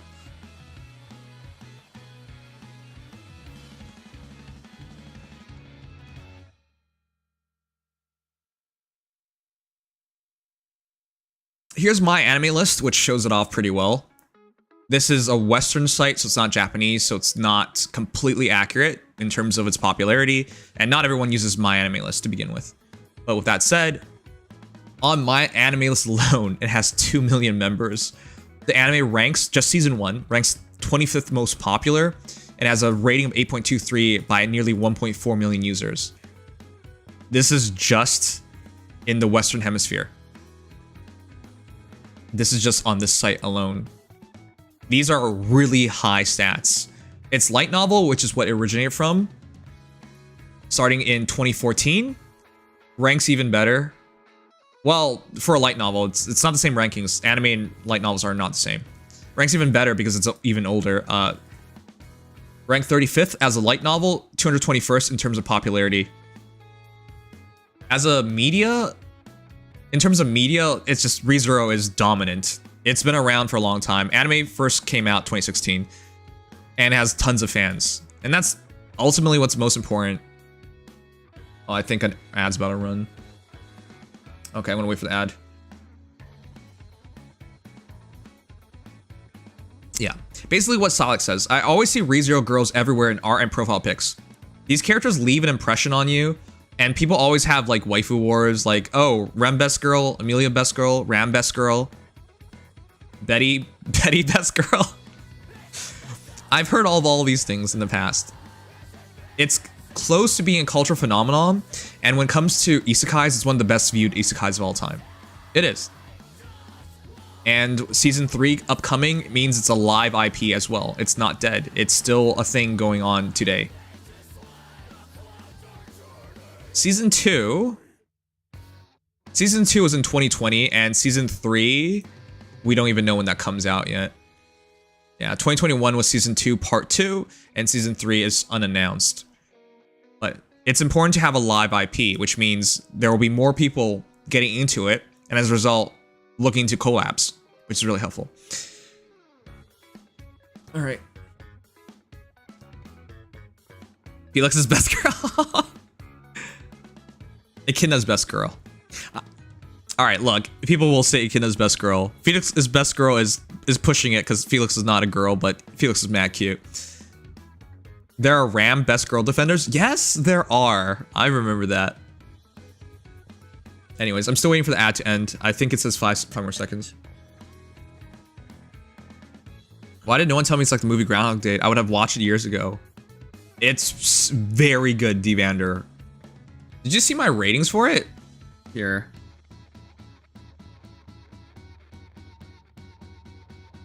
Here, I'll put in perspective.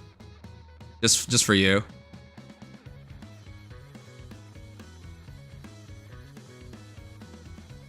Here are my ratings. I gave season 1 9 out of 10. I gave season 2 8 out of 10. I gave season 2 part 2 8 out of 10. I think it's really good. 8 for me is really high because my average rating is around 6. Anyways, it's really good. I highly recommend it. I even wrote about it. Anyways, okay. Let me get to the important part. Whether people are happy or upset doesn't really matter. The important part is it's a massive IP. And that's the most important part because we'll draw players into Nikke. For those who don't know, I wouldn't be playing Nikke today if not for a certain collab. If you guys have been watching me since the very start, you know I started Nikke end of September of 2023. September 25th. 2 days before the Nikke event, the Nikke X Nier event ended. If it wasn't for 2B and A2, I would not be playing this game. You wouldn't even be seeing me cover this right now. Because you see, that's how important a crossover is. My impressions of Nikke going into it was, hey, it's a big booty game that I don't believe in long term. And even if anyone tells me, oh, it's fantastic, you guys realize Nikke upon release was so cringeworthy. Do you remember those commercials? Do you remember what big content creators were saying about Nikke? That's what everyone sees and hears. You need things like this crossover to open people's eyes, to get them to give it a try. So even if you disagree with it being Nier, even if you disagree with it being Nier or Chainsaw Man or now ReZero, it doesn't matter. They're all giant IPs. You need people to give it a chance, and to have something that they're familiar with is paramount. Especially when the game's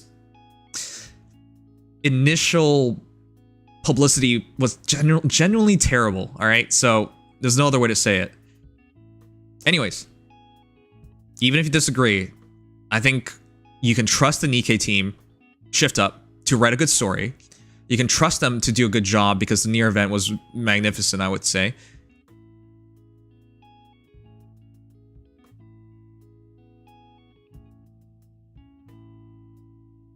And I think we're in for a good time.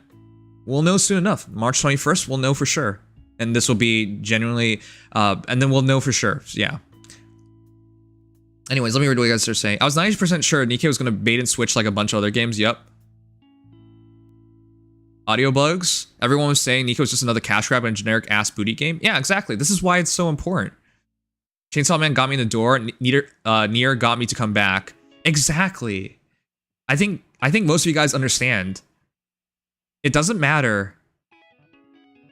If you guys are true Nikke fans, you would want the best for the game. So it doesn't matter if this is something you enjoy personally or not. Ideally, yeah, you would enjoy it. And ideally, you keep an open mind and try to enjoy it. But even if you don't, this is a big step for the game. And as a result, you're going to have a bunch of new players, and the game will have a bunch more money to use for events. And I think you're already seeing what that extra money is being utilized for. More events are being voiced. They're going back to voice events. And it's not just events. As a player, there are good Nikkes to get out of this. Okay, so really quickly, I'm gonna open up Nikke and show you guys our collab characters, because I think there's another point to all this. I got told by a friend that I would like Nikke from Prologue, and he was right. Yeah, I got told that as well, but I didn't believe my friend.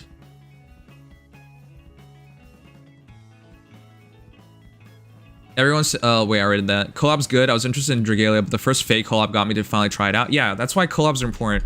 I'll enjoy free gems and more new players to watch. Yep.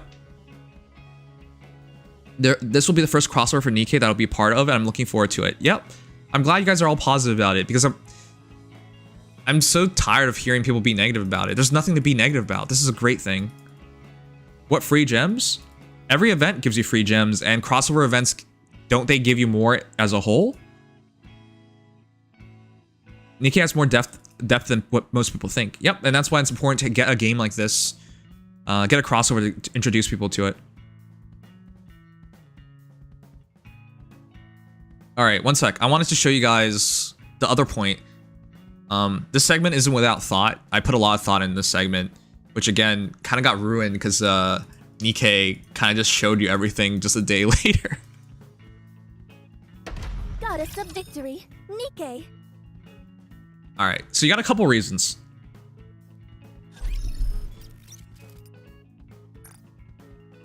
Okay. As I said, I only played this game because of 2B, and she was my carry Nikke for the longest time. I adored her. Yes. I felt terrible about resetting her because later on, you know, Red Hood existed, Scarlet existed, and I became more of a Nikke player than a player playing just because 2B was in the game.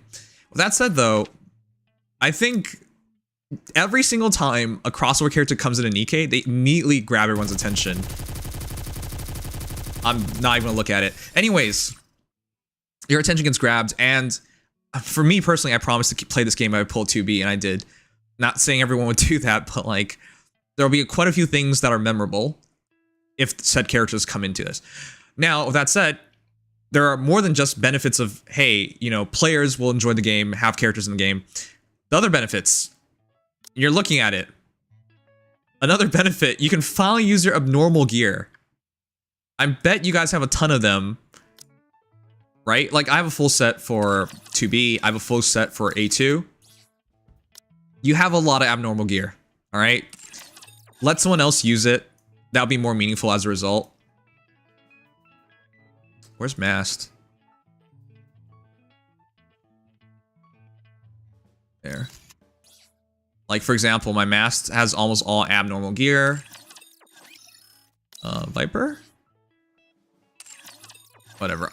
The point is, people, you have abnormal gear to use. The other point, correct me if I'm wrong, chat. I wasn't here for Chainsaw Man, but are not all the crossover characters very, very unique? Every single one of them is so different. So 2B was the first character in the entire game to convert HP into attack. No other character does that. Unique. A2, first character in the entire game to have... Well, I'm not completely sure if this is the case, but Mode B. Once you activate her burst, you don't have to use it again. And as long as it's activated, she gets a bunch of benefits. All you have to do is keep her HP up. I would say that's very unique. Right, Makima. I'm gonna get to it. I'm gonna finish up with the near event stuff first, because that's what I'm familiar with personally. Less comfortable talking about things I haven't personally experienced. Shoot. Pascal's down there. Pascal, unique. He's the only rocket launcher to instantly launch, right? Also unique from the respective arena where his first shot whiffs all the time for some reason. Anyways. Makima, absolutely unique. Also, she only speaks Japanese. For some reason, even though I'm playing in English. And Makima is like a zombie, she just doesn't die. Very good PvP character. Also, that's friggin' disgusting. Anyways.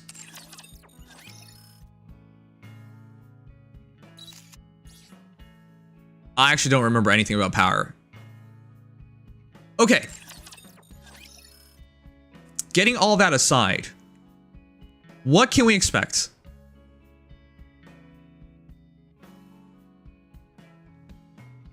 I'm gonna be frank with you guys. I had a brief discussion with someone yesterday about this game and this crossover, and it became obvious. Chat, if you think about it, if Rem and Ram are actually a Nikke, isn't it obvious what they're gonna do? No, seriously, I think it's obvious. Can't Ram have actually, let me think about it.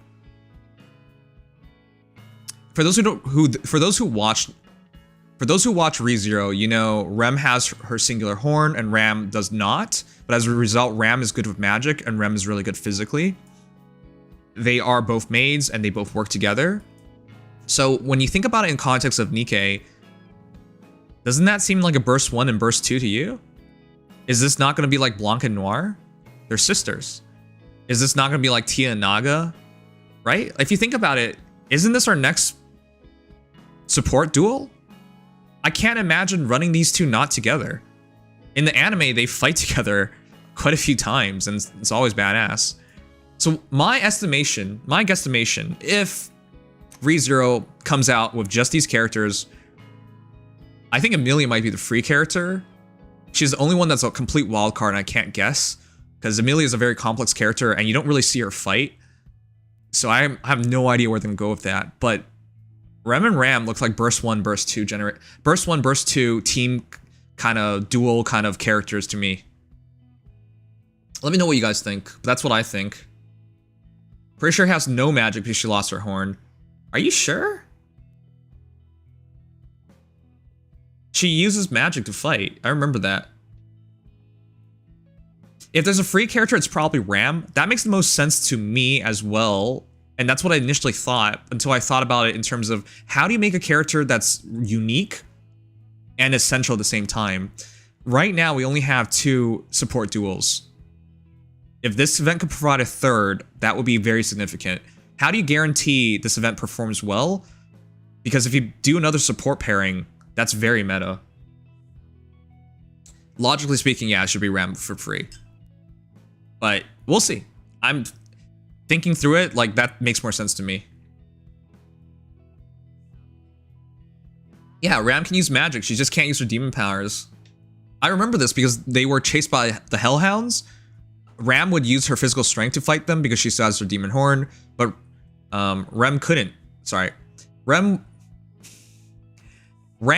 didn't have her demon horn, so she doesn't have physical strength, so she has to use magic, and Rem would use her physical strength to fight through it. The collab is March 21st officially. No chance in hell they make Emilia free, but then what would they do?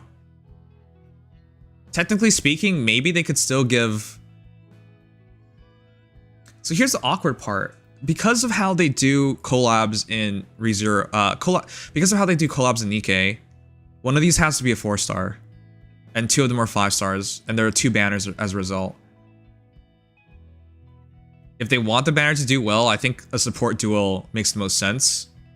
But if you just make them good fighters or whatnot, I don't think it's enough to buy people over. Remember, we now have Red Hood and Scarlet Black Shadow in the past 6 months alone, and those are like among the top in terms of DPS. They've also released a bunch of support characters, but nothing that is a duel. So in my eyes, for this to be truly unique and to make it a must pull, they should just make a support duel. But we'll see. That's my guesstimation. I might be wrong, but I don't see anything else. As again, this is coming from someone who's watched anime, so I don't really know what else they can possibly do. In terms of weapons, it'll be hard to say, but they really like to go sniper rifle. They really like to go rocket launchers. Of all the, how many rocket launchers are there? A2 rocket launcher, Pascal rocket launcher, Power rocket launcher,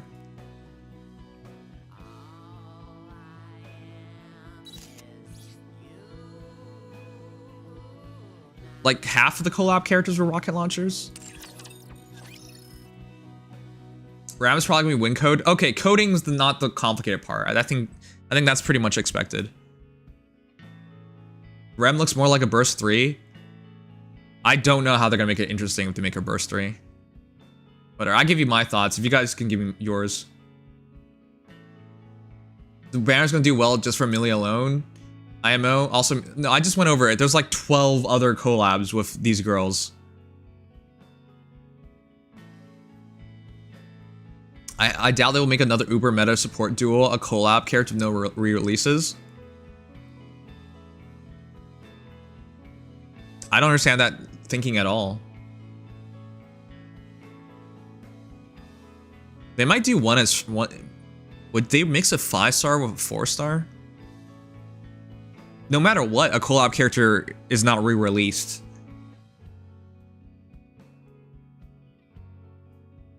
If you look at all the promotion art for ReZero when it comes to Rem and Ram, they're always together. Have you ever seen, like, when it comes to like the figurines, promotional details, like they're always next to each other. So it'd be kind of weird to just have them fight separately all the time.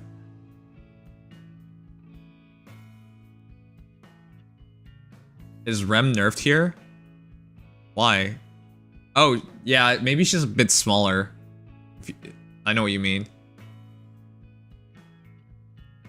Anyways, all collab characters are limited just because you need you need two to reach their potential. It's not the end of the world. And I think even if they didn't do that and they're both just two good characters, it's the same thing. You're probably gonna pull on both anyways, because you either go for it or you never go for it. So I don't really see the problem with that. She was stronger when she had the horn. Yep.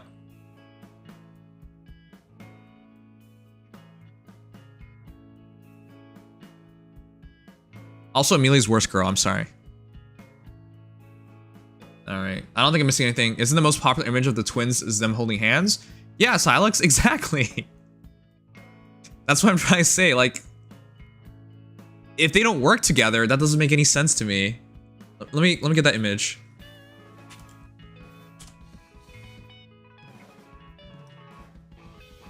Here, I'll just get the image.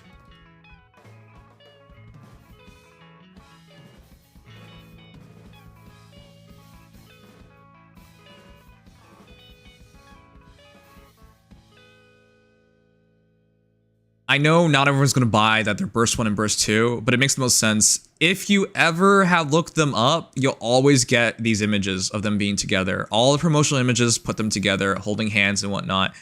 Oh my god. Okay, some of them are Monka tossed. Okay, but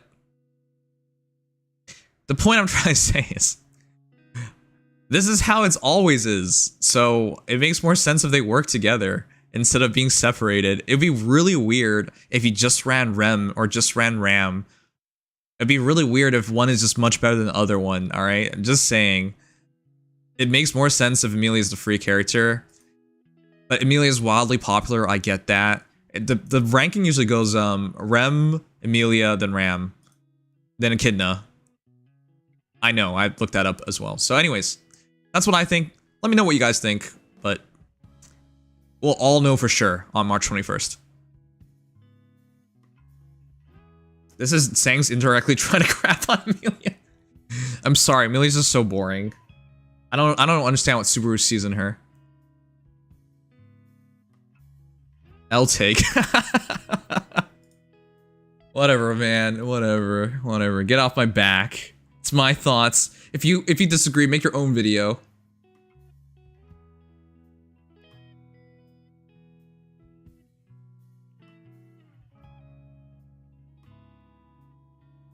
Just like the bunnies. Yeah, exactly. It just makes sense. Everyone loves big boobs. They're not that big. I'm actually genuinely curious what they're gonna look like in Nikke, because they're not that thick.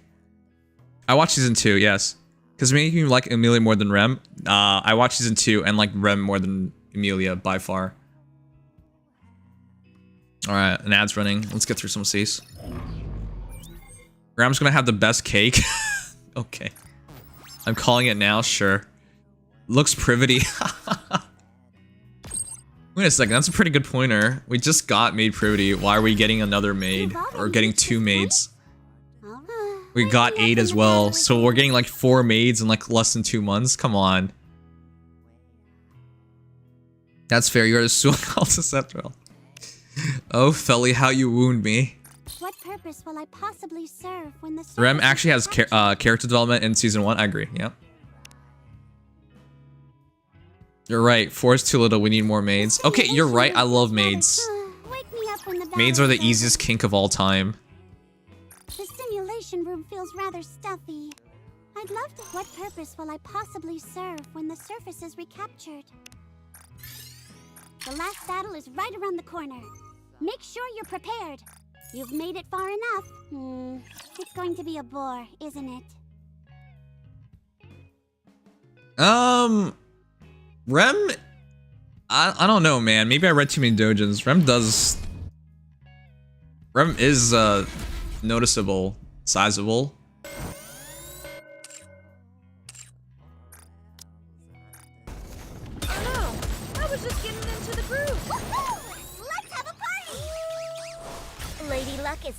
I'm gonna guess Rem is gonna have a demon mode burst.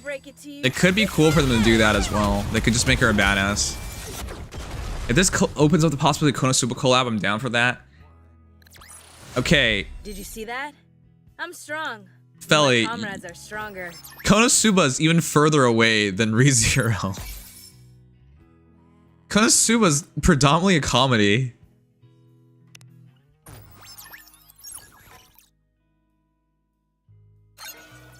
At least, like, ReZero has dark moments. There are sad people, you know? Konosuba's getting it at season 3, and Konosuba does have his own gacha game, so that would be a pretty good collab as well. I mean, we are tossing out theme anyway, so why not? Alright, sure. I'm just saying, this one's already pushing it by a lot. Anyways, I'm happy to cover all that with you guys.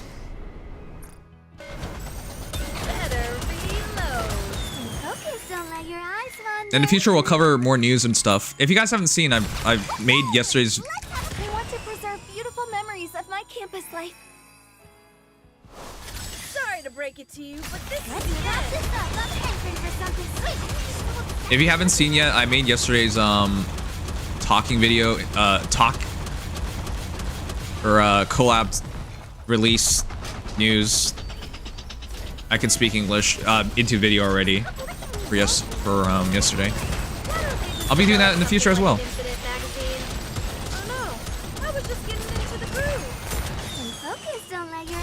You never said hi to me? Oh my god. Hi dad, how you doing? When you're lost, look to this I feel betrayed. Tanya would be a perfect collab, yeah. I would love Tanya, but it'd be kind of weird to see her butt. But then it's not like they don't have lollies in the game. They have, they gave a free one away in Ray, right? So I guess it's fine. I don't know, man.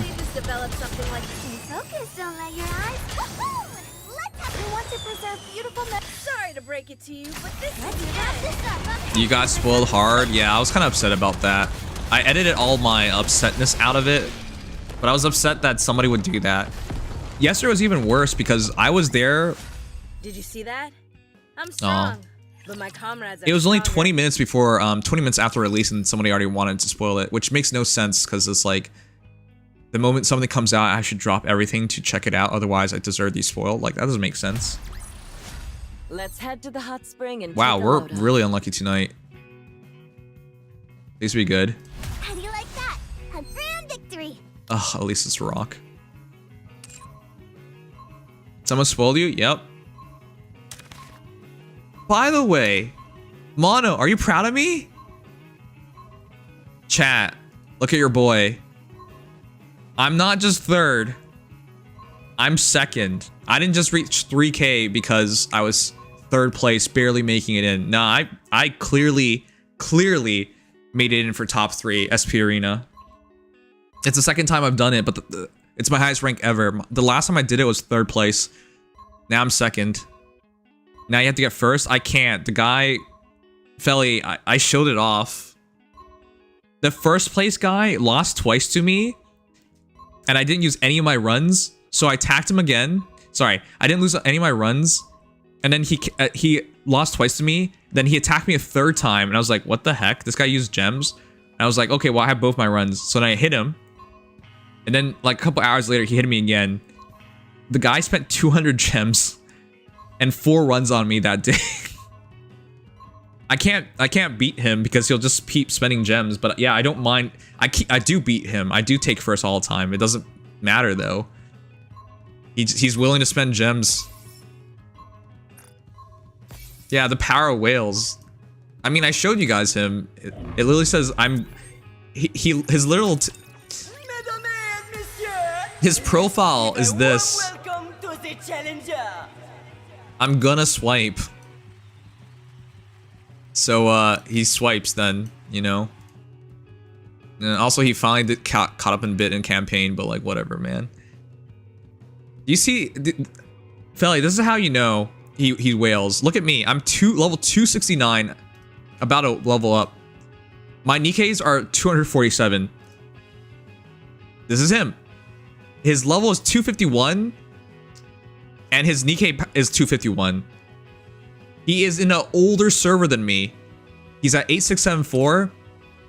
I'm in 8675. So you can put it together. You know I push campaign as often as I can. But this dude just spent money. And that's all it mattered. That's why my actual level is higher. Because I push campaign way further and way faster than he did. But it doesn't matter because he just spent money. And that was all there is to it.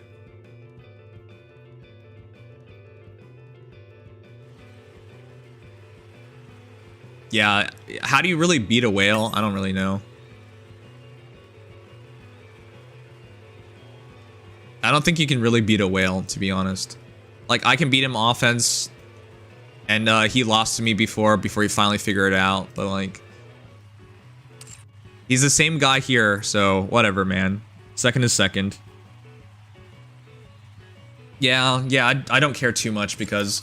there's gonna be a reorganization soon in like 2 weeks anyways, and I'm only doing it for rewards. I'm not crazy enough to burn gems just for my ego.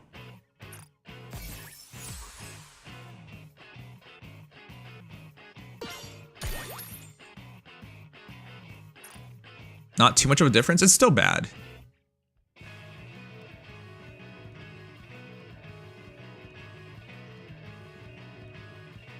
You want to talk to him though? Why would I want to talk to him? What would I say? Please stop swiping? What?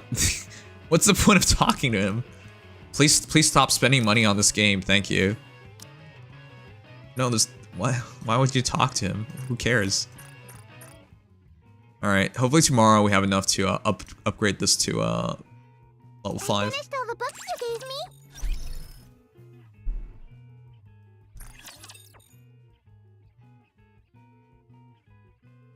You did great, SP Arena. Thank you, Sparrin. And yeah, it's having Biscuit made it so easy to get top 3. Prior to Biscuit, I could still get top 3. It was just much harder.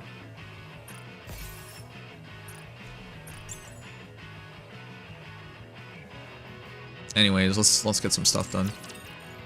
Wow, how long have I been streaming for? 4.5 hours. I think it's been a pretty good stream. Yeah, I'm glad you guys enjoy the new segments. It really helps because I can entertain you guys on stream. Sometimes you guys say things I will never think of. So it makes the video better as well because it makes me think of things that I wouldn't figure out on my own. And then of course I can make it a video and then it all works out. Biscuit's busted even with the nerf. I heard Noise was nerfed. So Biscuit was also nerfed and she's still godlike.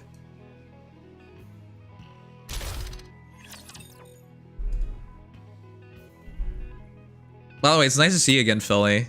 Can't believe it was Power World. You know, I thought you were being good boy, studying very hard. That's what I thought you were doing this entire time. If chat is helping your videos, then you need to pay us our fair share. Dude, I make no money. I'm just doing this to get subscribers and whatnot. There's no money in this. Sorry to break it to you, but this My blade shall render all asunder. What's your fair share? You want 20 cents or something?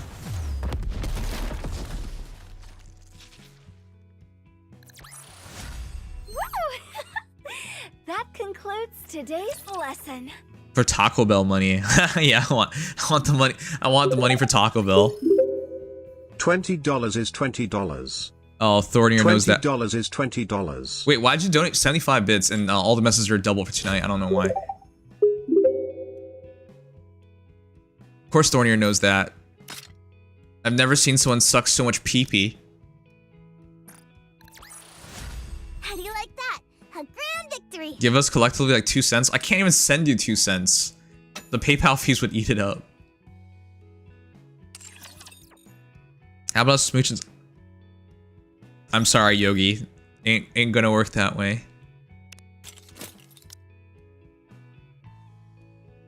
Alright.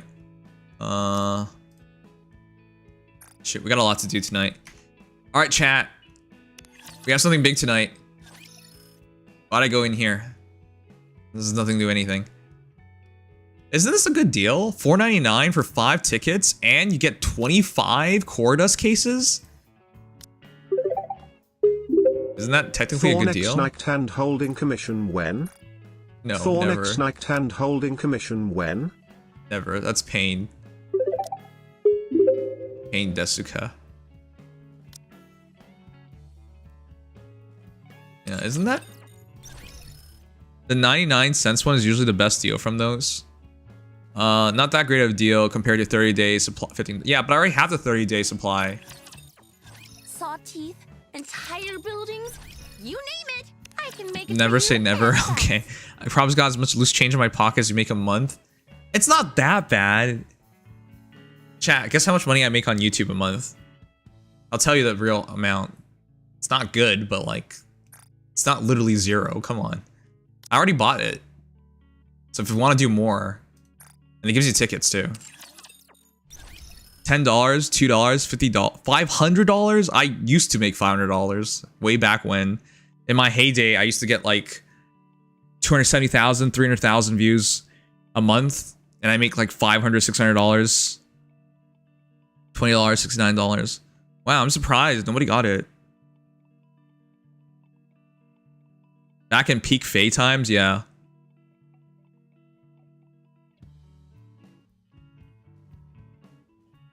I'm surprised no one got it.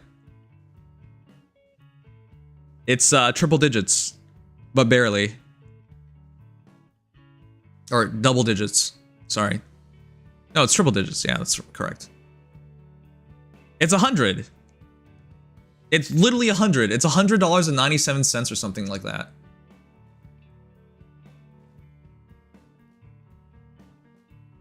It's not a lot. Master, where did you go? I have lots of things to do, you know. Here. $100.47. I'm not kidding you guys, but it's not a lot of money. And in my heyday, I used to make way more than that. Remember, as I said, I used to get about 10 times the views I get nowadays. And it doesn't scale perfectly, by the way. No, it doesn't. But yeah, I used to make like $500, $600 a month from YouTube. It's been a long time though.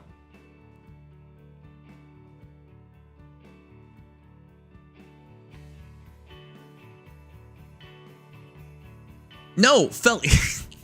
You did this to me last time as well, Felly.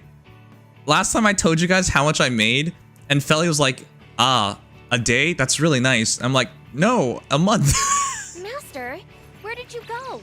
You did this to me last time, Felly, and I was like, oh my gosh, I wish it was $100 a day. That's a legitimate career if you can make $100 a day as a content creator. $100 a month, yeah, on YouTube. It's not a lot.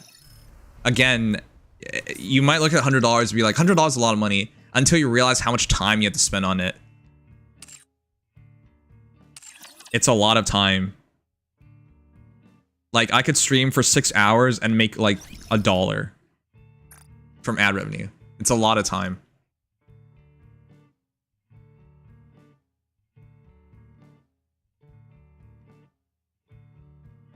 I'm sorry, I will give you more dono. Thanks, Needles. But yeah, being a content creator is pretty rough, especially as a full-time one. And a gacha content creator is the worst kind you can be, because everyone would rather spend on the gacha game than you, so...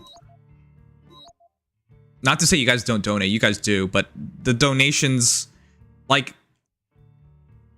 I have the worst hand possible, essentially.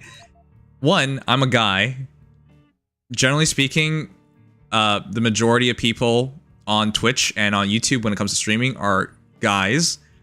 When it comes to these games, absolutely guys. They rather watch girls, one, and they rather, two, donate to girls.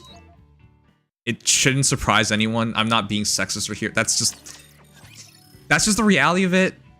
So, if it pissed someone off, I'm sorry, but you can look it up. That's just how it works. I can tell you from experience, but maybe I'm crazy, you know? Or maybe just everyone hates me. Maybe. Anyways, the point of that was all, like... It's hard. It's not easy.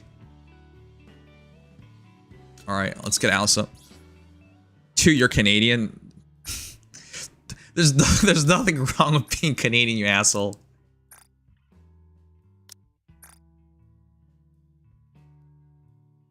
I'm doing my part with Twitch Prime. You really are. Thank you.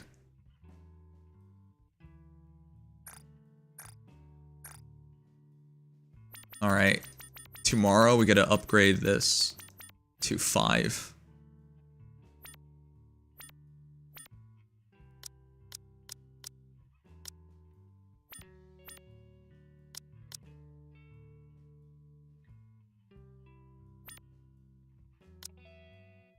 There you go.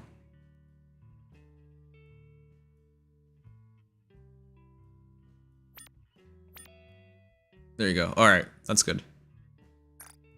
0 0 0 0 0 0 0 0 0 0 0 0 0 0 0 0 0 0 0 0 0. All right, tomorrow we're gonna OL this, and tomorrow I'm gonna give it a try for a serious try for Silraid.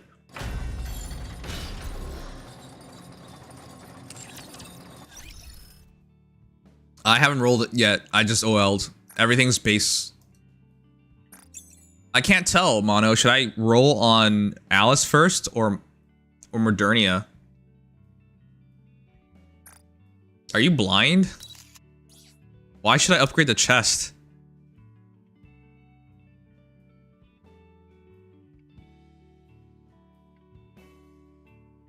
Mono, it's a normal chest. You don't have it? No, I had it. I had it. It's on Ludmilla. So no, I don't have another piece. That's why I'm like, what are you talking about? That's why I'm doing boots, because it's the only piece I can OL. I'm doing it for OL lines, that's all. My Alice is full set. No, I don't feel your pain. It's the only piece I'm missing. Check your OL lines to still get them. No, I know. I'm telling you they're shitty lines. Why do you keep missing my meeting? Okay, oh, alright, I get it. You want to see it? Here. Charge speed, ammo, and elemental damage. They're not the worst lines, but they're not remotely ideal. Okay. Those are amazing. What are you talking about? I need 1 charge speed. I need 1 ammo line. I know that. How are these amazing lines? What are you on? They're not even triple lines, and ideally they'll be triple lines. Alright. Now I'm confused. I had something in mind to do. That's Dookie Poopy. Thanks, Barin. You want as much ammo as you can get, really? Yeah, so your entire burst is just shooting. I know. Alright, chat. I emptied everybody. Hey, did you know this? Chat, let me show you guys something.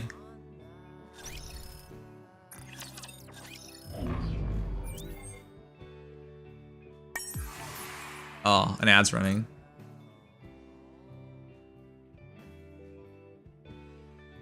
Okay, I'm gonna wait for it to pass. Yeah, ranking. I'm gonna show you guys the ranking thing. I'm actually really surprised about this. I didn't know about this either.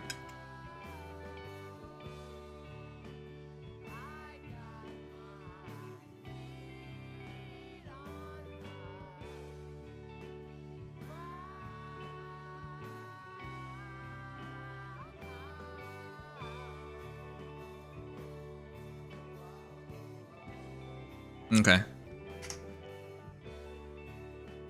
So chat, let me show you guys something. Here is listing Nikke growth ranking. I was first, and I removed everybody from my synchro tower, so I've dropped my points. So yeah, Lotus officially passed 18k a while ago, but I removed everybody from it. And this is what happens. So it's really interesting. You can actually manipulate your rankings to a certain degree.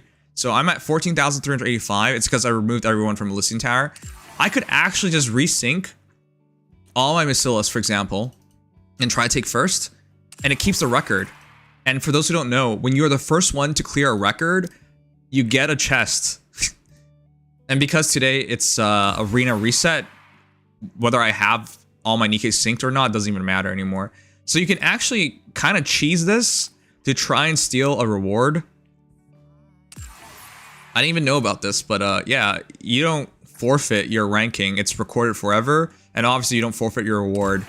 So you can manipulate by syncing and unsyncing for these sakes. But yeah, I'm gonna resync myself now, and let's see where we end up.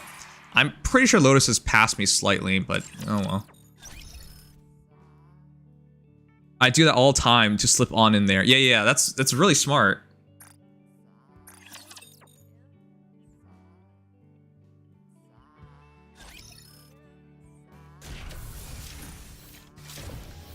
So yeah, as I was speaking of, look at how empty it is.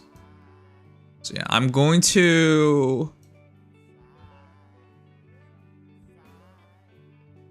resync all of them. And I think I have to sync one more Elysian Nikke for the purposes of passing. Alright, but yeah, let's do that.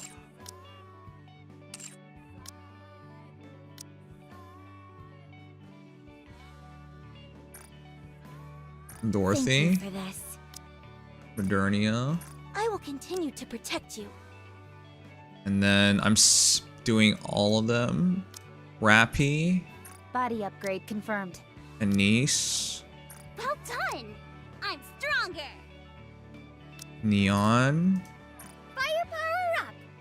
I wanted to put all three of them together, that's why I synced everybody.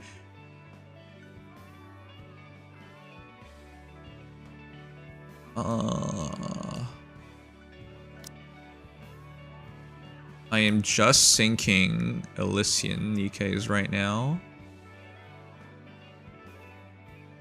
Pulley and Corey together, I guess.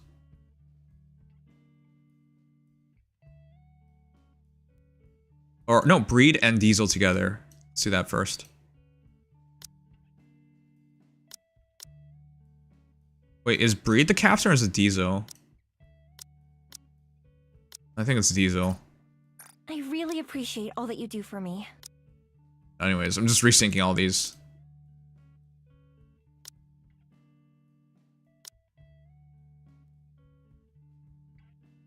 I just find it funny they can manipulate things like this. Picking up speed. Alright, I can do Unwa Squad now. Emma Unwa Vesti. I think I'll just do that. My healing abilities are becoming more powerful. I'm even stronger.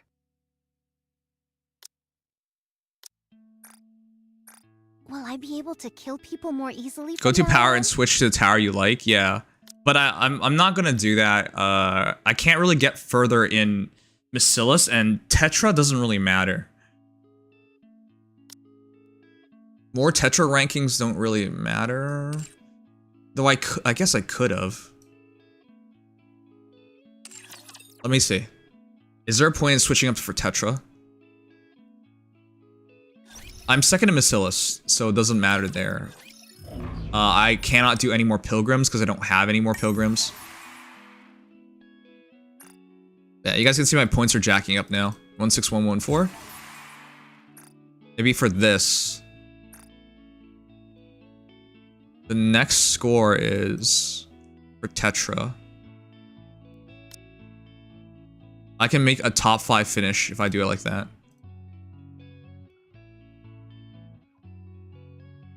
Ooh, maybe I should. Maybe I should speed ahead and get a top 5 finish. 18652. Let me see. I could. I can steal that 5th rank.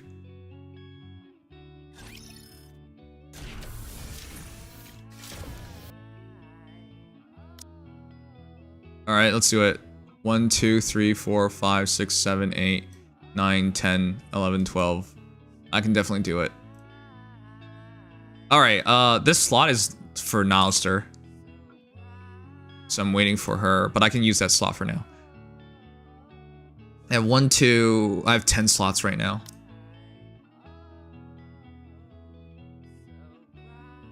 Alright, let's do that.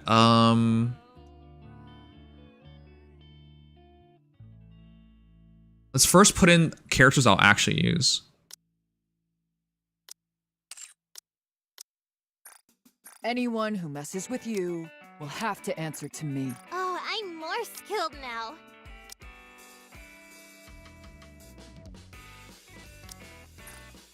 Are you starting to trust me? It's all on you if I end up spoiled. This doesn't even really matter. Managed to snag a great deal on this upgrade. Upgraded!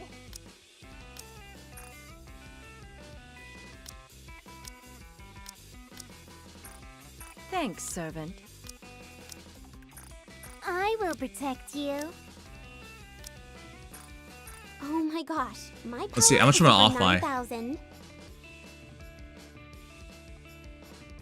Sorry, using Fire and Gems and buying a spot each Friday? Yeah, that's not a bad idea. If you care about rankings, it's actually a pretty good thing to do. I'm at 20,000 now.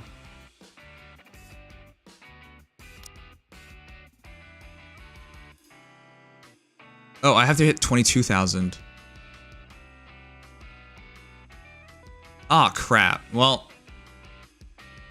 if it's 22,000, I have to move quite a few more Nikkes. That's alright, I'll do it.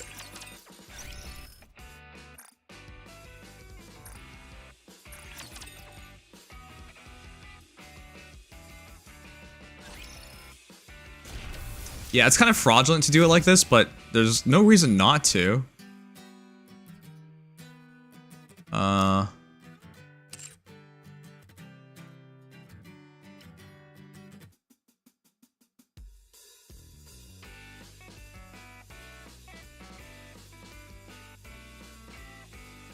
How much am I off by? I get about 247 each sync. The main reason not to, it's a pain in the ass. That's true, it's also a pain in the ass. I need 5 more. That's 5 more. Get 22,000. That means I have to unsync and then sync again.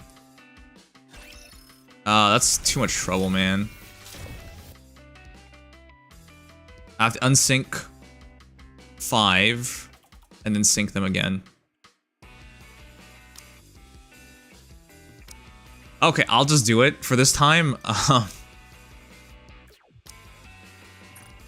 Let's increase the dosage, shall we?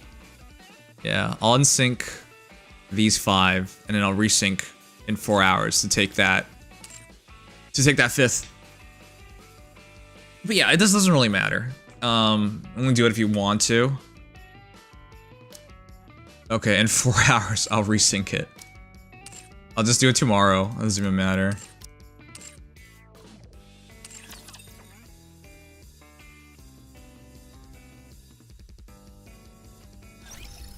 Poor Solon thrown under the train. Oh shoot, yeah, I haven't put Solon in. 21122. Yeah, I just need 4 more.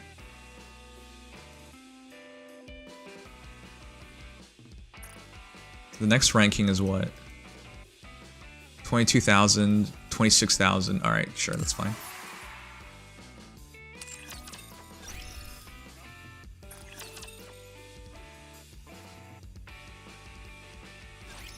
All right, I was gonna buy one more slot anyways. I'm close to Alistair. I'm at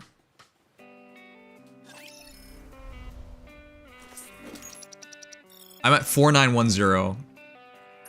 I'm very close. It's just another week before I get an Alistair.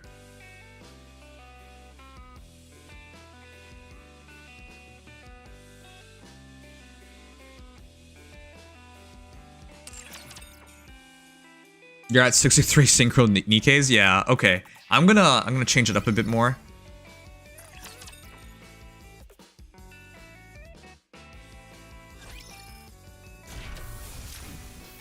Okay, hold on.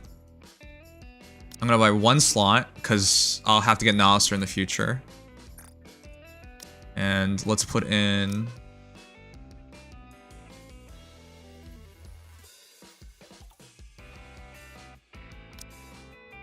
milk.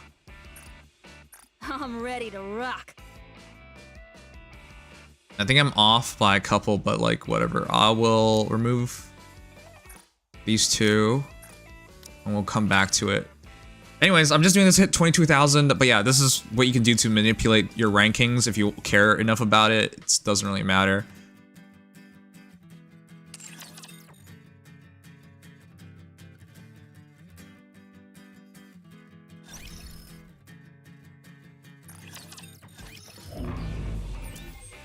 So in the end, I am off by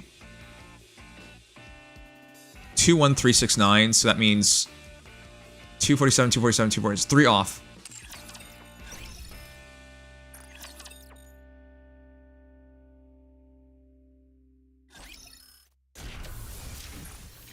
But yeah, I wanted to show you guys that all you have to do is just stamp your name on it and then you can just remove them. So I guess I'll show you guys the rest of that tomorrow. It's not a big deal. Anyways. That said though, core dust. 1740, 2688. If I open some boxes, I can make it.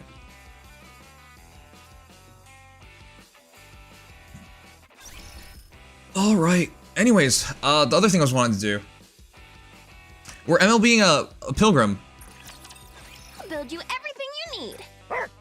This is my 3rd MLB Pilgrim. Are you looking for something? You probably already figured out who it is. You can only get 3 at a time. All right. Here we go, chat. Noah. Hey, Dark Lathan. Mono, is Noah not the best mild shot pickup? Isn't she? Because for PvP purposes, she's so necessary. And she was my first Pilgrim of all time. I got her on day 1 of playing the game, Noah, so I've always had a soft spot for her because she's my first Pilgrim. But yeah, this is important because the stats do help in PvP. And I don't really think there's anyone else I care that much about. I can wait on Maxwell, it's not that big of a deal.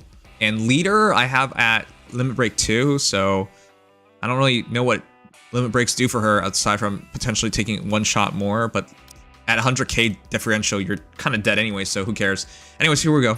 Your purchase is complete. 2 spare bodies.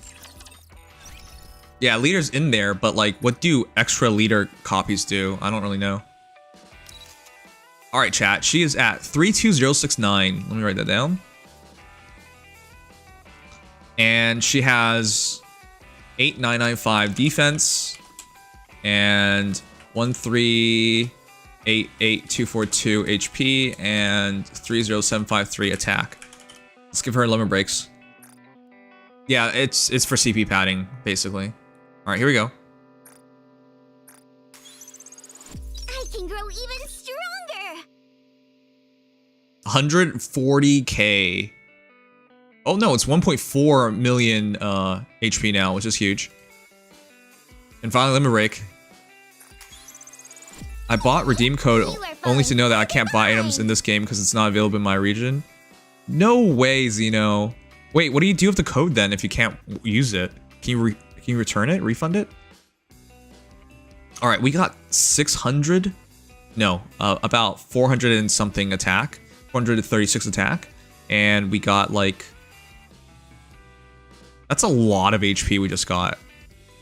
What the heck? We came out of that at 1.3 million, and now we're at 1.43 million. 1.38 million, and now we're at 1.43 million. That's huge. The extra attack doesn't really matter. Hey, look, we got the wallpaper. You mad, bro? Oh my gosh. And then she's now at 33207. She went up just 2 limit breaks, took her up 1,000 power. That's huge. Anyways, I like my girl Noah. All right, let's try and put it somewhere. I'm sorry, God Squad. It's Noah time. I am invincible. Wait. I am invincible. Where's the... There it is. Where's the chuckle?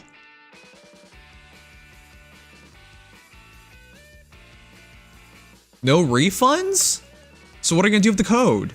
What region did you buy it from? Can you just sell it to someone? Even if it's at a discount, you probably should.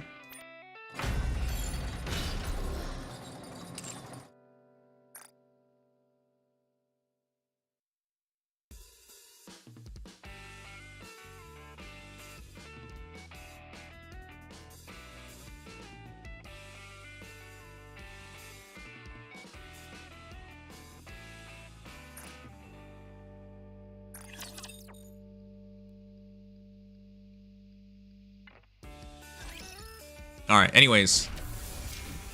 That's big. That's my 3rd Pilgrim to MLB.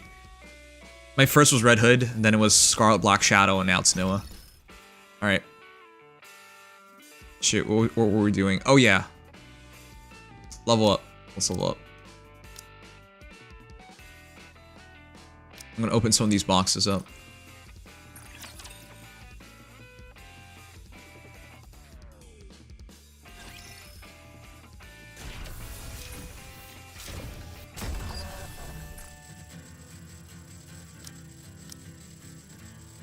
Is there any more Quartos I can get? No, I don't think so.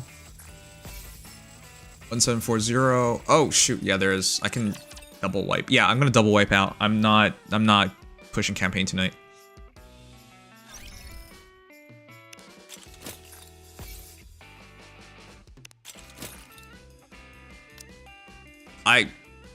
I know people are gonna look at the double wipeout and say it's not worth it. I think it's worth it. If it can continually ensure top 3 finishes, I'll keep doing it. Top 3 finishes in arena. I'm starting to get a really noticeable level advantage over my opponents now. Yeah, how are you, Leifin? It's worth. Spartan, do you do it? But yeah, to maintain your ranking in arena, there's a benefit to it, and obviously extra levels will help out with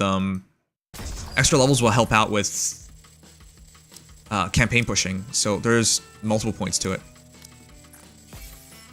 Okay, I need to open 3 boxes.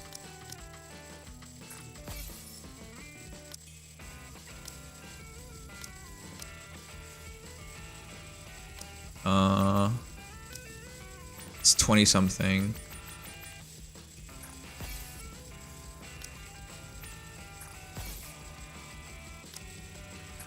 Oh, wow.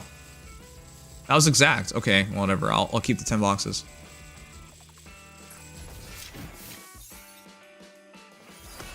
$248, let's go. I always double white.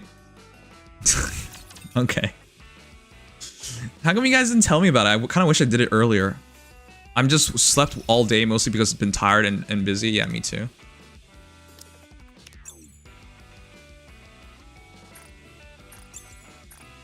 It's been a long day, and after this I have to edit quite a few videos.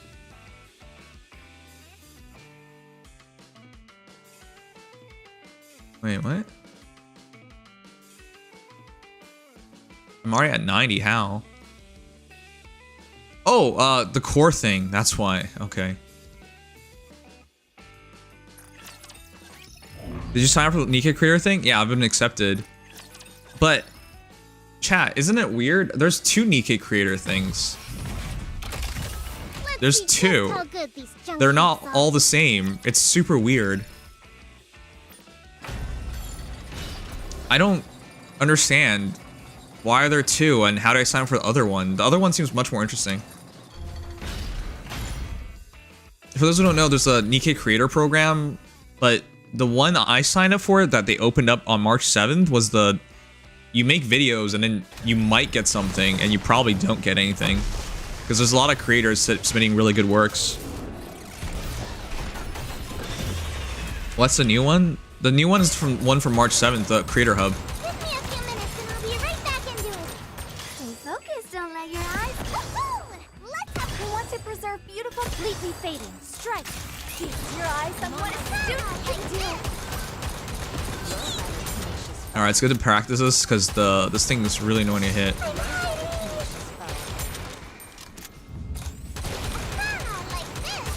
The other one is just called Creator Program. I'll show you afterwards. I got shown the Philippine one quite a while ago, but I have no idea about the North American version.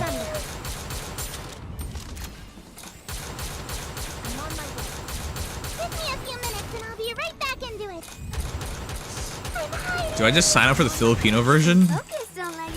It is in English. It wouldn't be wrong of me to do that, right?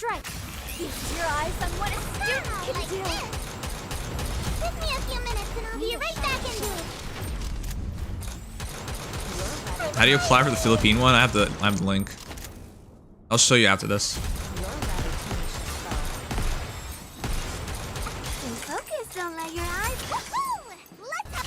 Preserve beautiful memories of everyone will have a blast. Let's wrap this up. I'm hankering for something sweet. Give me a few minutes and I'll be right back into it.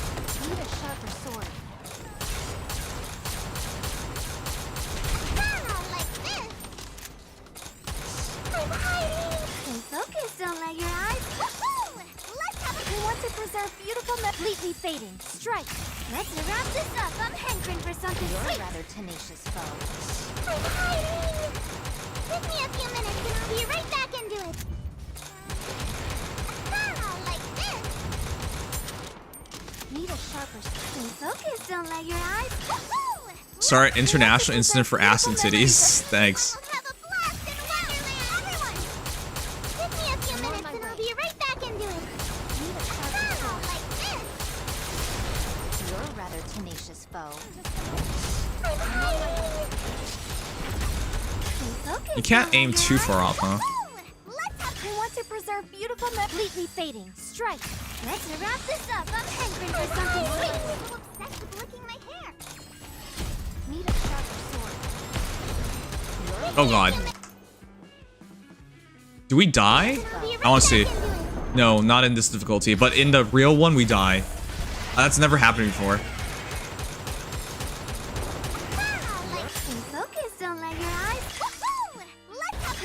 In challenge mode, you die there, so I'll keep that in mind. My blade shall render all asunder.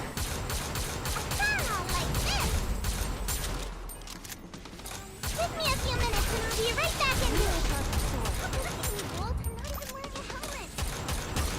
That's the first time I messed that up. Let your eyes wander. Let's have a party. We want to preserve beautiful, completely fading. Strike. We had such a great time together. I must be getting old. How do you like that? A grand victory. I'm getting close to upgrading vigor. Jeez, I just need like a couple more of these damn things and I can finally level up these cubes.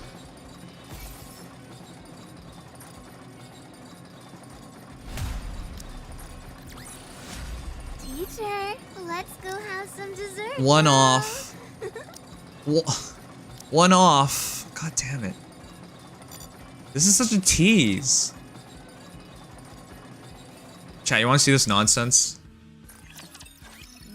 to the raise and rebuild. Looks like we've got company. 2 off for Onslaught. 1 off for Boost. 1 off from Vigor. Stop. I just want to upgrade these damn stupid cubes, please. 1 Vigor. 1 Boost. 2 Onslaught. That's all I want.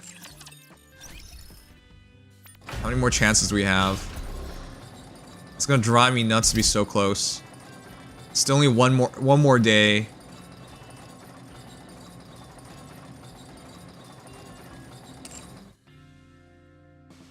Is tomorrow the last day? Dang, I know it's driving me nuts.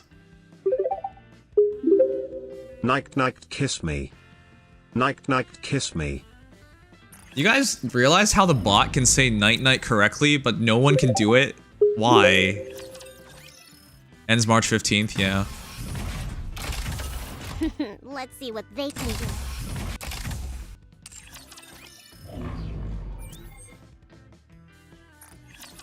Bonjour!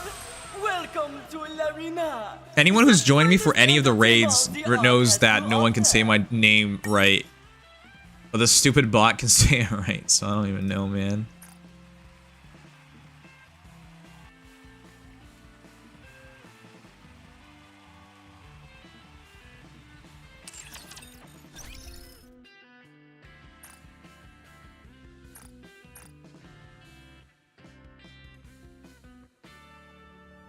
I'm just gonna play it 5 times, huh? Yeah, I think I should just play it 5 times. Told you from day one's gonna be Nick. No, the bot can say it right. It's just people can't. People are impossible. Humans are impossible. They can't say things correctly. I understand, chat. Being human is really tough. You have to deal with things like, I don't know, language, human beings, individuals.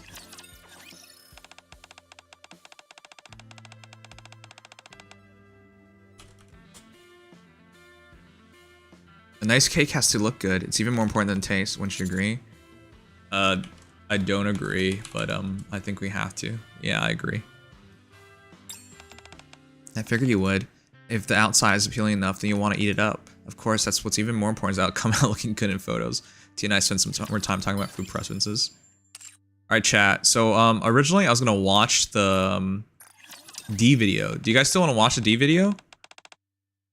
Underclassmen were badgering me yesterday. They were wondering if I was in the graduating class because I look so old. I hate it when they tease me for looking older.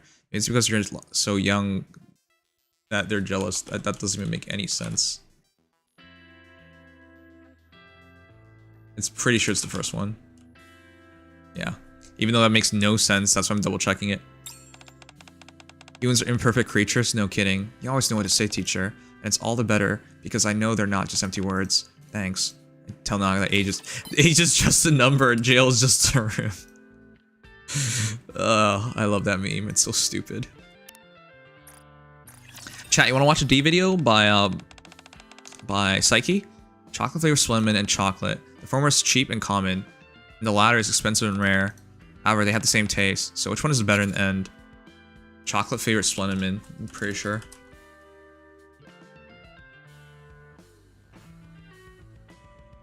Of course. I'm talking about D, the character, not literally a penis lightning, please. Absolutely. Since different paths lead to the same destination, I think it's wise to take the easy path. That's the only way to lead an easy life. At least I talk about all the different kinds of chocolates. Old enough to breed, old enough to bleed, old enough to breed. I heard too. Okay. I even misread that.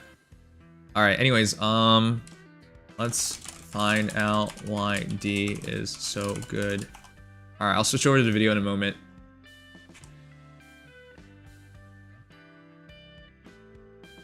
Why is it so hard to get a new follower from DK? I swear it's not just me.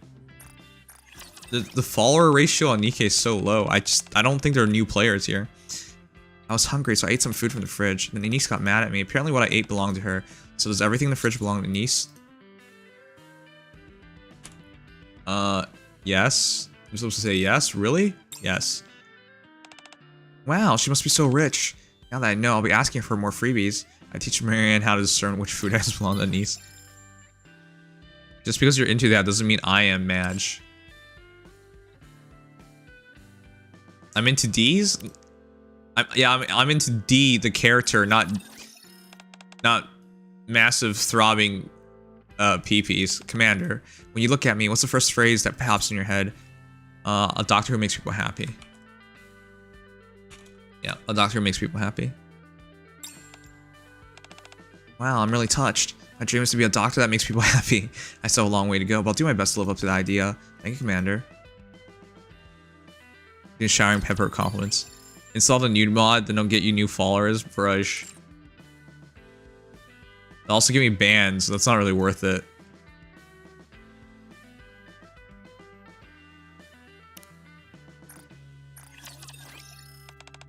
Tell me, imposter, how is a weakling like you even alive? You're nothing like a real commander. A real commander stands strong in the face of raptors. It's not a commander's duty to be strong. Yeah, it's not necessarily the commander's duty to be strong. Ugh, what are you even doing here? Next time I'll ask the real commander. Johan's a real commander, huh? I have a back and forth repartee with Noah.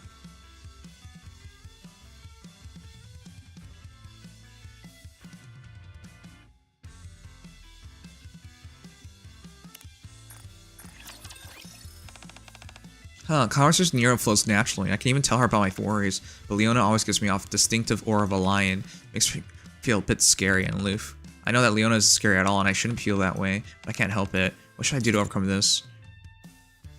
Try roaring?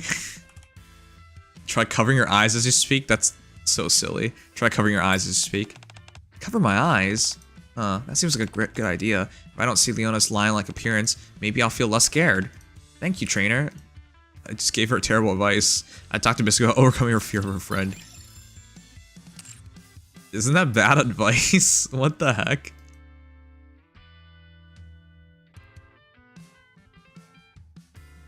I think we'll do Moran.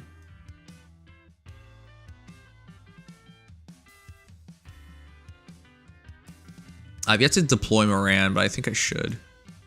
Moran Guillotine? Moran Guillotine Viper. Cadet. What's her stance on white lies? I think they're necessary. But I think she wants me to say I think they're just as bad. As that's how she is. I think they're just as bad as any other type of lie. I knew it. I think they're necessary. Let me tell white lie right now. Lightning, you're beautiful. Alright, I'm sorry, that's so unnecessary. I think so too. A lie is a lie, and that's that. I talk about white lies with Moran. No, white lies are necessary. How do you deal with people without white lies? Johan's a cyborg that can fight hand-to-hand with raptors and win. Of course Noah's view of commanders are twisted.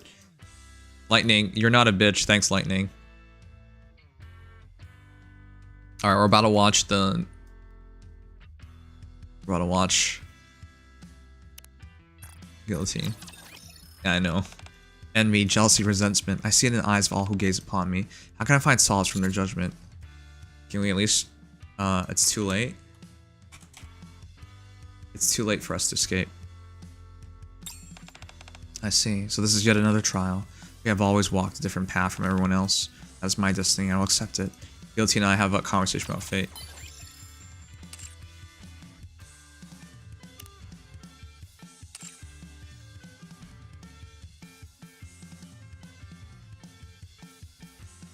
Alright, one more. I don't even know how... Yeah, I should probably just go with Viper for now. Yeah, let's go Viper. Viper. Oh, wait, it's leader. Oh, I knew it. I was just like, I'm pretty sure I'm forgetting something. Why is Denise like this? Why does she keep taking her socks off everywhere? I can only clean up after her so long. I have a mission to make to you guys. Ever since I read this one, I've been thinking about women's socks. I think I might have a fetish now. For now, if you see your socks lying around, just come and tell me. Yeah, just come and tell me. I'll pick them up. It's a bit of a secret, but Niece actually has a medical condition of her feet. Yeah, that's a lie, but let's lie to her. Is that so? Huh, I didn't even know, and you're lying. I listened to leader gossip of Niece for a while. I'm sorry. Sunflowers remind me of Volt, so I like them. Actually, they're a bit like you too. I swear I don't normally have a feet fetish. It was just because of that thing that it made me think about it. Now I can't stop thinking about it. There's nothing wrong with feet fetish, right?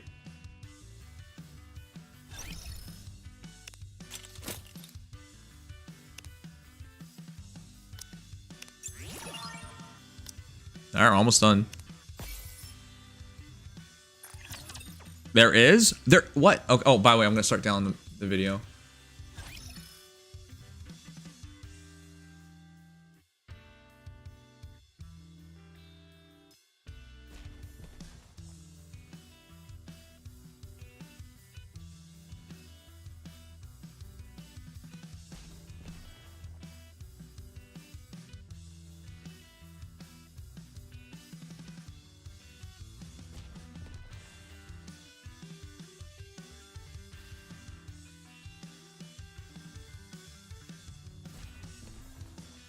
Sniper user. All right, I'm gonna load the video in the background, and then we'll watch it after this. By the way, chat, did you know this? Sister. The word sister. Did you know? Did you know? If you rearranged sister, it would make a word. Do you know what word it makes when you take sister and rearrange the letters? Do you know? I'll tell you the answer if you guys can't figure it out. I thought it was so funny.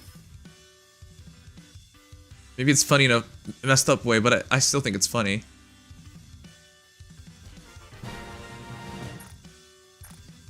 It makes resist, exactly. It makes resist, yep. If you, yeah, S-I-S-T-E-R. If you just take the E and the R and you put in the front, it makes resist. So chat, remember to resist. Remember to resist, chat. Don't, just saying.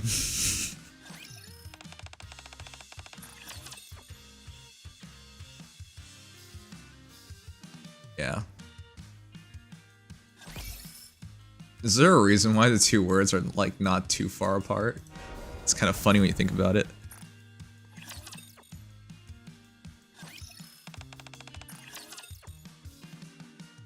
All right, let me give some relationship levels to leader, and then let's watch a D video.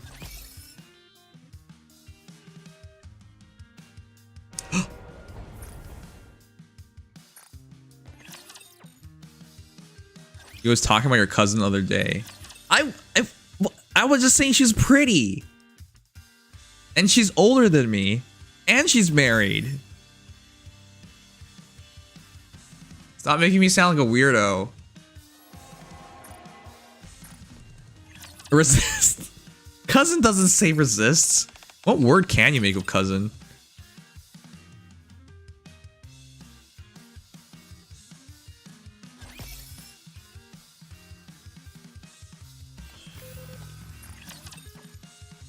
I don't see the problems this part. Thanks, Marin. You're a real one. Alright, let me upgrade a bit more and then start. Oh, perfect. The ad's running. Okay, cool. I'll be right back.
I'm back. All right, let's watch it.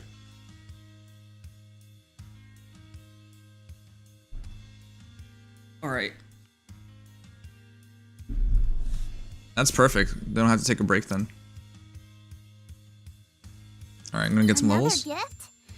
What if I were to tell you I want even more? You're always sending me such wonderful gifts.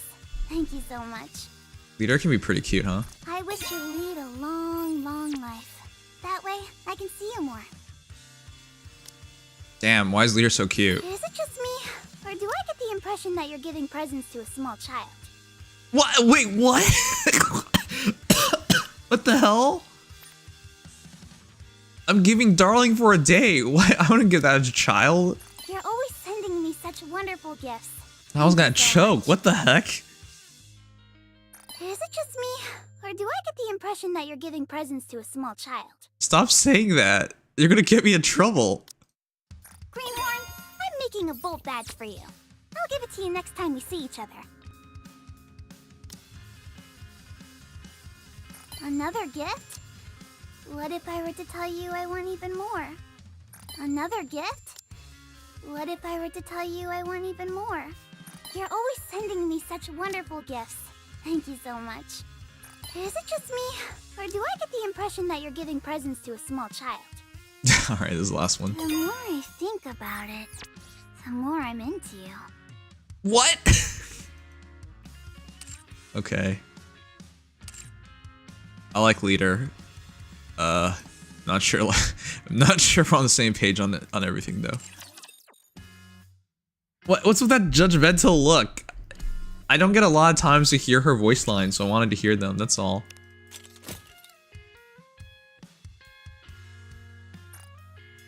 All right, let's watch it.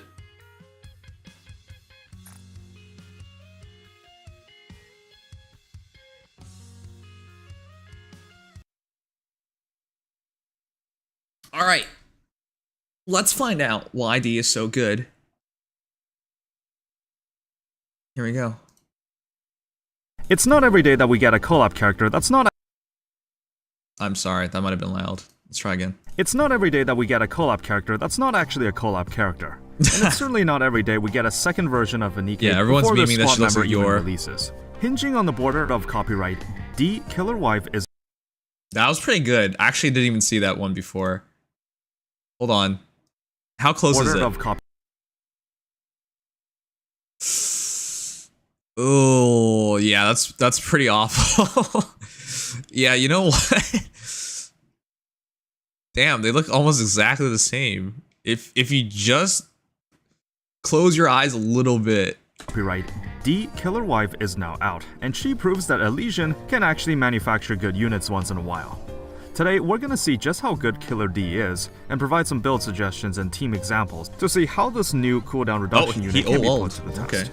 My name is Psyche, and then he got a bad roll. So this video will be short and sweet, mainly because Killer D is a supporter, and while right off the bat, I wouldn't suggest dumping all of your resources, and just save for a future unit instead. Let's start by going over D's kit. I'm glad he said that, because I feel like a lot of you guys are crazy. Does anyone regret getting D now that you know there's a collab and the 1.5 anniversary is any day now? Because the amount of people who pull for D is way higher than I thought. And you'll soon see why I wanted to make a build video. I will be using my typical skill leveling priorities and cutoffs to help you save some modules. D is a Type 1 supporter, fire code, sniper user, 6 shots in 1 magazine. Skill 1 triggers when she fires 3 full shots, and the next shot will gain Pierce. And upon full burst, all sniper allies will gain additional Pierce damage. So something I like to do when I evaluate how good a skill is to first see in which scenarios it actually applies to. In this case, skill 1 only applies to sniper users, and their attacks need to pierce. So let's see who it covers. The main targets are gonna be Red Hood, Alice, and Maxwell. I like how, I'm glad we did our own analysis of it. I just haven't made it in a video, but yeah, I'm glad we came to the same conclusion. I was scared he was gonna mention someone like Haran or something. Actually, I don't even know Haran gets, Pierce, but like, the top 4 Nikkes, the top 3 should generally be speaking Maxwell, Red Hood, and Alice. Fortunately, this does not apply to Snow White, because if you look very closely, yeah, an she's assault just rifle is SMG. not She's a sniper rifle, she's AR. even though they changed it yeah, to a count. sniper-like weapon on burst. This skill gets a low priority. D herself is not a DPS, so that piercing shot is nice once in a while, but I thought that piercing shot was also for allies. Hold on. an assault rifle is not a sniper rifle, even though they changed it to a sniper-like weapon on burst. Hold on, this wait, skill what? gets a low. Activates when entering full burst, affects all allies with sniper rifle. Why is this a low ranking? The pierce damage is, if you're running Red Hood or Alice, all your damage is pierce damage, is it not? Is it something to do with the scaling? Because I would have thought pierce damage was important. Because at 10, it's 12%, so you get 4% more damage, which is pretty big. Low priority. D herself is not a DPS, so that piercing shot is nice once in a while, Okay, but for the time Golem. being, Yes, this I buff know the doesn't meme. apply to a lot of units, though obviously that could definitely change in the future. Skill 2, and oh boy, this is the big one. Oh, the scaling is now, very low. everyone was Okay. salivating at the idea of a new CDR unit. Now that those Yes. sacred words are appearing on the skill, well, that alone generated a lot of hype for this killer wife. Upon firing with a full charge 8 times, the cooldown of all units' burst is reduced, and the amount of reduction actually scaling with level, maxing out at 7 seconds at level 10. When firing every 5 charge shots, everyone will also gain an attack damage up for 10 seconds, with only a max of just over 5%. But hey, attack damage is better than just an attack up, so it's not nothing. Nonetheless, you don't need to be a genius to figure out that this skill gets a high priority. CDR remains one of the most powerful buffs in the game, with supports like Leader and Dorothy still taking the throne as some of the best support options. What's different about D's case is that the buff triggers on a condition that you can kinda control, instead of being tagged on as a burst ability or emptying a magazine. There are ways we can make D's CDR even faster, but let's finish explaining the kit first. The burst is 20 seconds, deals final attack damage to the closest target to the crosshair, and inflicts a status effect on them called Wipeout. When an ally's normal attack hits either the body or a part, they will gain an attack up and core damage up respectively. Again, let's first try to narrow down in which scenarios this is useful in. First, I'm assuming you're bringing D to a boss fight, as the wipeout state only affects one target, and it's unlikely that a normal enemy will have parts to begin with. Second, the boss should have a core that you can hit, assuming that you also want to take advantage of the damage out there. The wording is also a little off with the description, but when it says affects allies, yeah, this is the part I was so confused with. It really means affects the respective allies that meets the conditions. It doesn't just give the buffs to everyone. Now, something players have found is that you can actually kinda exploit this, since at first you might think that you only get one buff or the other, either by hitting parts or the body of the target, but you can actually do both. I'll explain that in a bit in the gameplay section, is it pierce but it's something to hit keep in both? mind for now. Still, the burst will receive a low priority. The modifiers are on the lower side, and if you consider that the attack up is actually dependent of D's own attack set, it's not going to be that high since supporters have low attack to begin with. Is he arguing to go 4-10-4? He put low priority for skill 1 and burst, but that's surprising. Of course, if you absolutely want D to work meta-wise, you can push this burst higher. Gearing is pretty simple. At its core, if you don't care too much about meta or raids, you technically don't need any overload gear. D is a support, and any overload lines will not have as big as an impact versus investing the same materials into a DPS. So if we pull up the overload lines tier list, the only 2 stats I'm putting in situational are max ammo and so you go charge 4-7-4. and That's even even more then, than I max thought. ammo should get a higher priority in this case. Since D's CDR ability is dependent on how fast she can fire fully charged shots, you can minimize how often she has to reload if you get a couple of these lines. D has a default magazine size of 6, and since her CDR ability takes 8 shots, having 1 or 2 good lines of max ammo or something less but combined with the right cube can make the cooldown more consistent. Attack? Well, it's at least better than nothing. What? I thought she scaled with attack. That's why you want attack. That's why you're OLing her. She scales better with attack, is what I thought. And everything else you don't need or it does not provide a Basically, he's saying it doesn't even matter if you OL then. significant enough buff. And even then, you will realistically only need 1 or 2 max ammo lines. Something I like to consider when it comes to character builds in a gacha game is opportunity cost. Yes, you can use resilience here, but it's only got a limited amount of slots. And I really think they should Wow, his resilience is only level 6. That's kind of low, isn't it? increase that amount in an update to account for the game's Is he a growing Bastion roster. guy then? You can also use Wingman or Adjutant here, in case Resilient isn't available. But again, Oh, OL stats for with attack. The attack percentage line doesn't affect it. Oh, I see. The percentage line doesn't affect. Wait, how the heck are they doing the math then? D is a supporter. You don't need to save your best cubes and gear for this. Okay, yes, there's actually a gameplay section. Something intriguing about D as a CDR unit is that her ability is tied to how often she can fire off fully charged shots, meaning absolutely no spamming. Since she is a supporter anyways, you can just focus on your main DPSs, as when D is placed on. I forgot which one of you guys said that, but yeah, do not manual her.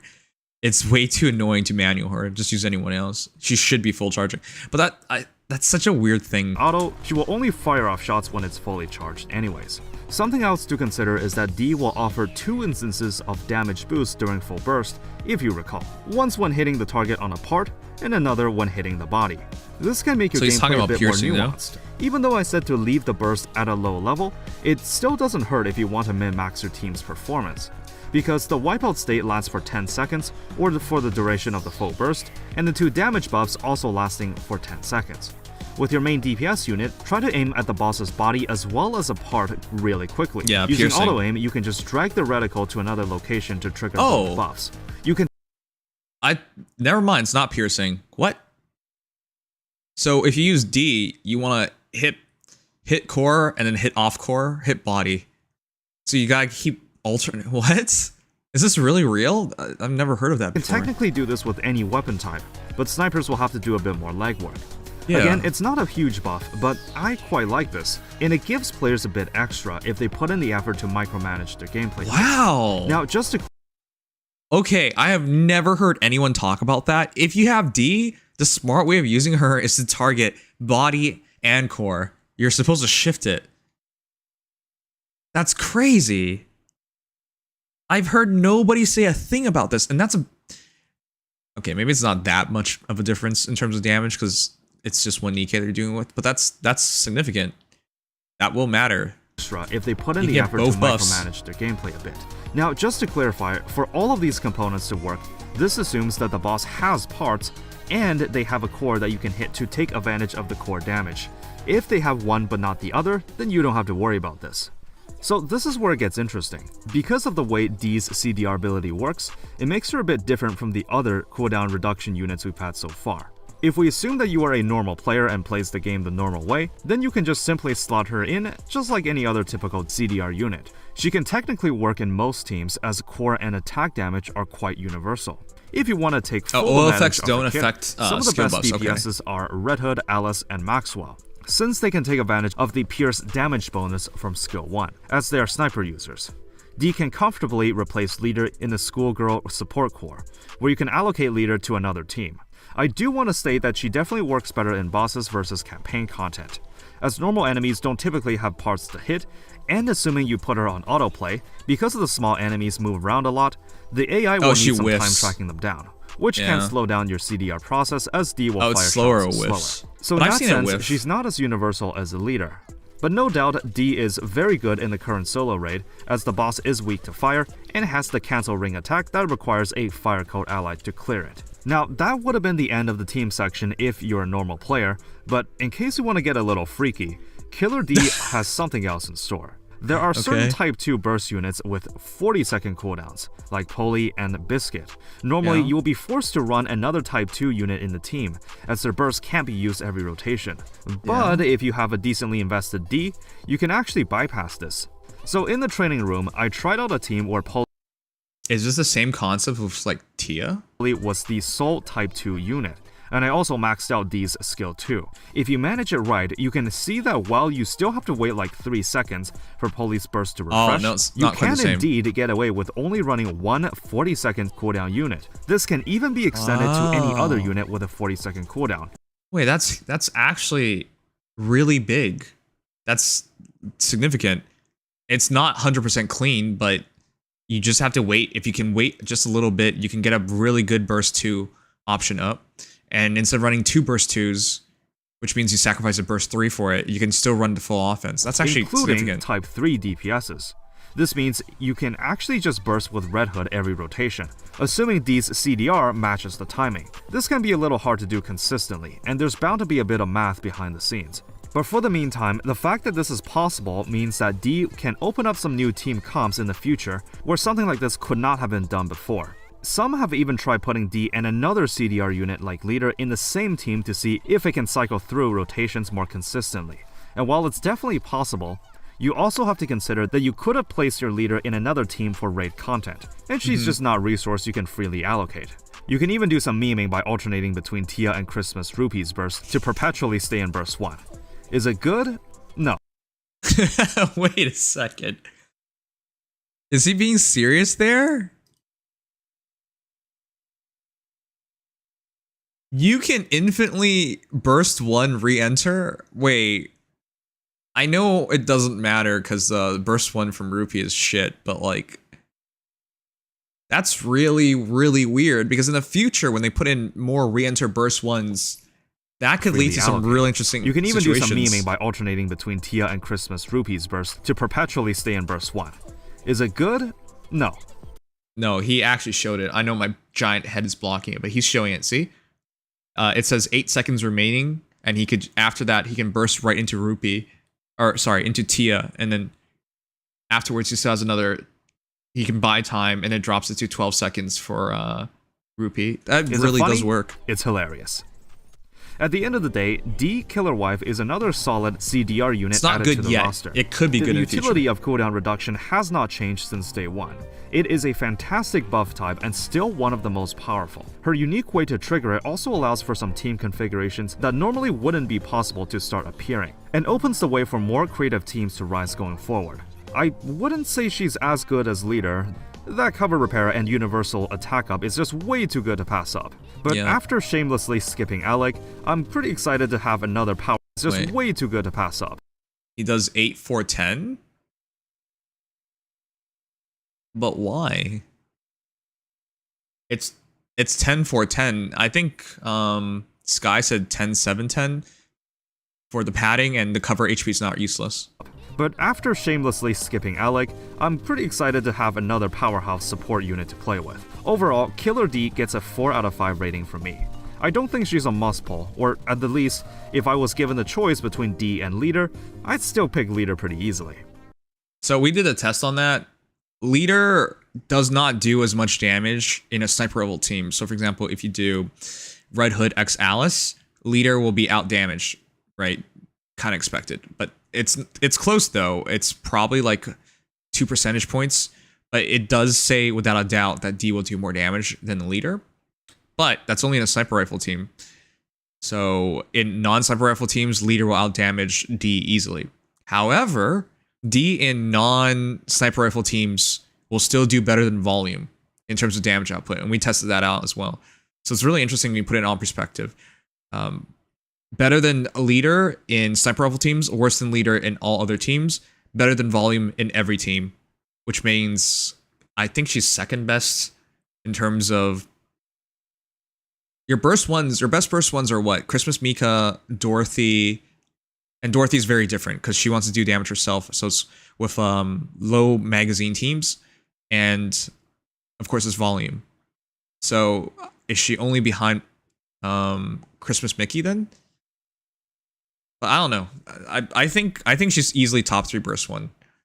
She's better than Volume, and I think she's round. It's hard to say. It depends on the teams. Still, I say that if you had the resources, just 1 copy is good enough for now. She is part of the standard pool, so even if you miss your chance here, she'll find a way to your roster stuff like SR and UR. I Leader still can don't be know used if anywhere another collab event is coming. The Chainsaw Man event will have ended at around the same time as the current event ends, so I'm still stockpiling my pulls for the meantime. Anyways, let me know if you were tempted by this Killer Wife, and how she's working out for you. Thank you for watching, and as always, have fun with the game.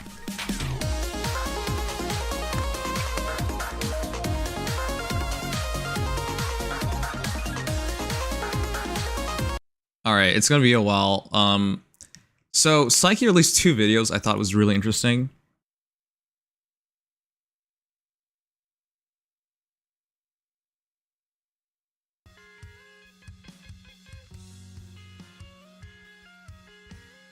Also, we haven't checked out the Guilty video yet, which I want to. But I wanted to check out Destiny Child End of Service and then Reverse 1999. However, not tonight. I am dead tired. I have a lot of videos to edit. You guys saw how much work I put in to gather all of these. I gathered all the collabs that I could find that featured ReZero so we can get an idea of which characters it could be, only for Nikke to just spill the beans the day afterwards. Why would they do that? I don't understand. Why would you just immediately reveal just a day later? I thought you were trying to tease people, you goobers. Anyways, that pissed me off, but like whatever. I still got a video to edit. So I don't wanna stream too long because I gotta take care of all this. Anyways, if anyone's new, be sure to drop a follow, subscribe, like, all those nice things. Really support me. I'm not just saying it for the heck of it. I'm saying it because it's really freaking sad how in Nikke we didn't get a single follower. Man, there's just no new players, huh? That's a big rip.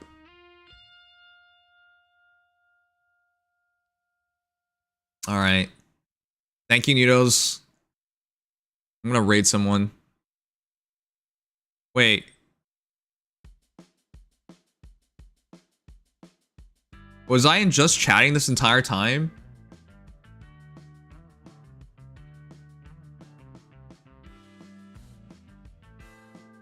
Are you kidding me?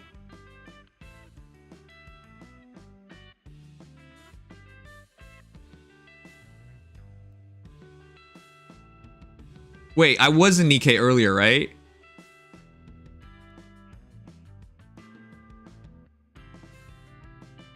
I was in Nikke earlier, right? When I was playing Nikke. Hey, what the?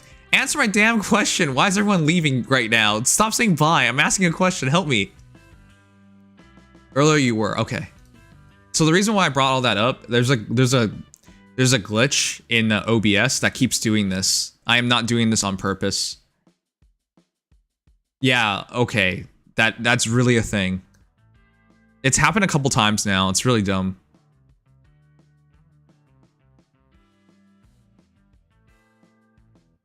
Shoot, who do we raid? I think we'll raid him. Kiripori. Make more friends. Bye lol. Oh my god. Yeah. Come on, stay for the raid. Let's make someone's night. For staying 2 extra minutes, we can make someone happy. And I can make a friend. So please. Let's make someone's night, come on. But welcome back, J-Dal. Thank you so much for 5 months. Almost 6. Love you, man. Well, alright, what's our raid message? Rem is best girl. No, not Nick raid.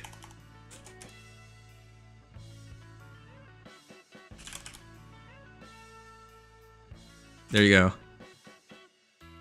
Oh my god. You guys are the worst. Ugh. It's not Nick raid. It can fine. Just say whoever you think is best girl. All right. How about that? Anyways, I love you guys. Thank you so much for the support. I will be back tomorrow. Tomorrow is Fae Triller night, and tomorrow is probably the night I try. I don't know. I want to try pretty soon on challenge mode. I want to try on either last day or second last day. So, by the way, I'll be back tomorrow. Tomorrow's gonna be a big stream as well. If I have time, I want to play some Persona 3 Reload tomorrow. But yeah, I'm going to bed relatively early because I need to just make sure I'm ready for tomorrow. Anyways, good night, Yogurt. Good night, Thunt. Nick, best girl, I'm a guy. I'm gonna smack you with my pee-pee. Good night, Andre. Good night, Spartan. Good night, Lightning. Good night, Nudos.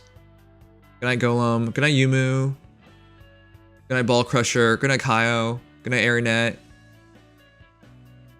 Good night, Vito. You can't dodge it. It's massive. It's 13. Okay, well, this raid already happened. Good night, everyone.